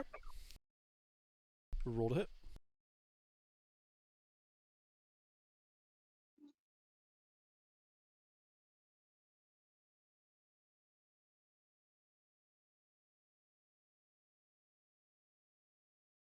That hits.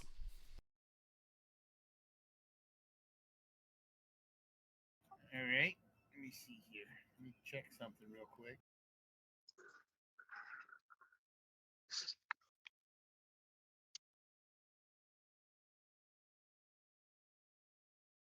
Okay. So when I hit him,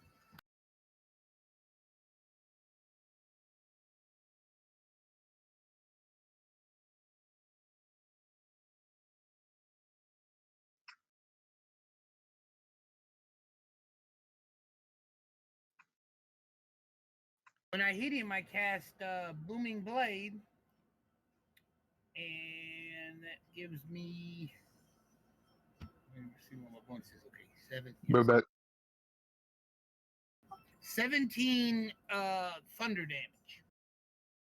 Alrighty. Yeah, looks like you took that. Anything else? He's slightly injured. We haven't had a rest, so no, that's it. Alright. His turn. Well, his midnight snack has delivered himself to him, so he's going to try to stab you with his spear, Stein. Okay. Does a 20 hit you? Nope. Alright. Well, then he tries to hit you with his tail. Don't think a 15 will either. Nope. Alright, so this is the one that moved into melee. After this is the one that moved into melee with Freeman. It's going to start chittering madly.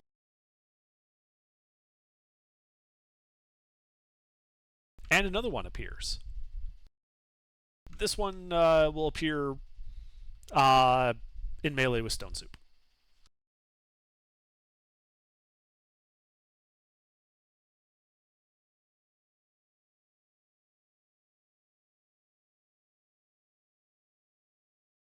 But that's all it can do. Freeman, it is your turn.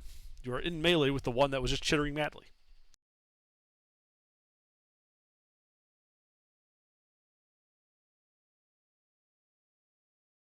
Okay.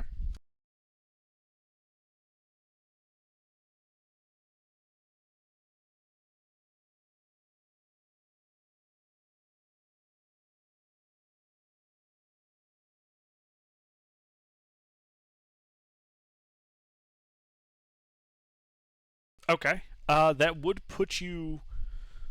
Just so you know, because you were 60, you moved up you moved back like 30, and then you're moving another back 30. You're like 120 feet away from Bug One.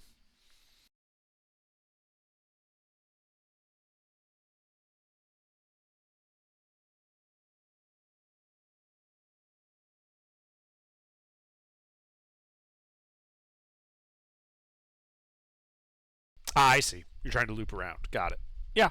I mean, you'd still end up being like 70 feet away, but yeah.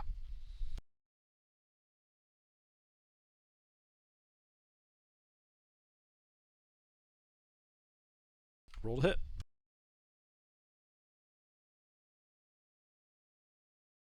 Yeah.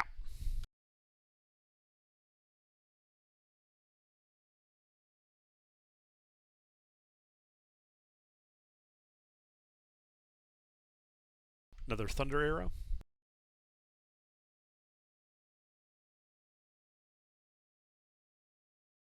All right. Yeah, that hits him. Wounds him some more.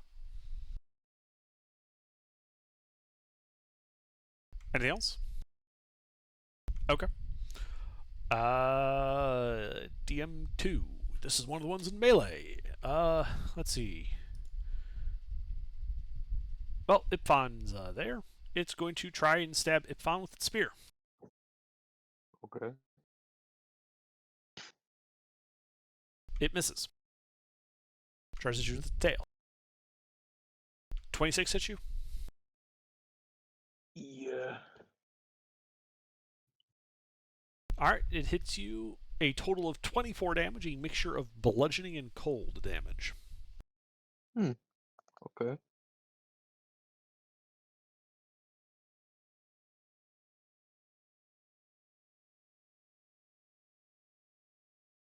Lucina. There is one in melee with you. And stop. Stop sundial goes off. Okay.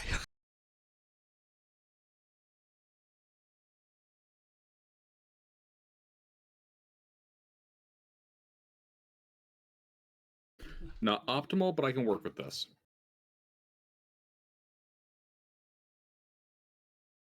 All right. Yeah, so I'm going to haul ass over to the first one. Okay. You were 60. You backed up. You said like 40. Mm-hmm. So you have something that can get you 100 feet.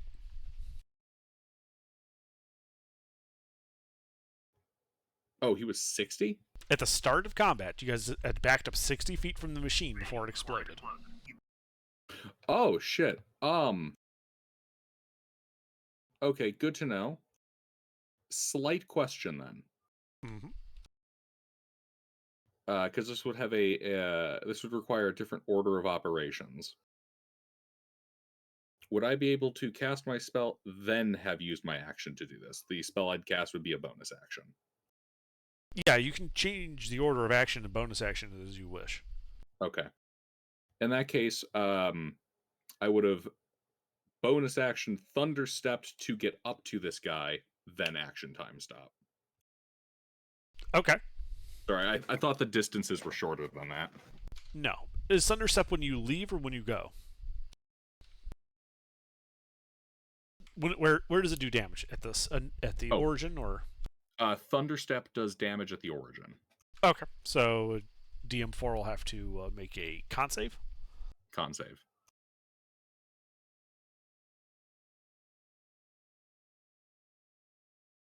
Fail. All right. How much damage does it take? 15 thunder. Well, he's slightly hurt by that. End up in front of the first guy. Then I action time stop. Yeah, and you get your 2 turns. Yep. All right. So, let's see here. Come on, inventory. Bear in mind that Stein is also in melee with the first bug.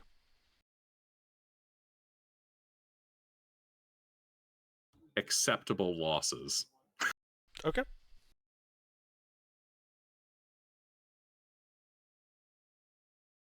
All right. So,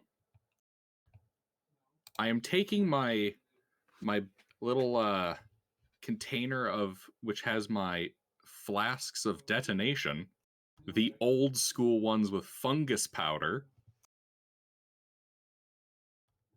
and putting those at this thing's feet. Okay.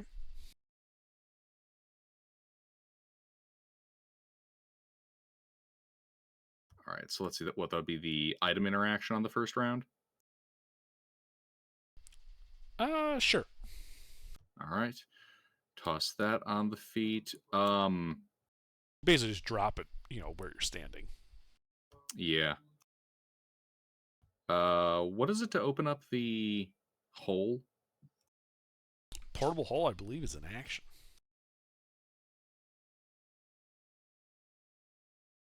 Yeah. And then okay, and then moving a keg out of there would be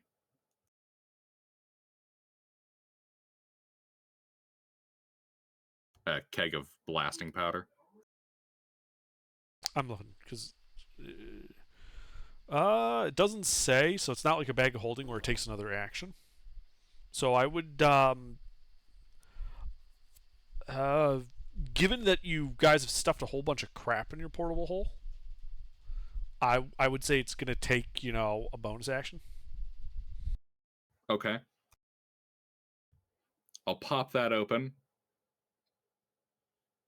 Pull out a barrel. Okay. Put that next to this guy. Wait, didn't you also get some creature into the bag of holding or the portable hole at one point? I don't have any creatures listed in here. Okay, I might have been thinking of something else. Never mind. Continue.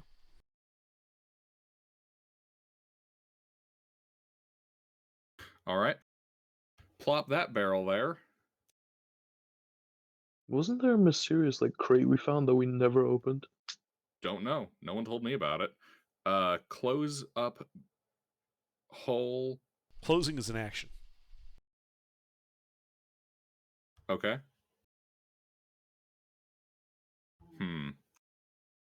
So What if does you- that leave? That would leave you with nothing. You've used one action and one bonus action to pull out the keg. You have one more action, one more bonus action, and like 2 turns worth of movement. One action, one bonus action, 2 turns of movement. Yeah.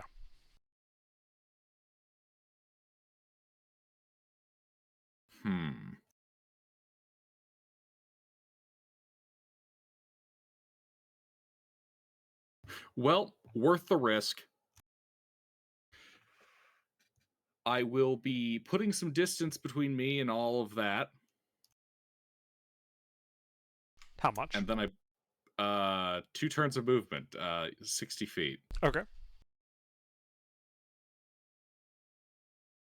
And blow it up. How? We'll go with casting Chromatic Orb. Lightning. Naturally. Alright, you shoot the satchels. Time resumes. Things go boom. So it was a keg of blasting powder and a satchel of the mushroom powder? Specifically, it would be one of the 50-pound blasting powder kegs. And then, let's see, my little satchel here has 5 flasks of detonation, which were the more potent ones. Right. I thought I remembered giving you a number for the satchel type thing, the 5 flasks. Did I not? I don't personally have that number. What's a single flask again, just to remind me? It's like 10d6, isn't it? I thought it was 8d6. 8d6. Yeah, 8d6 means more reasonable. Yeah, okay. Yeah, 40 sounds about right then.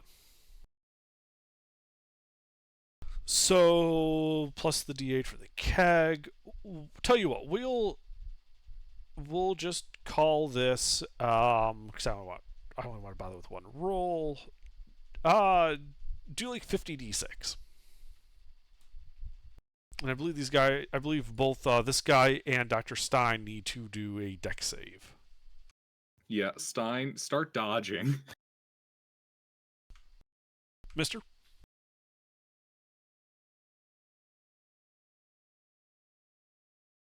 Mister, you here? Mister! I'm sorry, buddy.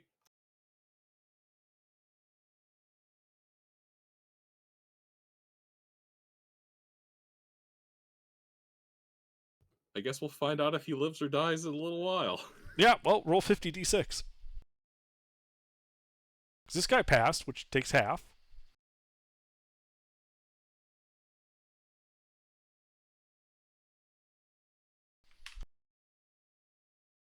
Holy gibbous. Yeah, you need to make a dex save. Who, me? Please pass. Yes. Oh my good god! Even half that will blow me apart. Well, Lucina decided to nuke the monster.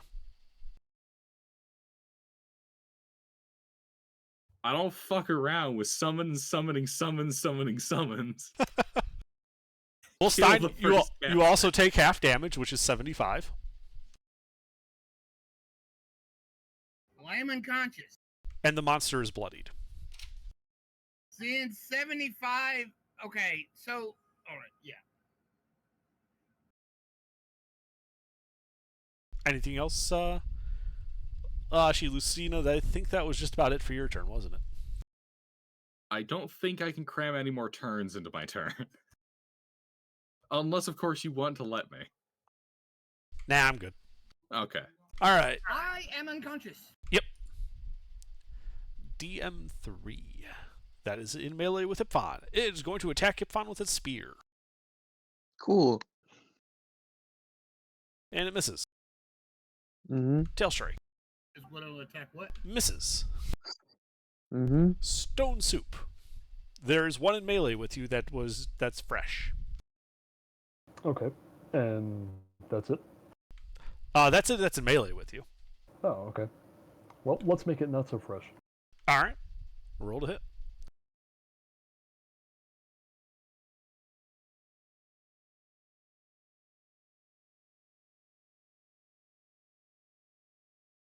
Those both hit.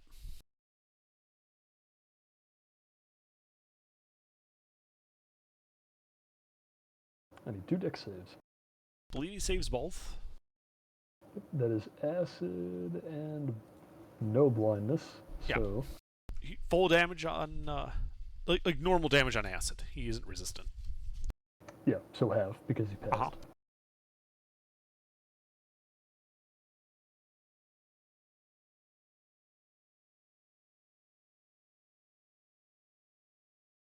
There you go. Thank you. Yeah, he's injured by that. All right. And then I'm going to back up another 25 feet away from him. Okay. And that's it. Alrighty. Ipfon, Mm-hmm. it's your turn. I'm gonna attack the one that is in melee with me. Okay. Do you want the one that just attacked you or the other one? I assume the one I attacked before is the same one that just attacked me. No, that was the other one. Okay. Which one is looking worse? They look about the same. Then whichever one's closest. They're both in melee.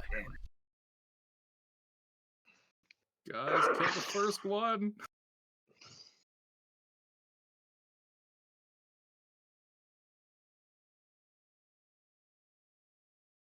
Okay. That one goes first. Which one are you I'm attacking? attacking that one. The fuck. The one on your left or the The- one on your right? There's 2, right? Yes. Left. Okay. Roll to hit.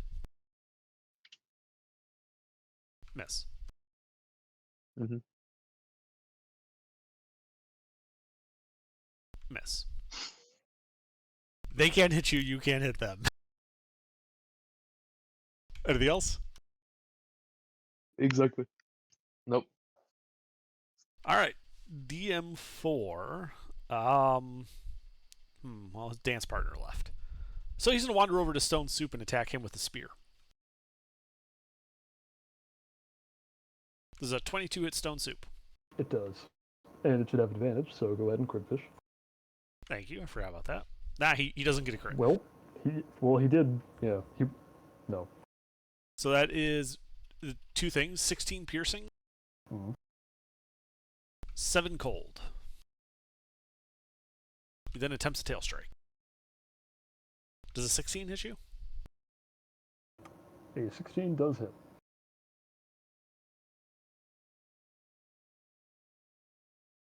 So 14 cold. And 14 bludgeoning.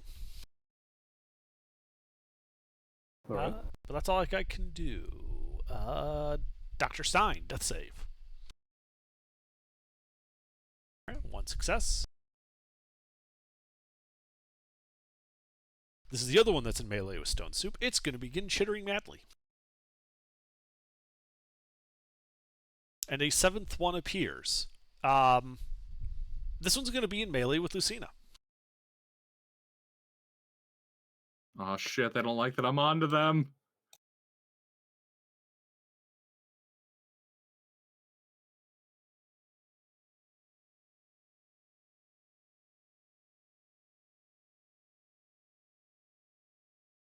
But that's all I can do. DM1.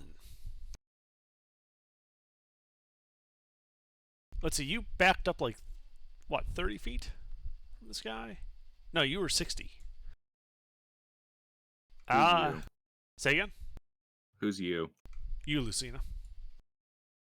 Yes. Yeah. I would have hauled a full 60 from him. Okay. So he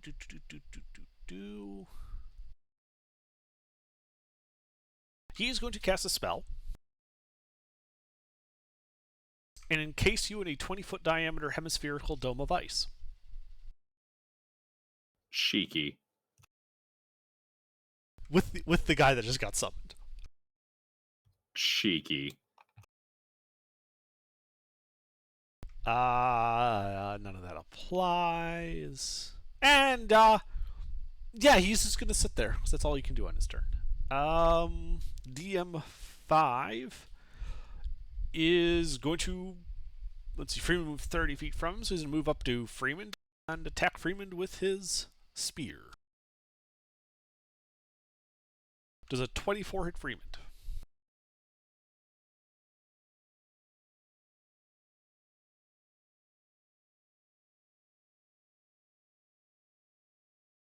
Alright, total of 36 points of mixture of piercing and cold damage.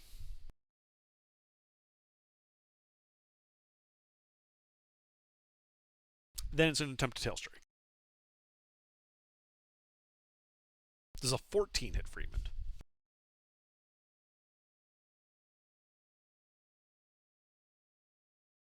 Okay. Freeman, it is your turn. You're in melee with this guy.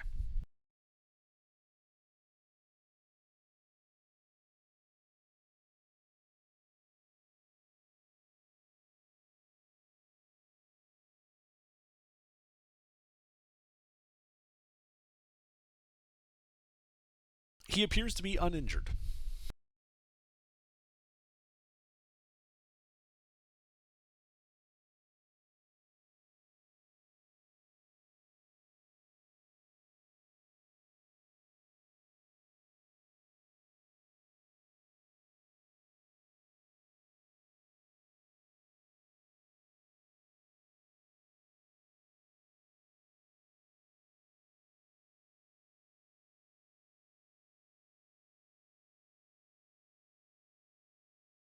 Okay.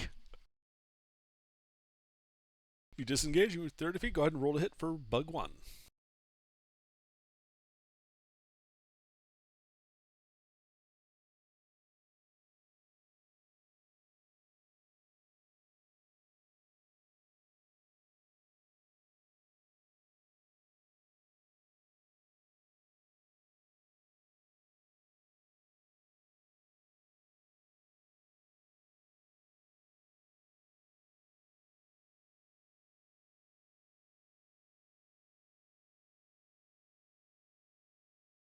Given your position, that is not possible.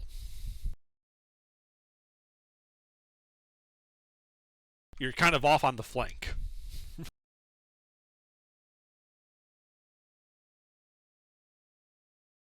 If you dash, you could probably get Ipfon between you and him. Kind of having doubled back to your original starting position. Past that slightly. Alright. Alright. Anything else? Okay.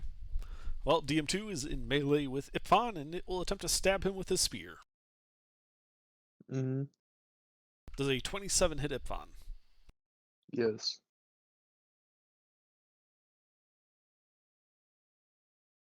Alright, so it stabs you for 31 points, a mixture of piercing and cold damage.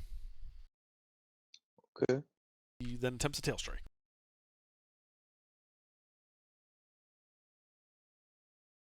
Does a 29 hit you? Yes. 18 points, a mixture of bludgeoning and cold damage. Okay. And Lucina, you're in the Thunderdome, in melee with one of these guys. I curse you. Yes, you should. I curse you. You forced me to consider using a thematically inappropriate damage type.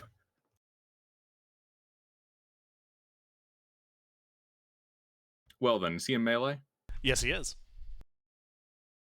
Distance to the edge? He centered it on you, so about 10 feet.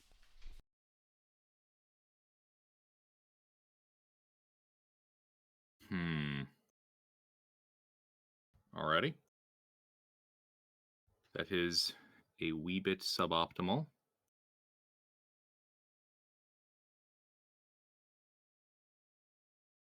So, Underdark, I gotta ask you this question here. Okay. Looking at the Wall of Ice spell, it only has that vulnerability to fire, yes? I'm not seeing anything here about resistance or immunity to a damage type? So this is a little different. It's not the spell. It's a monster ability.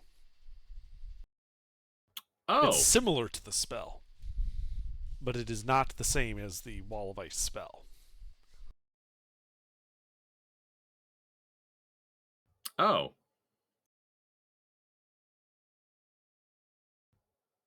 Well, shit.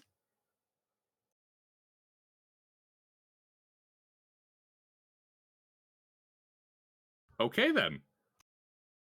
In that case...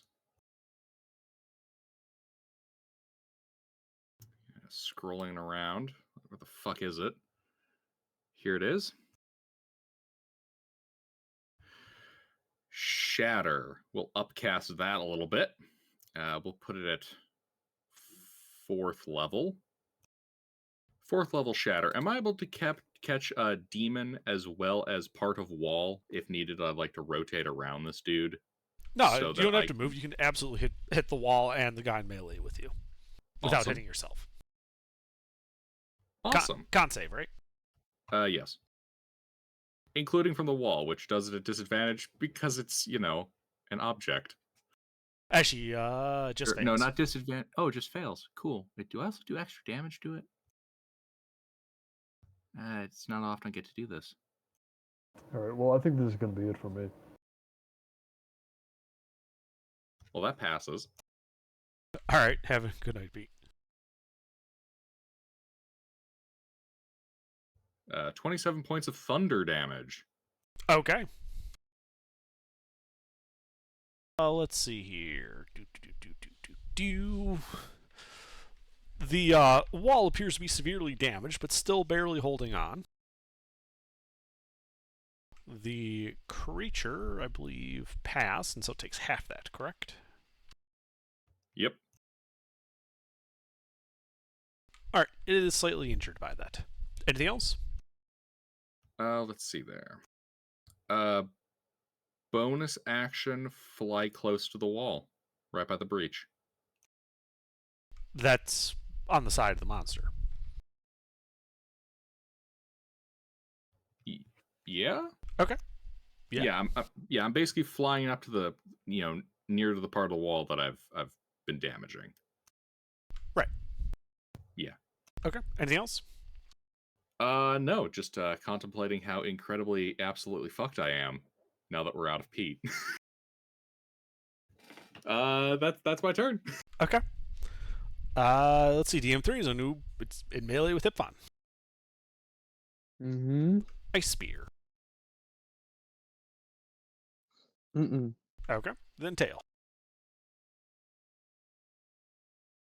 Nope. Mm-mm. All right. This guy in melee with Lucina. He's gonna give you the spear. He can eat my foot. And hit. And misses. No. So that's a 14 damage. piercing and 10 cold. Yeah, I'm really not doing great. He goes for the tail strike. Miss. Okay. Stone Soup left. Ipfon, your turn. Mm-hmm.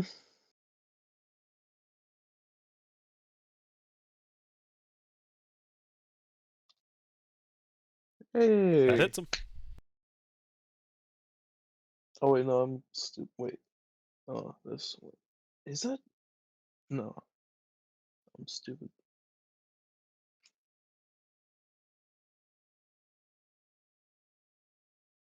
Also a hit. Okay. Let me check something.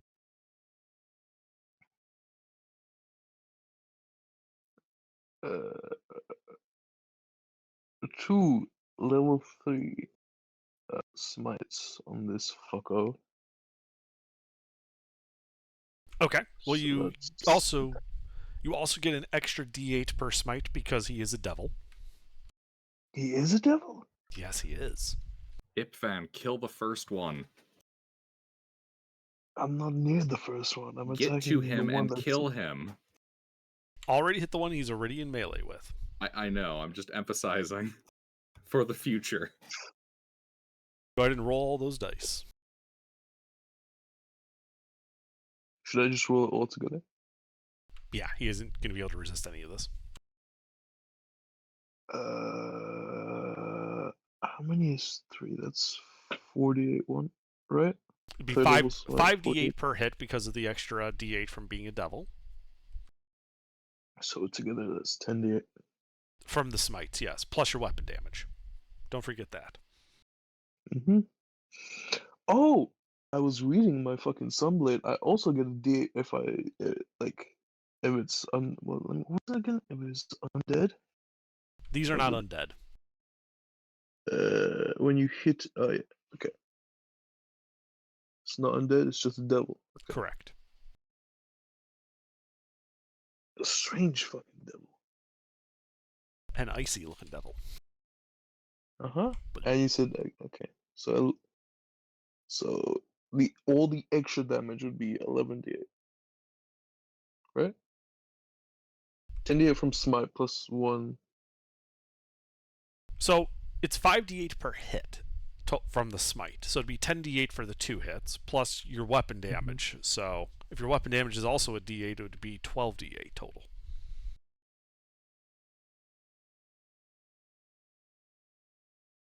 The way I'm doing it is weapon damage first, then all the extra damage after, and then the modifier at the end. Okay. So it'd be 2d8 plus 11 plus no, so 2d8 plus 11d8 plus yeah, since it's 2 times it's Sure. something 5, it'd be 10. Alright? I think that's correct. Alrighty. Well, he is now bloodied. Epic. Let me see what I can do with my bonus action.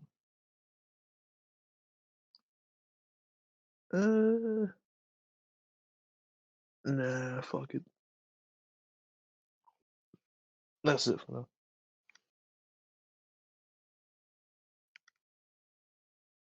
Okay. DM4.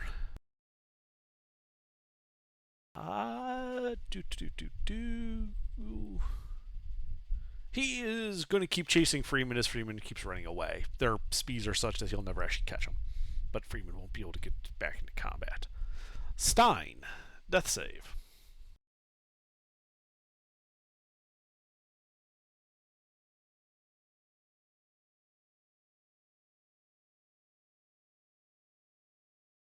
Mister, you here?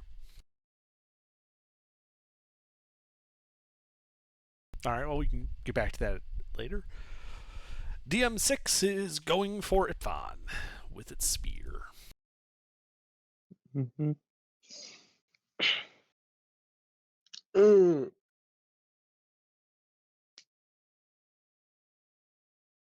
That's unfortunate. Deals a total of 41 points of piercing and cold damage. Then Tail Strike. Mm-hmm.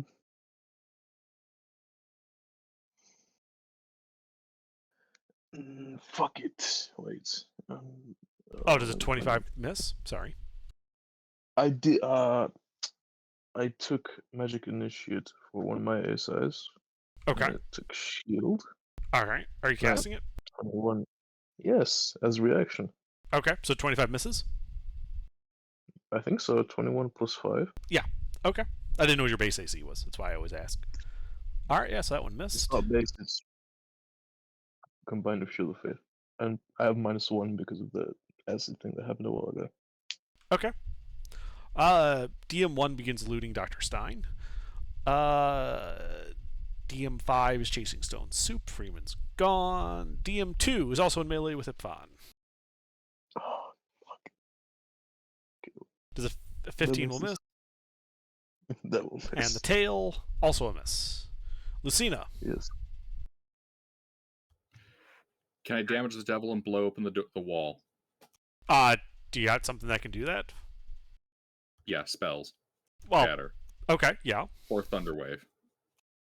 Well, which one is it? Which are you using? The answer is yes, you can hit both, but you need an AoE. What are you using? Cool. Thunderwave. Okay. It's con Upcast, save. 3rd level. Okay, Yeah, well, con save. yeah, he passed.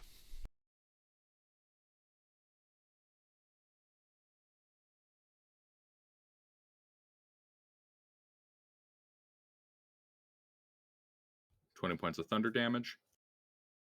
Okay. Yeah, he's looking injured, but not yet bloodied. Is the wall open? The wall has been shattered. Bonus action, fly through it. Okay, yeah. I imagine there's a... You can see, like 60 feet away from you, that first bug rifling through Dr. Stein's pockets. Cool. Anything else? Yep, let's see. Flew through the opening with the Rifling through my bonus. pockets. Movement speed, running at him. Okay.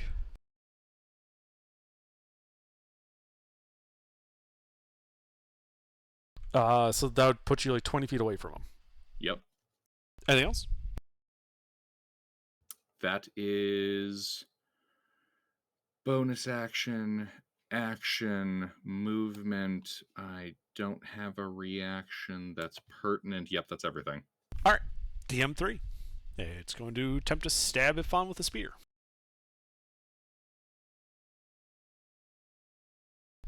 .22, I think, misses. Oh, wait. Yeah, 22 misses with shield. Yeah.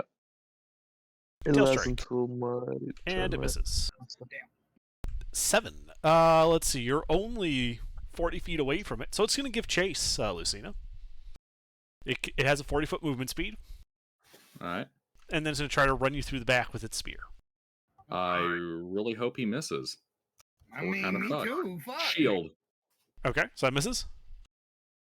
Actually, wait, hold on. What's my default armor class? Yeah, shield.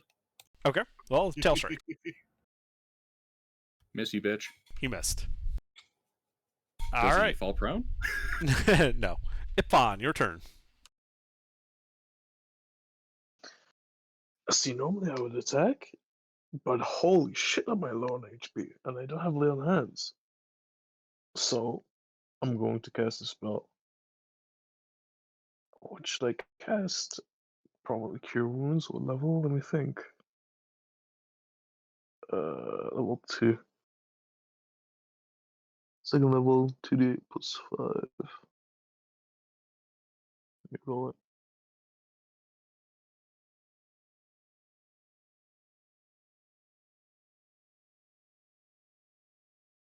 Got 14 HP. Hooray! I'm still looking like shit. Anything else, Ipon? There's 2 within melee with me, right? Or 3. There are 3. Yeah!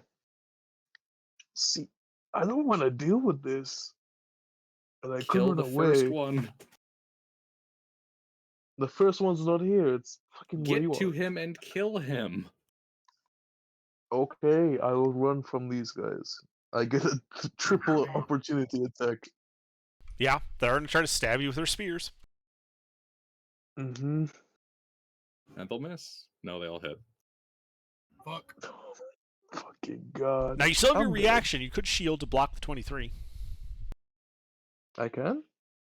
You get your reactions back at the start of your turn. Oh, okay, I will do that. Okay.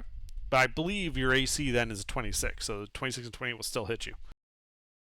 Mm-hmm. All right.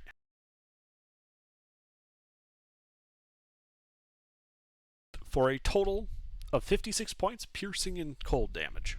Ugh. I'm unconscious. Yeah, so you face plant on the ground running away from these three guys. That would Alright. end your turn. Dr. Stein, death save. Fuck. I believe you're at 2 successes. Net 20 it. You are now stable. Yay! And there's a. At least nobody's messing with me. Mm-hmm. Let's see. That guy is chasing Stone Soup. DM1's going to stop rifling through Dr. Stein's pockets and is going to charge Lucina in melee. Miss motherfucker, miss. Does a 22 hit you? Nope, shield's still up. Yep. Tail strike. Miss motherfucker, miss. Hit. Okay. So, 2 parts, 10 bludgeoning, 6 cold. Okay. That's it for him. Go ahead. I just realized I'm a half-orc. I have relentless endurance, so I'm back to 1. Fuck you. Okay. DM2's gonna wander over and try to put you down then. Fuck. No. You made a good call there. Stab. You're now unconscious again. 27 will hit you. It won't be enough to instantly kill you, but you are down. Lucina, your turn. You're in melee with 2 of them. Both of whom are bloodied. Oh wait, no, sorry, the other one's not bloodied. It's just the first one that's bloodied. Man, you put me in a position between choosing between life and retreat or glorious victory. Why not both? There's no victory here. There is victory here. All right. Shit. Okay.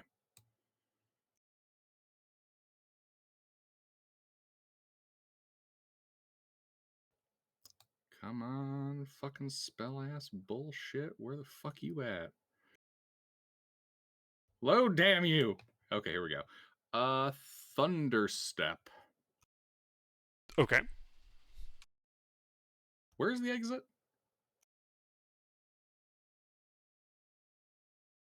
The entrance to the tube is on the other side of the tube from your current position.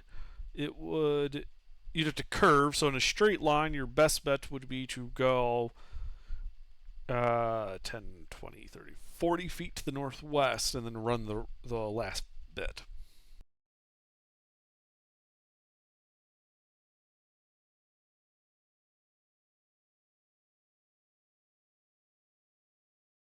I'm sorry, my panicking brain faltered there. What? So you're on the south side of the elevator. The door is on the north side. So I believe this is a straight line to something you can see, correct? Mm-hmm. So that would be going to your northwest. I believe it's limited 30 feet, or is it 60? Thunderstep? Yes. Thunderstep is 90. Oh, okay. Well, then you would know to go 40 feet that way, and that would put the door, 5 feet in front of you.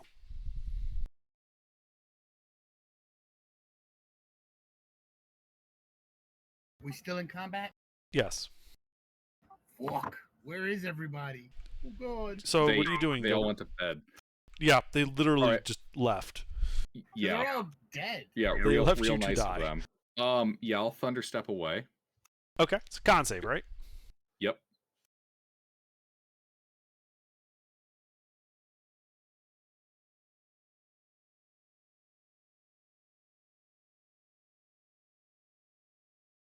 All right. Well, that first one is looking to be near death now, as you appear 40 feet away from him. 40 feet. Yeah, and then the elevator's 5 feet to your left. That's what you said you were doing. Did you intend something different? Oh,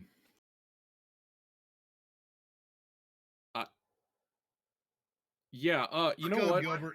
Just go. I'm going the full 90. Okay. So yeah, you're 9 feet away from him. off in the middle of nowhere. Ipfon's sword's still glowing, so you can still see him. Anything else? Yes. Yes. I will back up using my movement 20 feet. Okay. Keeping my eye on that guy. That's my turn. All right. So you see them kind of look around a bit and then start looting the bodies. So Ipfon, death save. How do I do this again? It's just a flat d20. Just a flat d20. I guess you better run away, Gilbert. No. All right. More looting. Stein, death save. Oh, wait, no, you're stable. Never mind. I'm stable, yeah. Yeah. Let's see. Looting. Lucina. Alrighty. Distance to the first one. Oh, it should be what? 90 plus 20? Yeah. It's 110 feet away from you. I close in to get him 90 feet from me. Okay. 6th level spell slot. Actually, hold on. I have a bonus action I can work with here. Okay, hold on. My apologies about this. Okay, Font of Magic converts spell slots to sorcery points at 1 per level. Okay, bonus action, turn a 5th level slot into... Wait, hold on. Scroll back. Yes, a 5th level slot into 5 sorcery points. Okay. 6th level slot expended to cast Chromatic Orb Thunder, targeting Devil number 1, who is near death. Yeah. Roll to hit.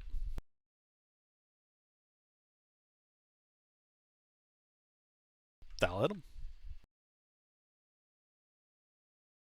3, 4, 5, 6, 7, 8 d8.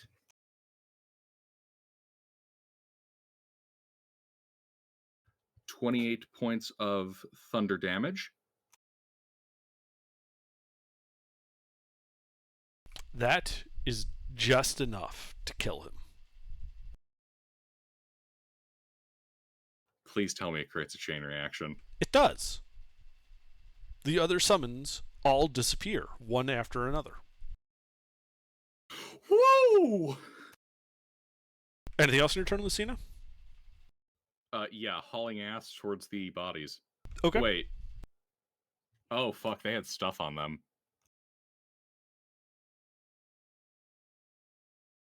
They made away with our shit. You were their escape plan. God damn it! All right, you're hauled as Ipfon, death save.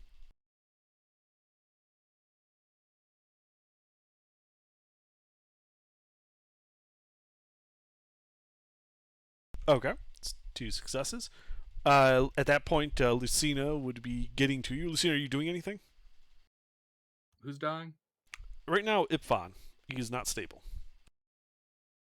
Is the dock stable? Yes. Okay. Bonus action. Healing word.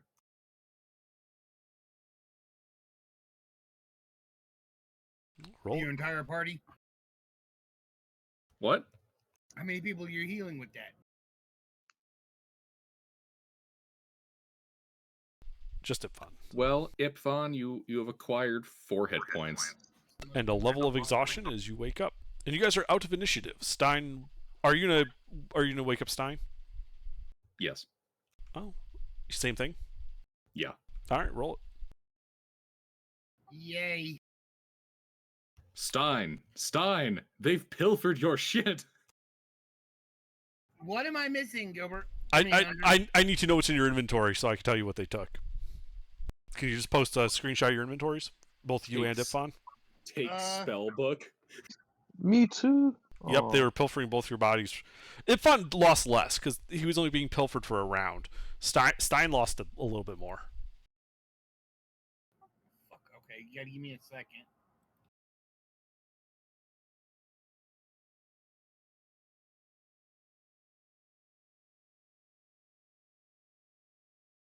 And once we deal with the inventory stuff, we'll be calling it here. Fucking devils summoning devils summoning devils. The worst part is I was playing it straight. They only had a 60% chance each time. They should not have been able to run that chain that long. They fucking you. When I did that, I'm like, yeah, there's only going to be like 3 to 5 of these guys at tops. 7 guys later. Yeah, that's what at that point I'm like, all right, time stop. Friendly fire is acceptable. Just kill the first dude. I really hope this is a summoning Congo line. It really is. I mean, it would have been worse if they stay independently. Oh, that would have been fucking impossible for you guys. There's no way. Yeah, we wouldn't have been able to beat them. Yeah, you'd have to be able to one-shot these guys to be able to handle that. Because otherwise it would just keep summoning infinitely. Well, technically speaking, if they were limited to 1 summon per devil, you just have to book it. Well, actually, you just have to nip the most recent to stop that chain. Right, but you only have until it goes, so you got to basically be able to, like, in one round, one-shot them. Yeah, that's a good point. Otherwise, it just, yeah, it's like cutting off a starfish's limb. It just keeps growing. Yeah.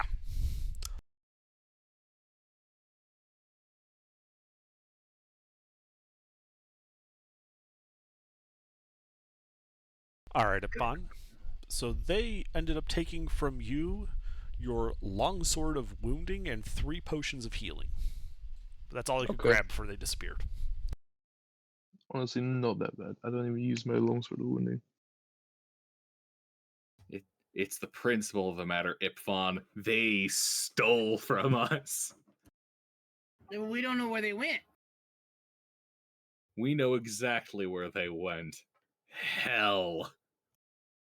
Are you going to open a portal to hell to follow them?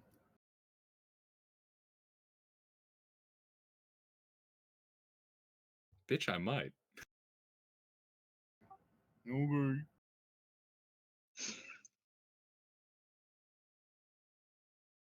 No, those tendencies are a little too Gilbert for